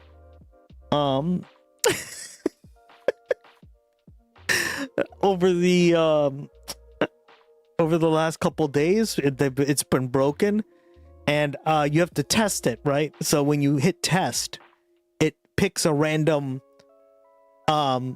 viewer of yours that will like launch the yeah, that will launch the stream, like that will launch the game, right? The command. So I was hitting test, and like all the typical people showed up, right? Ducky, I think, showed up. Jersey, I think, showed up. I think Kristen B as well. And then I was like just going by, and I noticed a few names I've never seen before, probably lurkers, right? And then I was like, Don Lemon? The fuck is Don Lemon? Why is he showing up? And then I looked on the list, and it was like, yeah, he was in there. Okay, I want to. I was like, that can't be true. You're lying to me. Nope, he's in there. I was never here. Oh, that's why. Yep. Don Lemon. My name is President. It's like Don Lemon's playing fish. I'm like, I could never picture him playing fish, right? And he had the points, guys. So that means he was watching for at least, I think he had like 30 points. So he literally left it on for a while. President Hillary Clinton, and these are my actions. What do you think Fox News would be doing to President Hillary Clinton while she's decorating the ballroom, the more the merrier, and painting the reflecting pool with all of this nonsense going on? Excoriating. They'd be running her out of Washington, D.C. They would want to impeach her. They would say that she's inept. Now, look, this is not an original point. I mean, we've all, at some point, just imagined, what if it was Hillary Clinton or Joe Biden doing this, and what the difference would be. But I just hadn't heard it yet with the ballroom point, because that especially. Imagine Hillary Clinton destroyed, a portion of the White House to build a giant ballroom, and kept talking about how her big, beautiful ballroom, and painted the reflecting pool. Like, literally lose their You don't crap. have to imagine what the reaction to that would be. And it would be a fair, critical reaction, regardless of who it was coming from, because it's ridiculous. It's dumb But as shit. Donald Trump is doing it, and yeah, again, these are all belabored points. There's nothing new to say about this. All of this is obvious. It's exhausting talking about it, but it's important every now and then to check in and just give us a little reminder of how absolutely fucking insane the president is. Last thing I want to bring up here, this was shared by Hassan, saying a critical moment for us, for U.S. media. This is exactly what happened in Turkey with Erdogan's initial rise to power. Regime loyalists bought up all the private media outlets. This is speaking to a clip from a New York Times interview with Scott Pelley on his firing from 60 Minutes at CBS News under new head Barry Weiss, who I've done a video on before when that whole thing happened. But here is what happened behind the scenes. Barry Weiss sends an email to my boss, Yeah, we watched this whole interview. Tanya Simon. Two of the things in the email include, can we make the protesters look more violent? Now, I'm paraphrasing. I don't have the quote, but that's what was communicated to me. And people would be like, she's destroying America, for real. The other thing was Kristen B. Renee Good's car. You need to describe her as driving toward the officer. This is not what you see on the video. Mm-hmm. On the video, you see the officer standing slightly off the front of the car, and you clearly see Miss Good's wheels turned completely as far as they will go, away from the officer. But he shoots her in the head, kills her, and says something about her in that moment that I can't repeat in polite company. So we have gone out of our way in our plan from the very beginning to show the protesters for the responsibility that they had. We had already scrubbed the video archives looking for those scenes. But it somehow wasn't enough for Ms. Weiss. The video showed that the officer wasn't standing in front of the car and she wasn't driving toward him, but that's what the president said about that, and that's the way she wanted it described. So this gets us back around to the first clip where Donald Trump, before he walked off in his emotional breakdown, excoriated Kristen Welker. Oh, you're horrible, fake news media, all this garbage, because he had an emotional breakdown. He's completely insecure. He knows he's wrong. He's unable to explain himself, and he freaks out and leaves. That's what he does to media that hold him accountable. But when you have enablers, people like Barry Weiss, and of course the Ellisons that run CBS, when you have people controlling the media for him, these, I would argue, in some way are even more dangerous because they help to recycle his garbage and put it out to the masses in a way that makes people think that Donald Trump is actually a sane, upstanding man and that there are legitimate arguments that he's actually a great president, when the reality is, of course, the complete opposite. But not to leave you on a low note here, because CBS News has seen a massive ratings decline under Barry Weiss's new pro-Trump direction. And they're still going to keep her on because they don't care about the ratings. They care about pushing out pro-Trump propaganda. This is what right-wing money has done for decades. Yep. People like 100. Ben Shapiro, Daily Wire, Steven Crowder. Think of any sort of so-called independent right-wing media that has been around for a while. Go back and watch the first videos. They have full sets, full staff, professional cameras, like professional set. These people did not start in their bedroom and slowly work their way up. No, they had billionaire money to start with because right-wing billionaires wanted to push out propaganda to distract the masses from actual issues. That's what right-wing media has done. It's so astroturfed, right?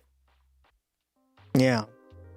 So if you're conservative and you're willing to say it, then they'll give you money, right? Meanwhile, on the left, there's no money, so smaller creators either don't get listened to, don't get eyeballs, right? They don't get the kind of payments, because they don't value it, right? For years. So CBS News is the same thing now, just on a different scale. If you enjoyed this video, please hit like and subscribe and check out some of the other videos I have on this channel. All right, some breaking news. Apparently, Iran's military has attacked Israel. I just want to reset the show and reset what the breaking news that we have for our viewers. So it is 20 GMT. You are watching our extensive coverage. In the last hour, Iran has launched a wave of missiles toward Israel. Sirens have sounded across the country. These are the latest images over northern Israel. The military says it's intercepted all the missiles launched thus far. But there are reports that further attacks are expected. Iran says the strikes are in response to Israel's attack on Beirut's southern suburbs. Shortly after the missiles were launched, the head of Iran's Central Command put out a statement. Ali Abdullahi said the U.S. had given Israel the green light to attack Beirut. And the statement said this: "We had previously warned that if the crimes in the Dahieh area of Beirut expand, we will attack targets in the occupied territories. The Zionist army must stop its attacks on southern Lebanon and Dahieh, and if it expands its attacks on that area or responds to Iran's actions, it will face more crushing and regretful blows and devastating attacks against the regime and its supporters." All right, Ali Hashem is standing by for us in Beirut. We will also be live in Washington, D.C. with Mike Hanna, and we'll head to Mohammed Val in the Iranian capital of Tehran very shortly. But first, we want to go to Nida Ibrahim, who is on the phone with us from the occupied West Bank. So, Nida, what are you seeing? What are you hearing where you are? So the latest we have from the Israeli home front telling people that the missile threats from Iran for now seems to be over, requiring and asking people to leave protected spaces. According to the Israeli spokesperson, the Israeli army spokesperson, Afi Different, he's saying that all launches that have been fired from Iran into northern Israel were indeed intercepted. As we've been saying, the remarks usually coming from the Israeli public are always under the Israeli military censor. So even if there is damage, we don't expect the Israeli official organization, the Israeli army, the Israeli security agencies to declare it. But this seems to be the message that the Israeli army wants to show people inside Israel, wants to assure them that the Israeli aerial defense systems have managed to intercept all of these launches. Now, we were talking about the first wave having 4 missiles being fired into northern Israel. The second, according to Israeli sources, included 1 missile. But then we heard from the Israeli Hayom newspaper, a right-wing newspaper inside Israel, saying that a total of 10 missiles have been fired from Iran into Israel. Again, according to the Israeli army spokesperson, all of them have been intercepted. The response from Israel has been swift.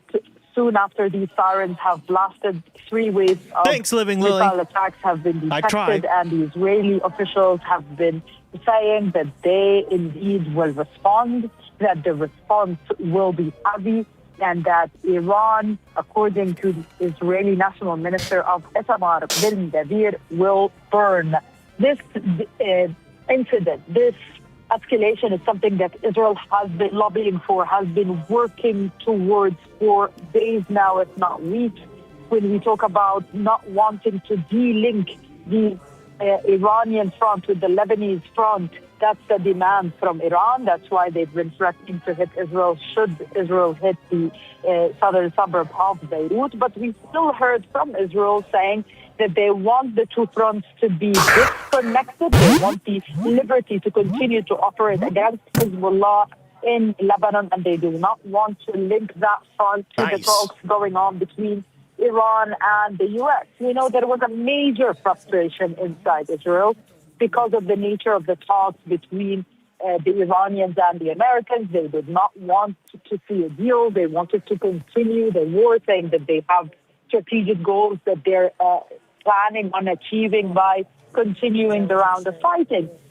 But again, when we were noticing and we were reading the remarks from Israelis throughout the day today after Israel hit the southern suburb of Beirut, there was a minimal expectation. The possibility that the Israelis have been looking at for Iran to be launching these attacks against Israel was very minimal. But now that Iran has indeed responded to the attack on Dahieh, the Israelis have been vowing and threatening to respond, saying that the response will be a heavy one. All right, Nida Ibrahim, sit tight. A little bit of news that we are getting from a source telling Al Jazeera that Baghdad airport has shut down its airspace over Iraq. So little piece of news there, perhaps an indication of the seriousness of this. But let's go over to Mohammed Val, who joins us now live from Tehran. So, Mohammed, what are the Iranians saying? What are you seeing where you are?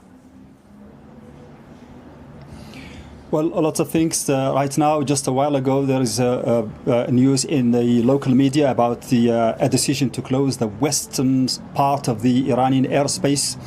And before that, we had two statements, one of them from the army headquarters. We talked about it in the previous show. And right now we have a new one that's from the Islamic Revolutionary Guard Corps, explaining what happened and talking about the type of missiles that have been used in this attack. It says, in response to the widespread crimes of the occupying Zionist regime in southern Lebanon and the mass killing and displacement of innocent people in the Tyre and Nabatea regions and other areas, including Beirut, Dahia, the Damat David Airport, the origin of these aggressions was targeted by the Islamic Revolutionary Guard Corps, IRGC, Aerospace Forces ballistic Guys, we're missile. gonna have like 10 games in chat and nobody's gonna know what the fuck's going on. It's gonna be hilarious. So now at least we know what type of missiles has been launched, but the statement doesn't tell us how many were launched and how many times or how many waves of missiles were launched on Israel. But there is an interesting line after that in which it says this is a warning shot to the Israelis after so many weeks of violations that the Israelis have committed against the Lebanese, and after so many threatenings by promises by Iran to defend Lebanon, or at least to react in response to the attacks on Lebanon. Iran has always, since the beginning of this war, linked all the fronts that are related to it, including particularly and primarily Lebanon, and it has set it as a condition for any signing of a peace agreement that Israel stops its aggression in Lebanon. And now we have seen that Israelis didn't comply to that, and throughout those weeks since the signing of the peace agreement, Israel has been pushing inside Lebanon, and there was a time when Israel said it would send its army into Beirut, and that's when the Iranians just a week ago said that is another red line, a more even dangerous red line, and they promised just a week ago that they would attack northern Israel if that situation happens. That's when the American president intervened and asked the Israelis to refrain from going to Beirut. That was the second time that the American president announced that he forbade the Israelis from attacking Beirut, but the Israelis did not comply to that, and now the Iranians seem to have lost their patience over this. Okay, that line about a warning shot probably implies that Iran doesn't want this to be the beginning of a new resumption of the war, and that it is still studying the promise, the suggestions from the Americans for peace talks. Getting you guys hooked on Gamba mechanics, am I right? In Pakistan, the American... You're gonna have gloggy Gamba, Gloggymon, fish. What else? I have like 3 other. It's ridiculous. President talking about a possibility of the resumption of those talks. So Iran has that casino for door still open, apparently, from between the lines, but also it is saying that it is ready for any escalation that can be imposed on it by the Israelis. Okay, that's Al Jazeera's Mohammed Val reporting for us from Tehran. Sit tight, Mohammed. I want to go to Ali Hashim. He is there for us in Beirut. Ali, you just heard Mohammed read that IRGC statement, making abundantly clear that this is about Lebanon. You are there now. Has the situation on the ground changed at all? What are the Lebanese saying? What can you tell us?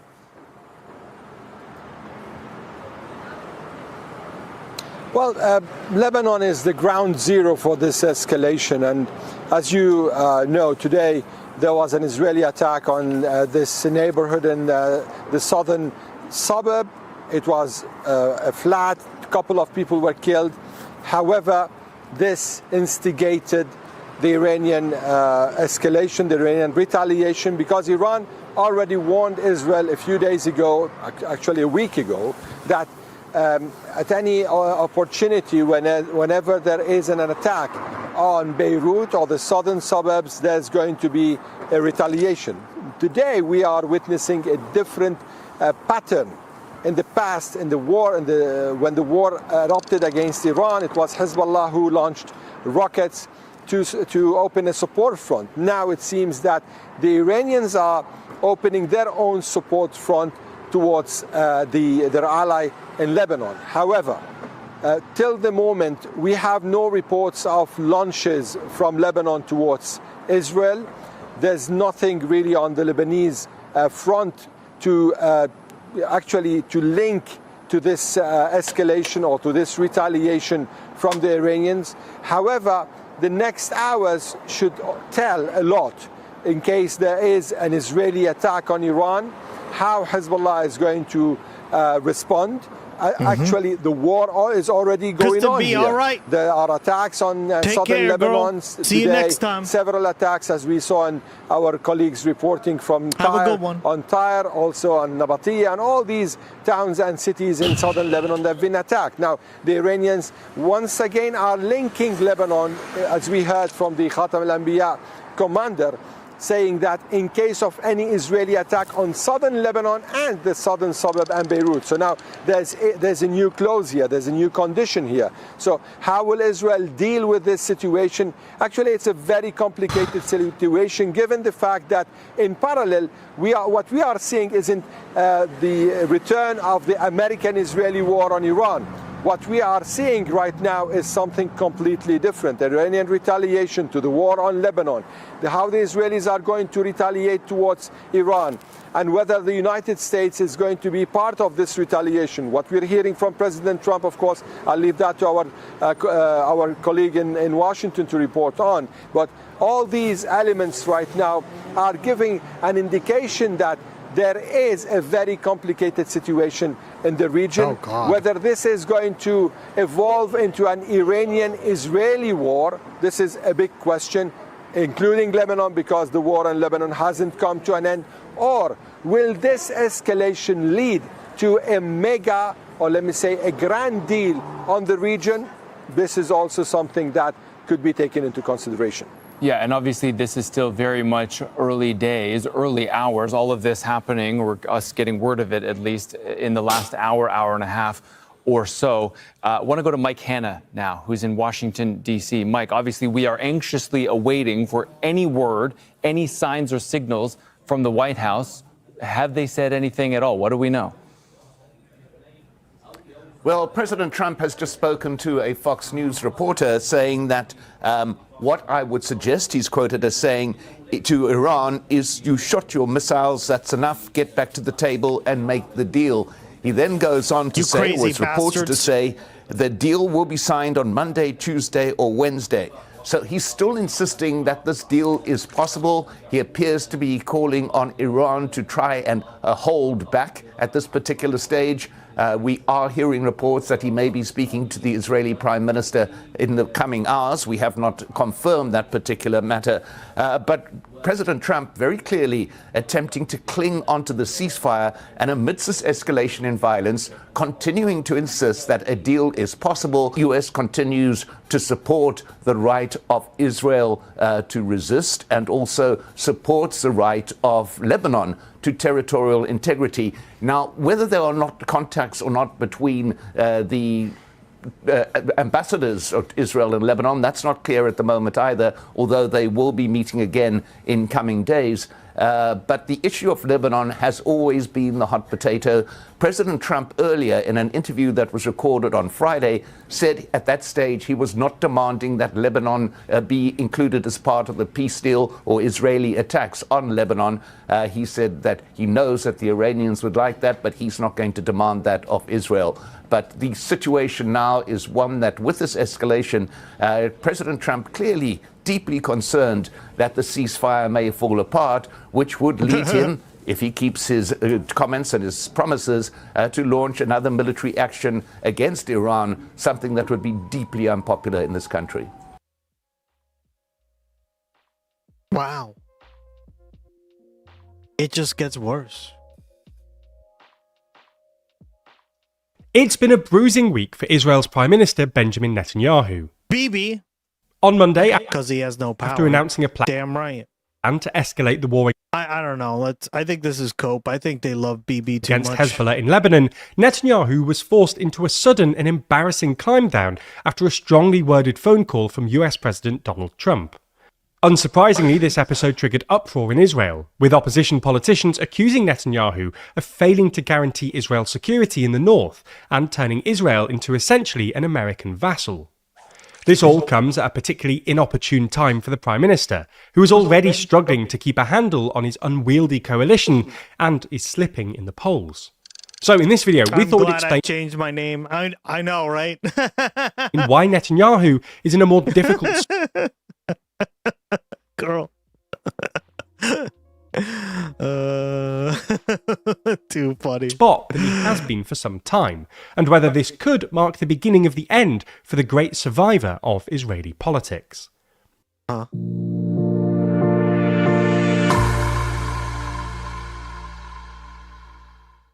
Trump's war in Iran is just one of many instances of Trump's military action spreading around the world. In the latest issue of our magazine, we run through a timeline of all of Trump's strikes and interventions, from Somalia to the Pacific to Nigeria. That's just some of 80 pages in the magazine, because there's more in too long than you'd expect. Purchase your copy by clicking the link in the description. So let's start by taking a quick look at what happened over the past couple of days. On Monday morning, Netanyahu announced that his government had ordered the Israeli military to strike targets in the Lebanese capital of Beirut, putting further strain on an already fragile ceasefire that Trump apparently forced on Israel back in April. This didn't go down well with Iran. Iranian negotiators immediately signalled that they considered this an unacceptable violation of the ceasefire and threatened to withdraw from negotiations with the US. At the same time, Iranian state media claim that Iran could both tighten its control over the Strait of Hormuz, where a small number of ships are still getting in and out, and, if necessary, block the Bab al-Mandab, another global trade choke point between Yemen and the Horn of Africa, which has become increasingly important to global oil markets as an alternative export route for Arab producers affected by the disruption to Hormuz. We've talked about it. This was apparently enough to spook Trump, who called Netanyahu on Monday evening to demand the IDF pull back from Beirut. According to a report by Axios, Trump was furious, calling Netanyahu crazy and asking at one point, "What the fuck are you doing?" Now, that Axios report should probably be taken with a large pinch of salt.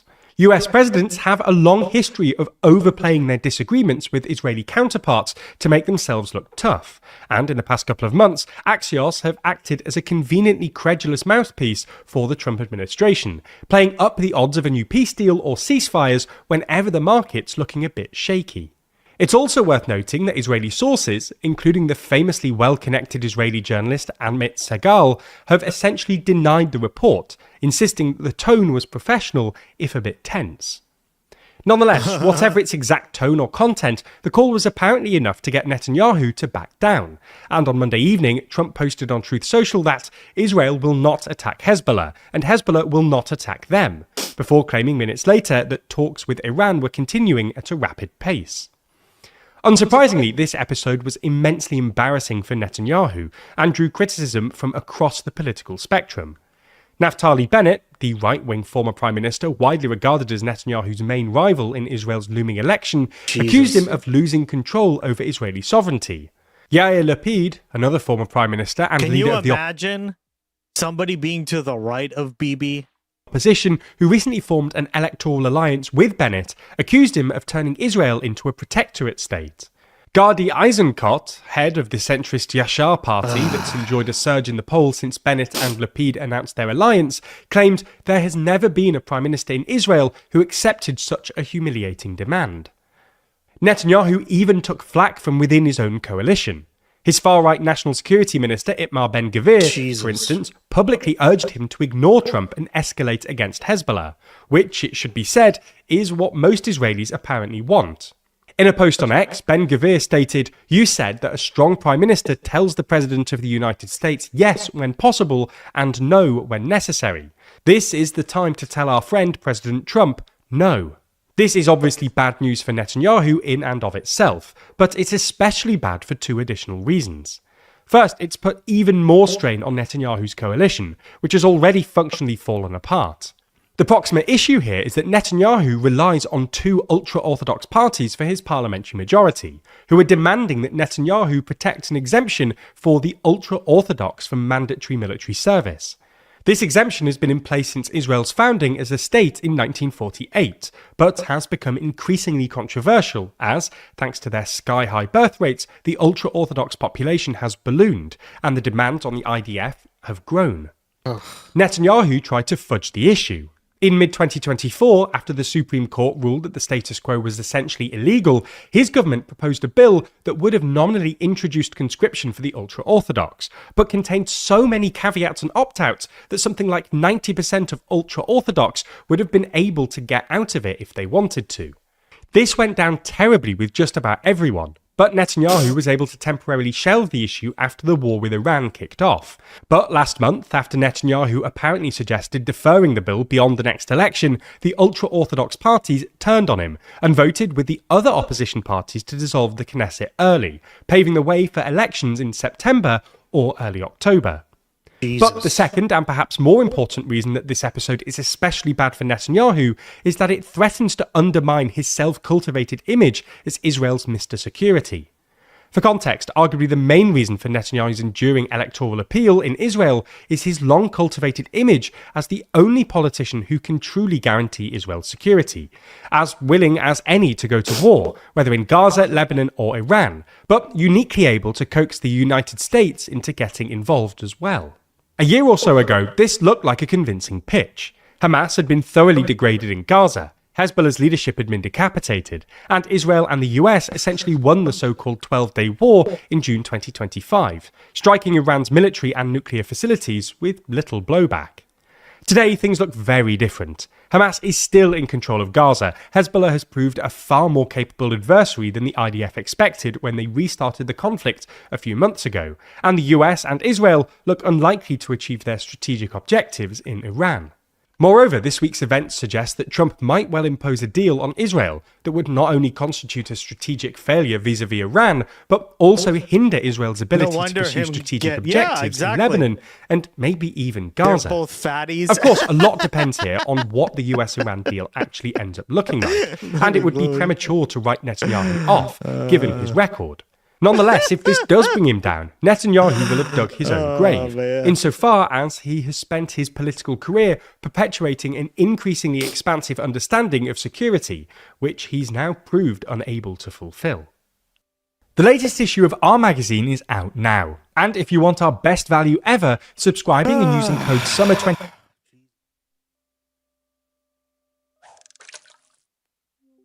News doesn't end.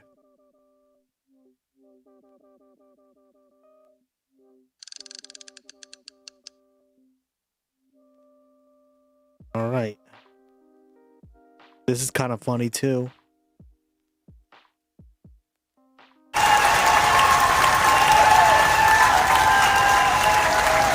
Oops. Fatties for I evil? guess the political establishment. Fatties for evil. Damn right, girl. Triple F. Establishment hasn't heard of the Streisand effect. After endless hollow scandals and pearl clutching, it seems as though the end result has only been good for Graham Platner. So good, in fact, that the entire grift is starting to fall apart at the seams, as the Republican ex-girlfriend is as now... I predicted, right, guys? I predicted this like last week. Like the amount of zero fucks given about this scandal. Why? Because I mean, like, have you seen Trump? I'm cracking myself up tonight. Yeah, for real. It was funny. Now turning on the New York Times, probably because she saw the response online and in person, which didn't sound like what they wanted to hear. Does he have a problematic past? Yes, but I would rather have a redemption story than somebody telling you how wonderful they are, how much. Thank you. Right? And I think like we as leftists have to see that, right? Like if someone has a redemption story, I think in a way that's better, right? Than someone who's perfectly clean off the top of them, right? Ugh, it's so dumb. research they do, and yet they still make the wrong decision. Oh no, it's one for the of people of Triple Maine. F gang. Would I date him? No. But it does play into his character. But we're not looking for perfection. We are where we are. We have a Senate that's controlled by the Republicans who are not holding this president in check. And that is a higher priority. Well, I think candidly, the Democratic Party's come up short in a lot of ways in terms of like whitewashing our candidates and being so morally. Oh, this is Bar Harbor. Oh man, Bar Harbor, Maine, guys. Elitist and kind of entitled at times. We have to be willing to get dirty. His baggage is nowhere near their baggage. We're talking about people that are felons, and people that take bribes. I really kind of think that we all have skeletons in our closet, and we've all made mistakes, especially when we're younger. And that was really a refrain we heard time and time again, this kind of redemption arc. Jersey cares. He told me. He's like, that damn Graham Platner. I hate him. We can, have faith and forgiveness, given that he might have changed his ways or improved his life. We are way more intelligent than the corporate media thinks we are. They don't seem to realize that radical action is exactly what we want in response to the insanely radical Trump administration. For some reason, they think that we want a squeaky clean, vetted, and approved corporate candidate instead of listening to the people when they say stuff like this. He's the best candidate by far, and probing into the minutia of his personal relationships when you don't do that for any other candidate is ridiculous. Especially Susan Collins, who literally did the same thing, but arguably worse. Minus the sexting, right? Is there anything that would change your mind at this point? Platner is being honest and acknowledge his mistakes, unlike Republicans. For real. Absolutely Jesus. not. If we want folks that are representing us from the working class, they're going to be rough around the edges. Yeah, that's another thing I've said multiple times, right? Like, if you want people representing you who are, like, squeaky clean and all that, you're going to get, like, an Oxford, even those people, or, like, Harvard professor, right? Or some, like, stiff, snobby motherfucker. But, like, working class people have more, they have more nuance, right? As we all do, but, like, let's be honest, he's absolutely right. Fuck. Necessarily going to have a groomed and perfect political record coming into the politics. He's going to be real, Even the right? Dems who are trying to demonize Platner are bowing out after that New York Times sorry-ass article.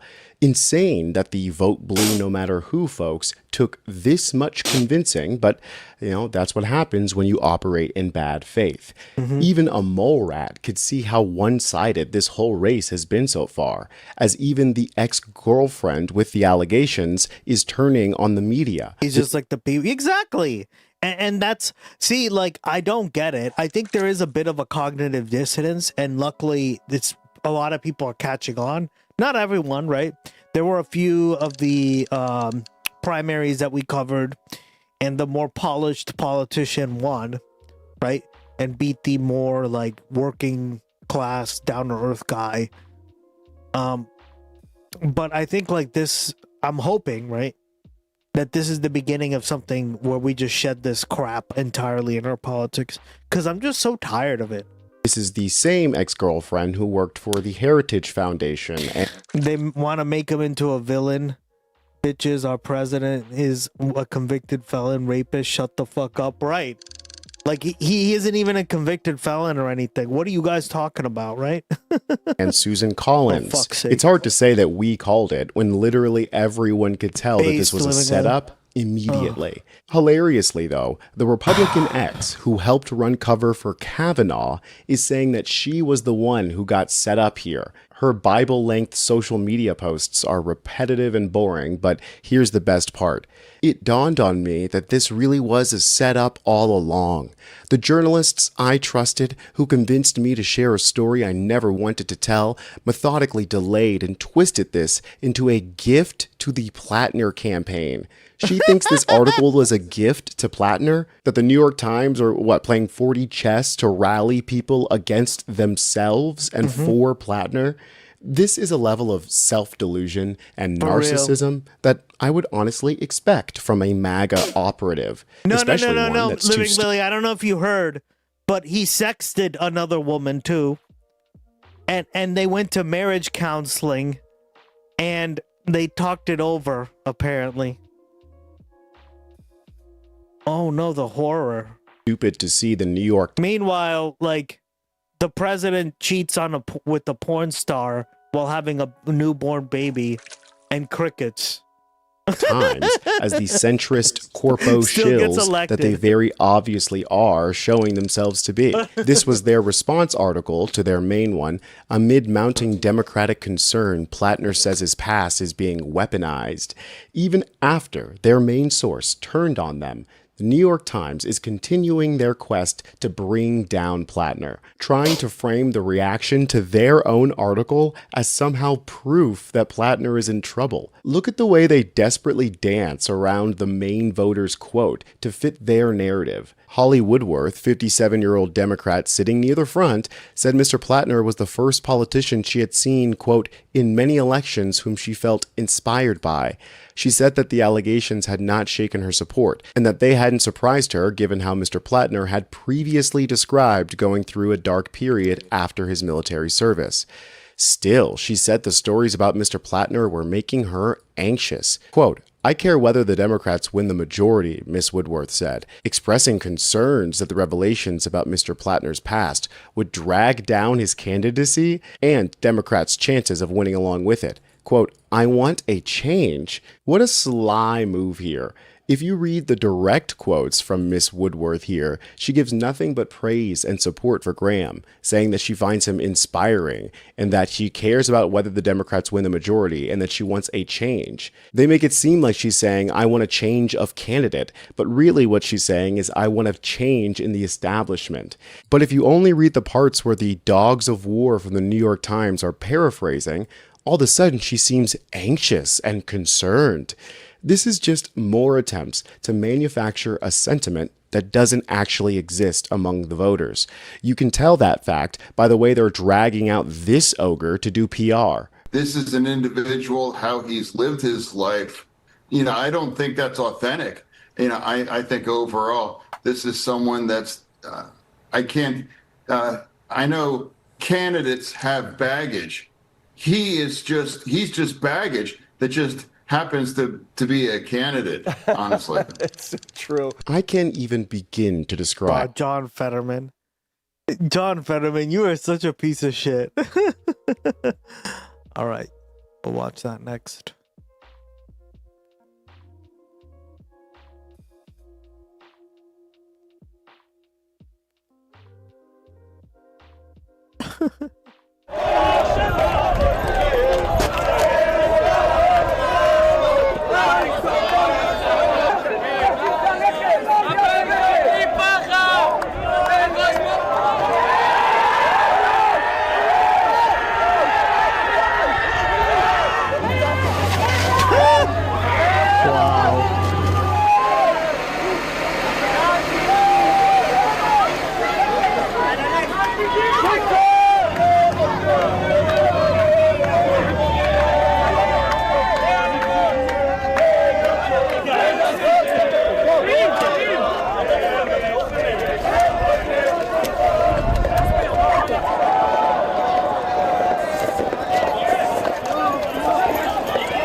Insane, guys.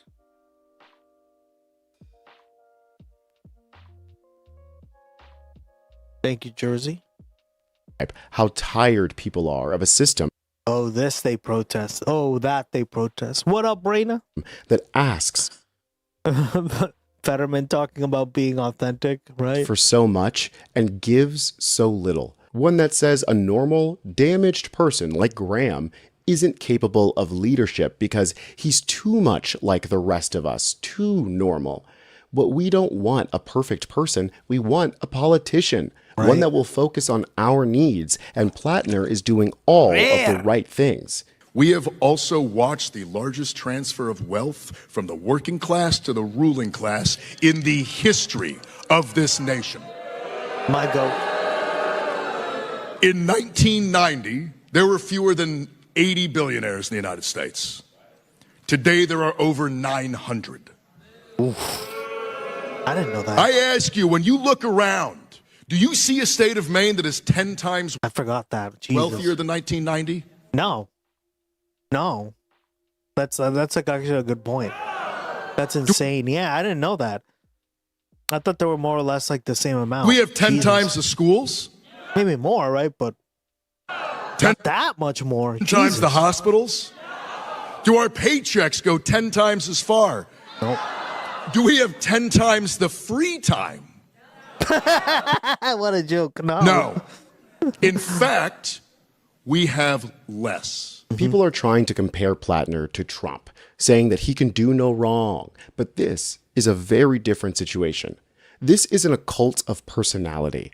It's a genuine example. Guys, if he does a good job as a senator, especially in the first 2 years, guys, I don't know. I might even support him for president. Damn right. Right, I'm not there yet, is what I'm saying. If this is the dark horse candidate we've been talking about, that would be shocking. Right? What did I say? That we may be getting a dark horse? Right, because it's not looking like John Ossoff isn't going to win. I'm trying to think of dark horses, people that you don't really expect to run that would win, right? Of class consciousness, one where people understand that our needs are greater than one person's sins. But again, I'll have to see when he wins. We the people, if he even wins, right? Because Susan Collins has the advantage, unfortunately. Will decide who leads us, not the suits and the pundits who speak in prepared lines. We want someone who speaks to us like this. When we have beaten back fascism, when we've saved democracy, when we've saved freedom. This time it needs to be a different kind of freedom. Not merely a romantic freedom of individual rights, but a freedom that is real, that is material. Mm-hmm. The freedom to have time, to have energy. Correct. To not be defined by fear and anxiety. Yep. The freedom to take risks, start a business, make art, make music, fall in love, and raise a family. Yep. The freedom to live lives defined not by struggle and scraping by, but of dignity and fulfillment. That sounds a lot like the Four Freedoms, right? FDR's Four Freedoms. It sounds a lot like the Second Bill of Rights. And these are all just like new versions of that. It's no shock. But I hope I hope he really pushes this, right? To me that people are. My money is on Hunter Biden. Oh yeah, Hunter would be funny too. I mean, again, I do think it's going to be a dark horse. I would hope so.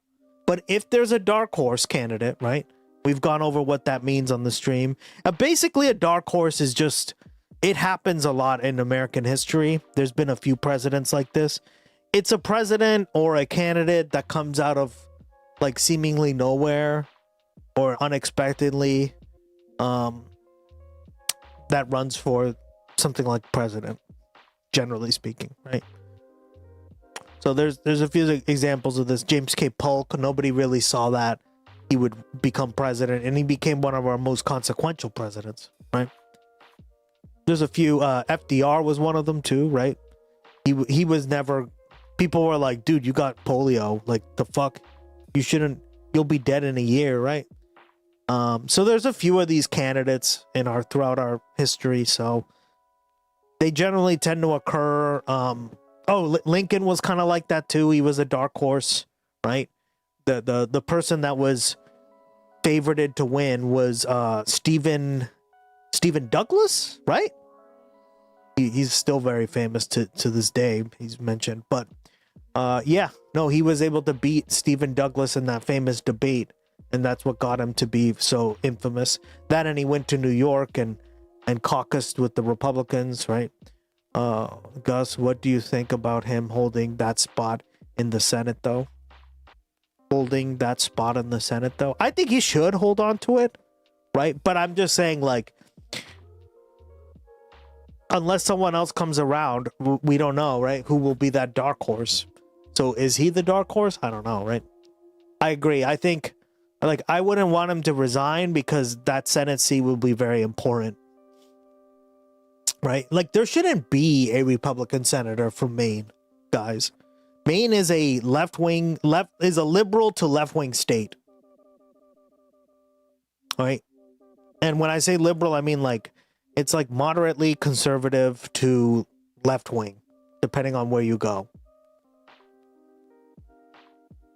Like, there shouldn't be a Republican senator from Maine, but there is, right? She's an artifact, she's a dinosaur, she's a fossil, quite literally, of a time where Republicans were negotiators and all. It was always bullshit, right? But, like, that's what people think. So she needs to get the fuck out. And we need to make sure that she does get the fuck out. Stephen Douglas, I mean, she's the reason why we don't have abortion rights in this country, right? Thank you for that, by the way. Stephen Douglas was famous for his rock band, the Stephen Douglas Project. He was like a famous northern politician. Like, he's still well known around here. People have heard his name at least, right? I would say. Some things have been named after him to this day, and yeah, so he wasn't exactly an abolitionist, but like, he was against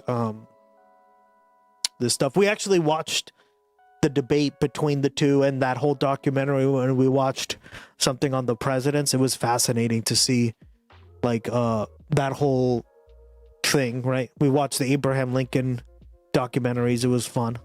Yeah, we got statues of him in Illinois. So, yeah, he was from Illinois. Yeah. This guy here, he's like, his name is still muttered all the time, right? Even if you don't know what he did, like, you're like, oh shit. This guy, yeah, very famous. He debated, I think it was like a 2-hour debate, right? And back then, where you got basically no rest, right? And like, Lincoln became really popular after this, and that's kind of how he overtook him, right? This guy, Stephen Douglas. Yeah. Read you the little quip, but there is a like, he was probably going to be the president, right? He was a representative of the Northern Democrats, right? Yep. With the Democrats split of the North and South factions that led to the Civil War.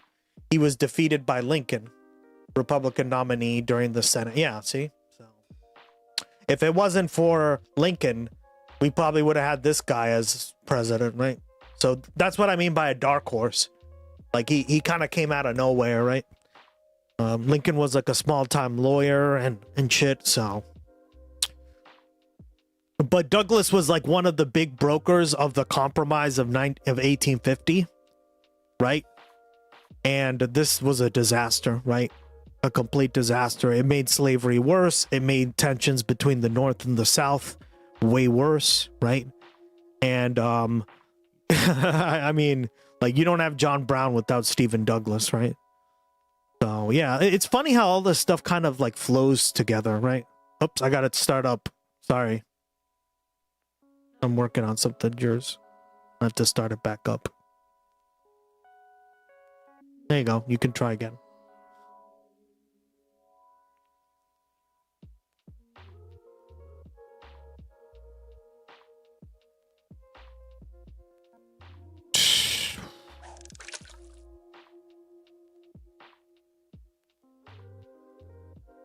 Are flooding in with these massive donations to Graham's campaign after the New York Times hit piece. I'm excited, folks, because what we're witnessing is something that the left has been dreaming of for years. So subscribe to U.S. Democratic Socialists so you don't miss a thing. I'm Tony Hinderman, and I'll catch you next time. Yep. Yeah, right.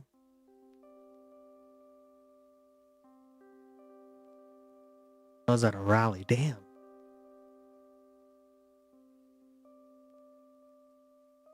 Let's hear more coverage on that rally, because that was epic. Got first haircut in 2 years, so cooler. Wow. How long was your hair? In with Maine, where more than 500 Mainers joined a rally for Democratic U.S. Jersey doesn't understand that as a stylist. Senate candidate Graham Platner last night in his first public event since new allegations rocked his campaign. Now, as every single piece of that past and journey gets dug up, litigated, and weaponized, you have my back. And this should go both ways, right? You have my back and I have your back, right? If I'm going to critique this properly.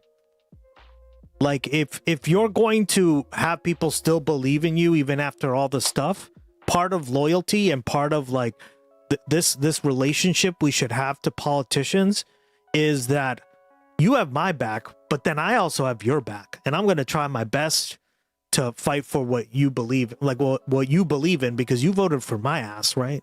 That's how it should be. So like I like this. I like this a lot, because this is how politicians should behave, but they don't behave like this many times. All but a couple of inches, shoulder length, but very curly. Oh shit. Very curly. Damn, girl. That's awesome. All of you out there, Maine, I will always have your back. Yeah, and this is what I mean, guys. It's a give and take, right? Like you get loyalty, you give loyalty. It's a ebb and flow, right? It's a yin and a yang. That's why when we read the definition of loyalty, right, and like sticking by someone like this, you gotta know this, right? But like John Fetterman needs to be ejected out of this shit. Because, yeah, he's the opposite of this, right? The Platner campaign also announced yesterday that it raised more than $200,000 in the 24 hours loyalty since the New York Times well, you ain't getting it, girl. ran a report about allegations against him by ex-girlfriends. In that report, three women what do you think I am, a loyalty quote, bank? Toxic and unsettling behavior. One former partner, Lindsay Fiffield, said Platner regularly grabbed her by the shoulders, sometimes hard enough to leave marks. And on one occasion, yanked her out of a cab by her wrist after an argument when she wanted to stay in the car. During one argument, she recalled that he twisted her arm behind her back, shoved her into a bedroom, and held the door closed from the other side so she couldn't get out, telling her to remain there until she was calm. Eventually, Ms. Fiffield said she fell asleep and left the next morning. The Times also reported that three other women who dated Platner and now support his campaign described positive experiences with him and said he never made them feel physically unsafe. Thursday on MS Now's All In with Chris Hayes, Platner denied any accusation that he had been physically abusive with a partner. There are some allegations in this piece that I just want to be kind of unequivocal about are simply not true. Anything alleging physicality, anything alleging that I knew what my tattoo was, these are the statements of someone who's politically motivated. In a statement to the New York Times, the Platner campaign questioned Fiffield's motivations, saying, let's be very clear. This is a lifelong GOP operative who's dedicated her career to electing Republicans. Fiffield rejected that characterization, saying she has no connection to Senator Susan Collins' campaign and insisted that politics have played no role in her decision to speak publicly. She added, quote, I know it looks like a bitter ex-girlfriend Republican trying to take down a Democrat. It has nothing to do with that. If he was running as a Republican, I would be doing this exact same thing.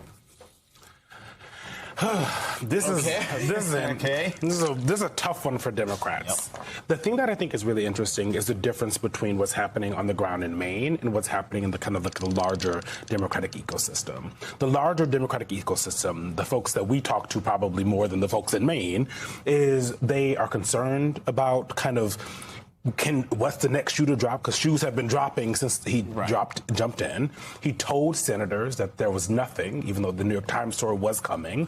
And there's a question of if Democrats want to be the party that has the moral high ground when it comes to Donald Trump and other scandals, can they have someone who's scandal plagued themselves? Mainers seem to say that's fine, that at the end of the day, it costs more for Mainers to not have him on the ballot than to have him on the ballot. Well, guess who votes in Maine? So, I mean, it seems to me that when you have a convicted felon who's been credibly accused, if it's very close, I might go up to Maine to like help campaign and like knock on doors. Not that anyone in Maine wants to hear what a masshole thinks about him.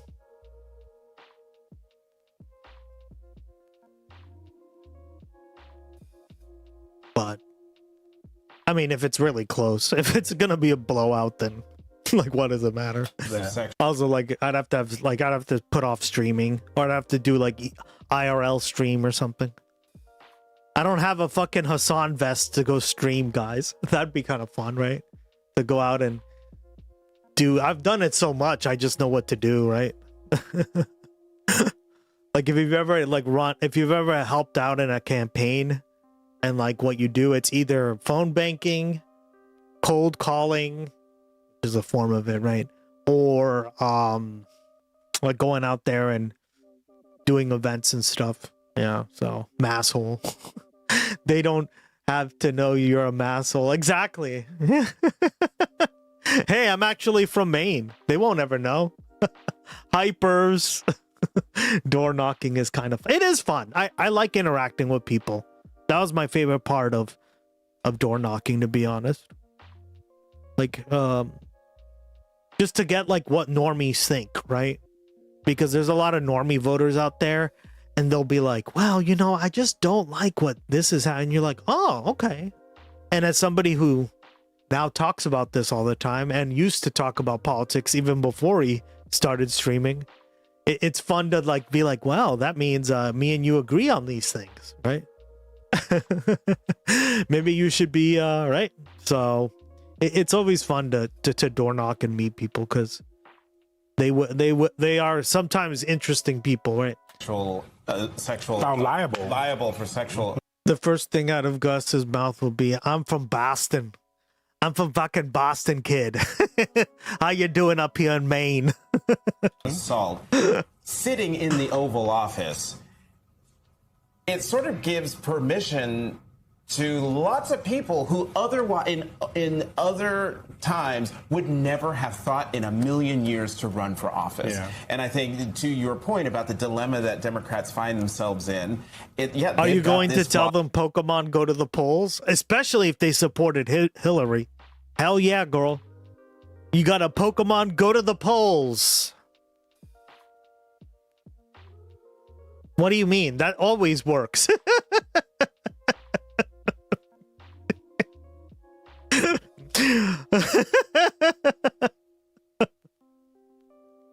I don't know who invented Pokemon.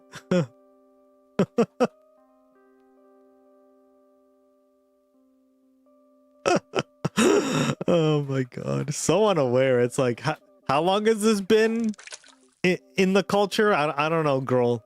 Like, that just shows you out of touch she is, right?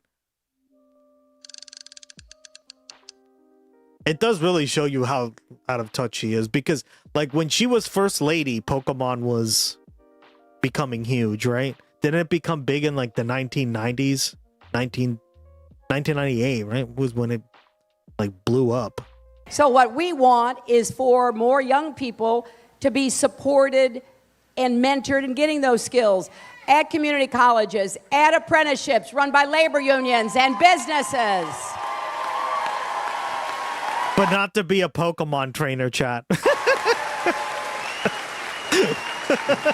Because we're going to have a lot of jobs from building infrastructure to coding, creating new apps. This age like this age like fucking milk, am I right, chat? I don't know who created Pokemon Go.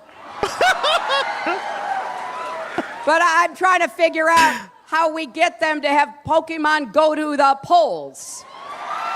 Wow, so clever.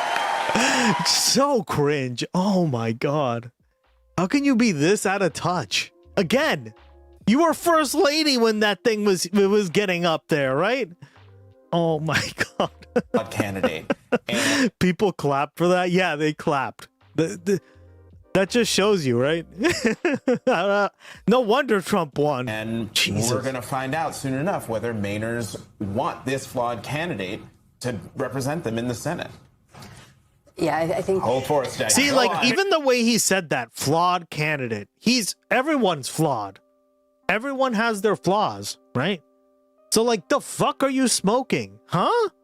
Look, I think that there's certainly a conversation about using that new Federation Republican Glocky or emote. Democrat. Is there room for making amends in your life, a sort of a path to redemption? I think the question for Mainers at the end of the day is, do they want to be a part of that path that Graham Platner is currently on? Do they believe that Graham Platner respects women after reading that detailed New York Times dive?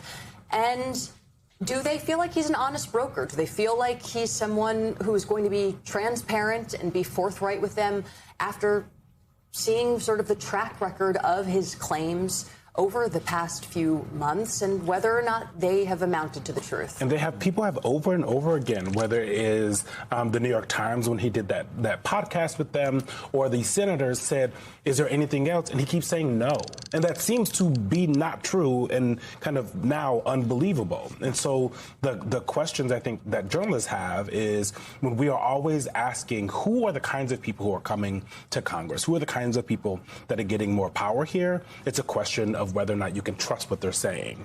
And at this point, I think there's a larger question of trust. And I know Donald, but like I feel like you could have a conversation about him without having a conversation about Donald Trump. Well, but the point I was about to make, and I know we've got to move on, but this might also explain why, to the whole point about is another shoe to drop? Yeah. No, there isn't, but another one drops.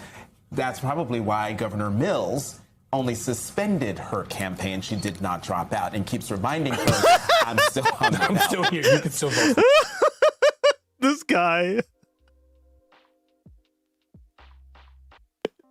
This is straight up cope. Did you just hear this guy? Her campaign, she did not drop out. That's probably why Governor Mills only suspended her campaign. She did not drop out and keeps.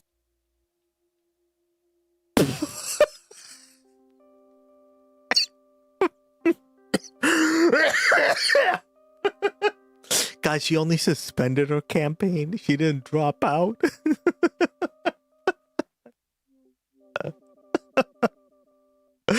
Oh, man. I mean, generally when a candidate suspends a campaign, it's never a good thing. It's pretty much on the heels of death, right? I actually can't think of a single fucking campaign that has resumed and then, like, all of a sudden, oh, look, they're number one, right? It's a bad sign to do that.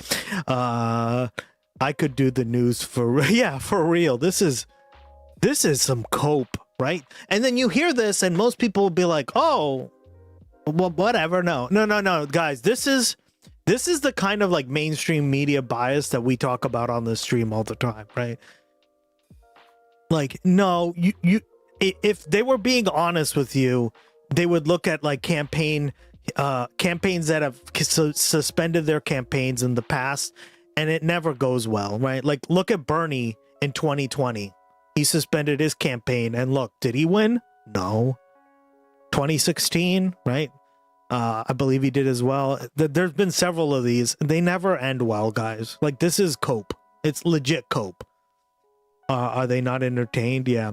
They just betrayed themselves. They are corpo dems. They are the problem. Exactly. Yeah. That's why I'm laughing my ass off. I'm like, huh? Who in their right mind's like, guys, she only suspended her campaign?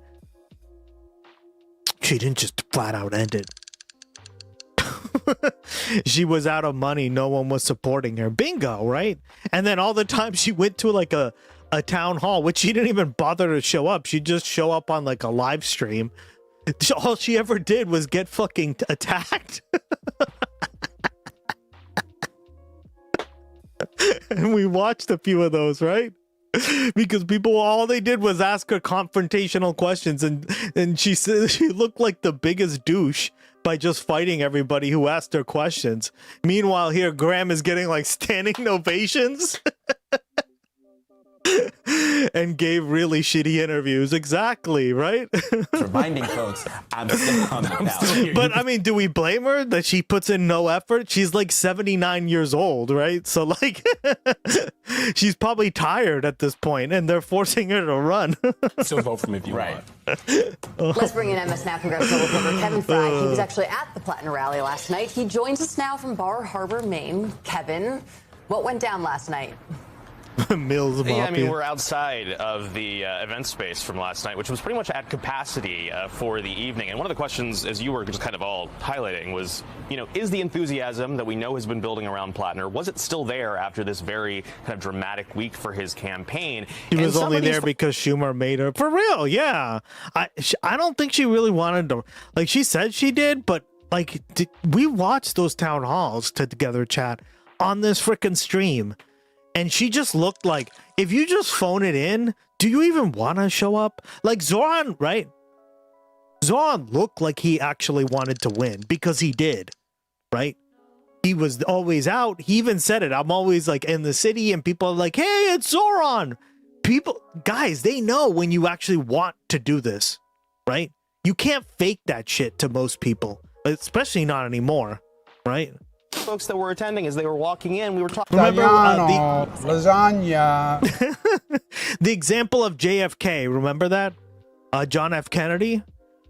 When we watched his documentary, when he was running for, I think it was Massachusetts 1st District as congressman, right? He has Addison's disease. He needs like steroids like injected directly into his back. And he had to like get wrapped in all that stuff. Remember all that crazy stuff we learned about? And he climbed like hundreds of stairs because in that district, there's a lot of these like double decker, triple decker homes here in Massachusetts, right?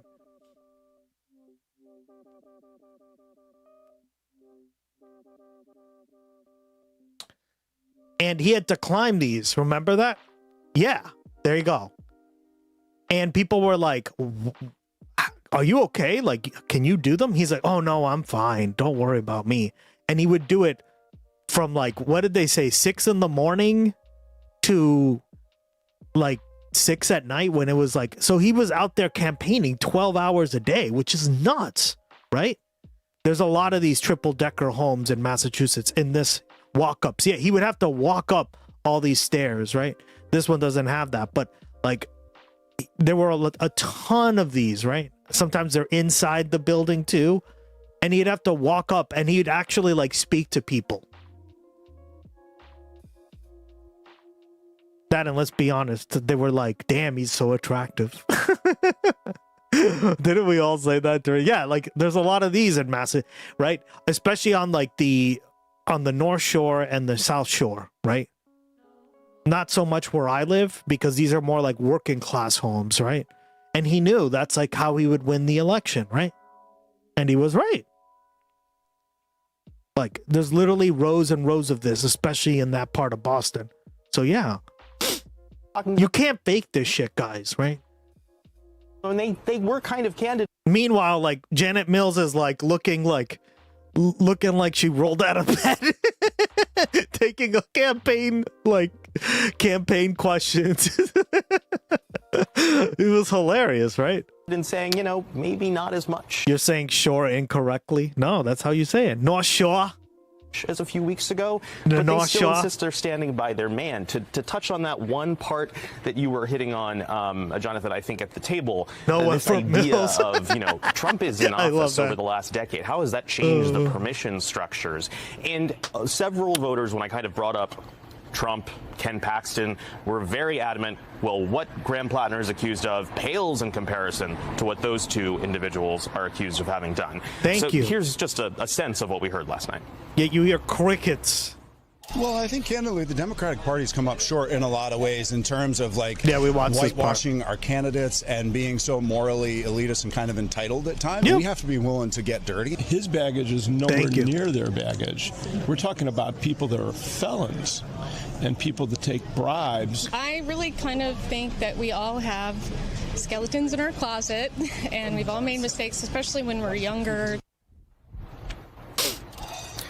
And that was really a refrain we heard time and time again, this kind of redemption arc. We can, have faith and forgiveness, given that he might have changed his ways or improved his life. Now, the headliner last night, the man who organized this event, was Congressman Ro Khanna of California. And he's been very outright in saying that he is standing by Platner, even though he says that some of the reporting from the New York Times this week has been toxic. He said last night to the crowd, there's no reason to forgive him for his past actions, or we cannot condone it. But basically saying the man stands for good things. We need to move forward. And so I asked him, looking at the prospect that he, is being bandied about as a 2028 candidate, if this Platner experiment doesn't go right, if they lose the Senate race here in Maine, is that a punch to his credibility as a member of the Democratic coalition? And here's what he said on that front. No one remembers endorsements. What they look at is your vision for the country, for your district. I think what matters is, are you willing to stand up for your values? I'm here because Platner's for single-payer health care, because he's opposed to the war in Iran, because he's opposed to what happened in Gaza. And people will see that I fought for my values. And I just wanted to specify that Khanna, during the remarks last night, said that no one should make excuses for Platner's past. One other thing, as you all were touching at, this idea of Janet Mills, something to keep an eye on Tuesday night is there any sort of against Platner, and what does that say about the path forward here? Amos Now's Kevin Fry in Bar Harbor, Maine for us. Thank you very much, sir. Get some lobster for us, please. Joining us now, senior Washington editor from Always the lobster. Or Alana Shore. Y'all like lobster. And David Drucker, MS Now contributor and senior writer for the Dispatch. Thank you both for joining us at the. Don't say it like that. Lobster. Lobster. Lobster.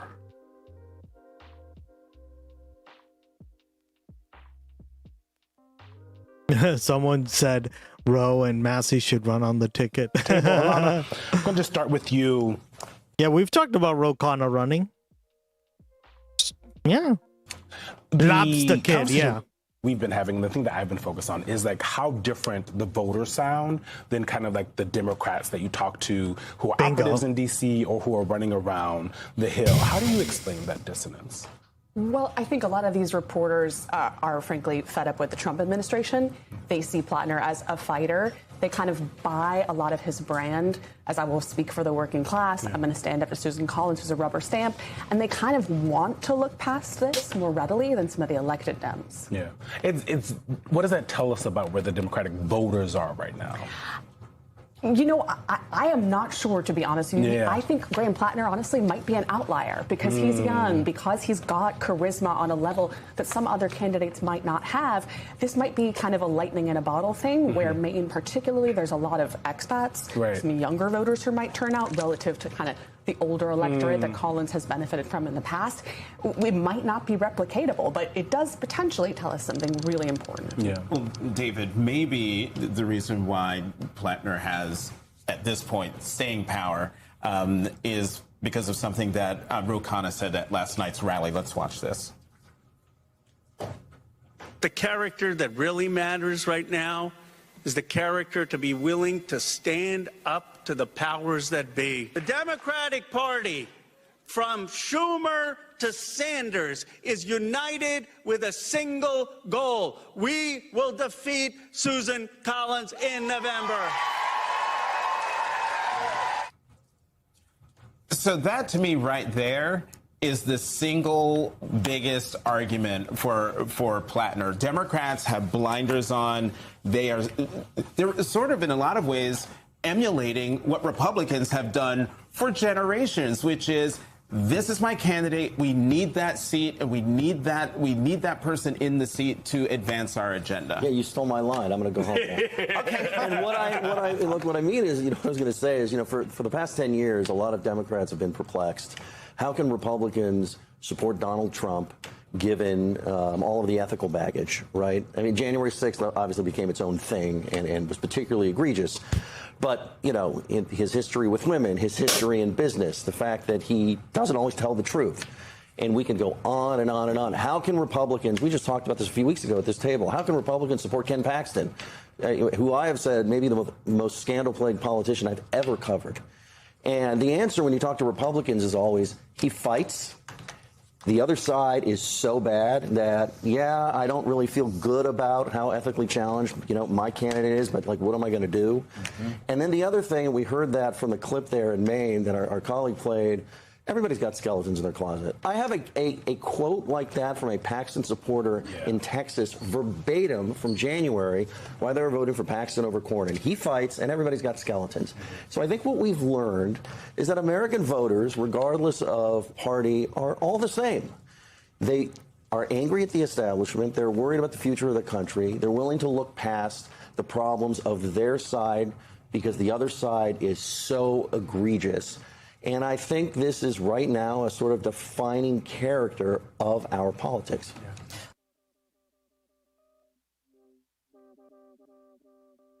Yeah.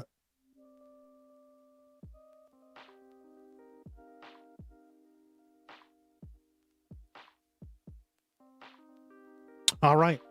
Those are very different skeletons. For real, right? Very different. And with that, guys, you know what time of the day it is. It's that time of the night where I say good night, good day wherever you are. Thank you so much for joining me on another episode of the GusX broadcast. I'll see everyone tomorrow. Don't do anything stupid, because I know you already have. Go eat, Gus. I'm starving.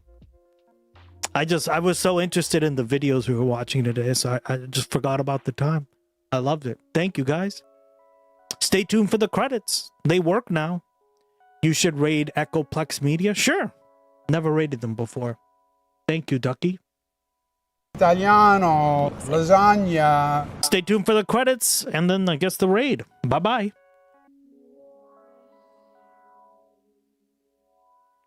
Don't do anything.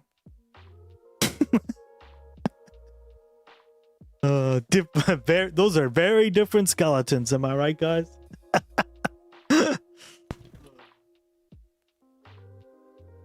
Thanks again for Living Lily and the Tier 3 support. And thank you, Skelly, again for the 1 year on Patreon. I appreciate your support, buddy.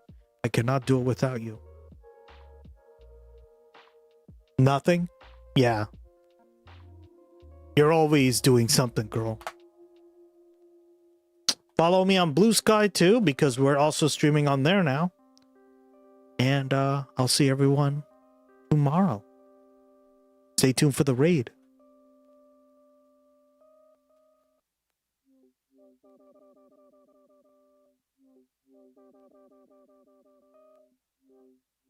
Oh yeah, and join the Discord if you haven't. Thanks, Ducky.